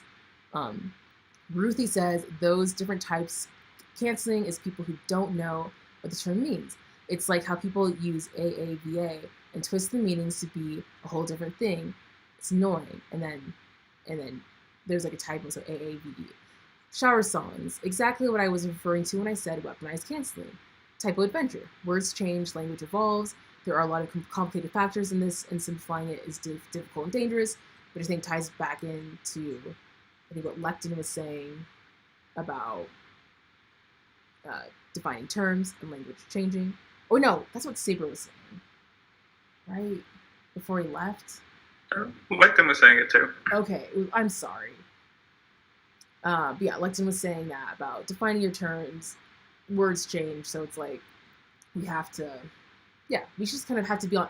That's why I think like qualifying your statements is really important. Like, I think if Debate Bros like honestly just did that, I don't think I'd have so much of a problem with them, but they don't qualify stuff. They'll just be like, fuck black people, fuck trans people. And it's like, what do you mean by that? What I think what you mean by that is like, there's fuck these specific black people or fuck these specific trans people, not the whole community. But a simple qualification would just do wonders. Just say that instead of saying fuck an entire group of people that you're saying that you're trying to help. It's kind of like blows my mind a little bit.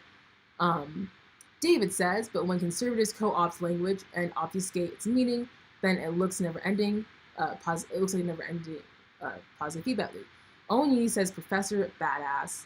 And I really appreciate that, because people who don't like me will be like, Professor of Lies, Professor Bullshit. which I kind of like. I'm starting to keep a folder of it because some of them are getting creative, and I think it's kind of fun to look at. I made this post on Facebook being like, oh, what should I name my YouTube channel? I like when people talk shit about me, I want it to be fun, but not taking myself too seriously. And it's funny because I completely forgot about that post. That's totally what my channel is. So thanks for calling me Professor Badass. I'll probably screenshot that one because that's a sweet one. Type of adventure. Can't we do the same thing? Like retaking back the meaning of a word. Type of adventure says like queer. A bunch of younger LGBT folks like to refer to themselves as queer in my community. I don't know. I use the word queer as just like a kind of a catch-all term, which I don't know if that's offensive to everyone else, but it just seems like simpler. Where it's like, I don't know if you've ever seen those memes where you're like I'm done trying to figure out what my sexuality is, which I think is really common for people because it's like I'm technically not bi. For me it actually comes down. I don't know, like if I think you're hot, I think you're hot. And I tend to like androgynous people, but then they're having people who are very masculine who I think are attractive. And they're having people who are very feminine who I think are attractive. So it just kind of comes down to like style, androgyny, and like, I don't know. But like that's not a category in like LGBTQ+. It's like, oh, like you generally like androgynous people regardless of what gender they are, but sometimes you like more masculine men, and sometimes you like really feminine women. Like that's not like a sexual identity. So some of those be like, I'm queer. But I don't know if that's like, offensive to people where it's like a bit of an overgeneralization. And I'm kind of ranting again. So David says, when conservatives co-opt language and obfuscate its meaning, then it's like, oh, I already read that. Okay. So David says, I think the point of obfuscating means for stalling progress, which I totally agree with.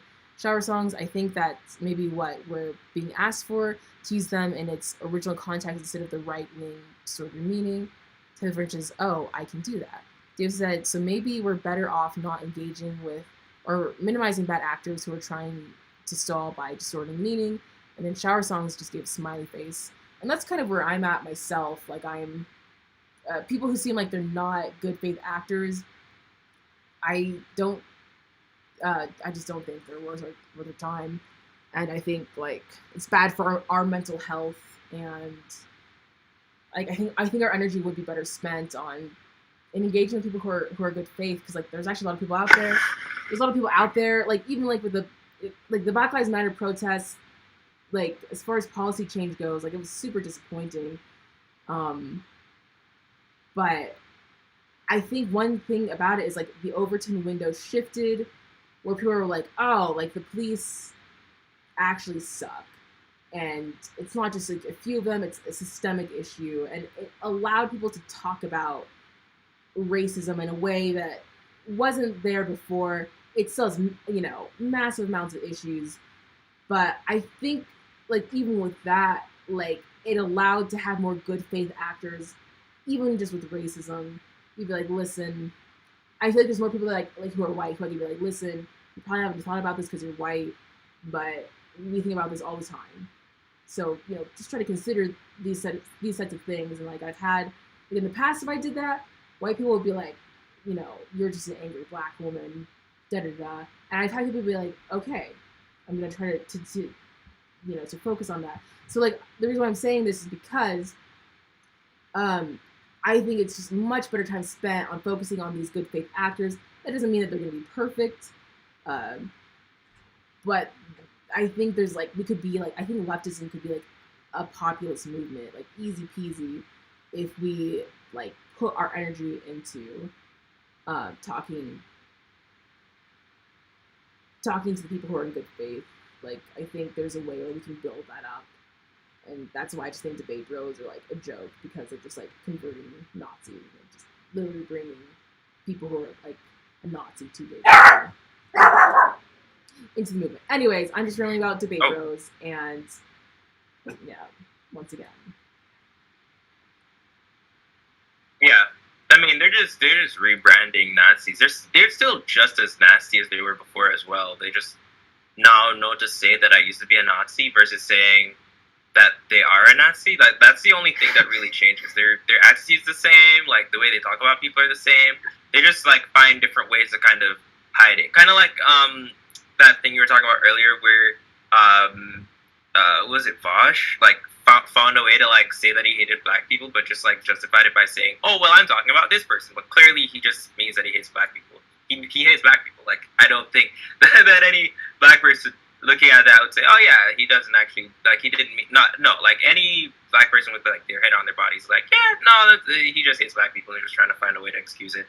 And yeah, I think that's really all we're seeing. It's just like they've found a way to help people rebrand, but in just the fundamental way that they engage with communities in general is a very like destructive, like the mindset is very like settler colonial in and of itself. It's definitely more extractive and destructive and more about destroying people more so than any form of like understanding, growth, and how do I say reproduction, right? That's not what that's about, and so like it's definitely not what I'm interested in, if that makes sense, Mm-hmm. That makes sense. Yeah, no, I totally agree. Yeah, so that's all the comments that we have. Does anyone have any more like last thoughts before we close up? I know like I don't want to come off as too dominating. Like I have very strong opinions, but I also want to be conversation. I'm totally open to hearing other ideas. Like I kind of start complaining about debate bros, so I kind of apologize for that being my default. Does anyone have any anything else they would like to add? Any other observations? I just wanted to say thank you. Yeah, I have the same sentiment. Yeah, thank you. Like this was a really good convo. Like it definitely went way longer than I was expecting, but it's chill. Like it was definitely very interesting and had a lot of stuff to talk about and go over and go through. I think it was all worth it. So yeah, I do appreciate this conversation. Yeah. Yeah, I feel the same. I apologize about going over, but I also really enjoyed talking about it with you guys, and I feel like yeah, I don't know. I feel like if I hadn't had a conversation, that book would have probably left me feeling empty, and having a conversation with people who are like online right now, yeah, it's been just really good for me, and I appreciate y'all hanging out for so long. That's true. Yeah, if I just read this book by myself, I would be mad. Yeah. Yeah. Same. Yeah. Yeah, I guess that's all for today then. I'll let you guys get going. Yeah, I'm just gonna post the book that we're gonna read, so I'm gonna do it after this, so try to get that tonight, hopefully. Yeah, I'll see you guys in a couple weeks. See ya. Yeah. Bye. Bye.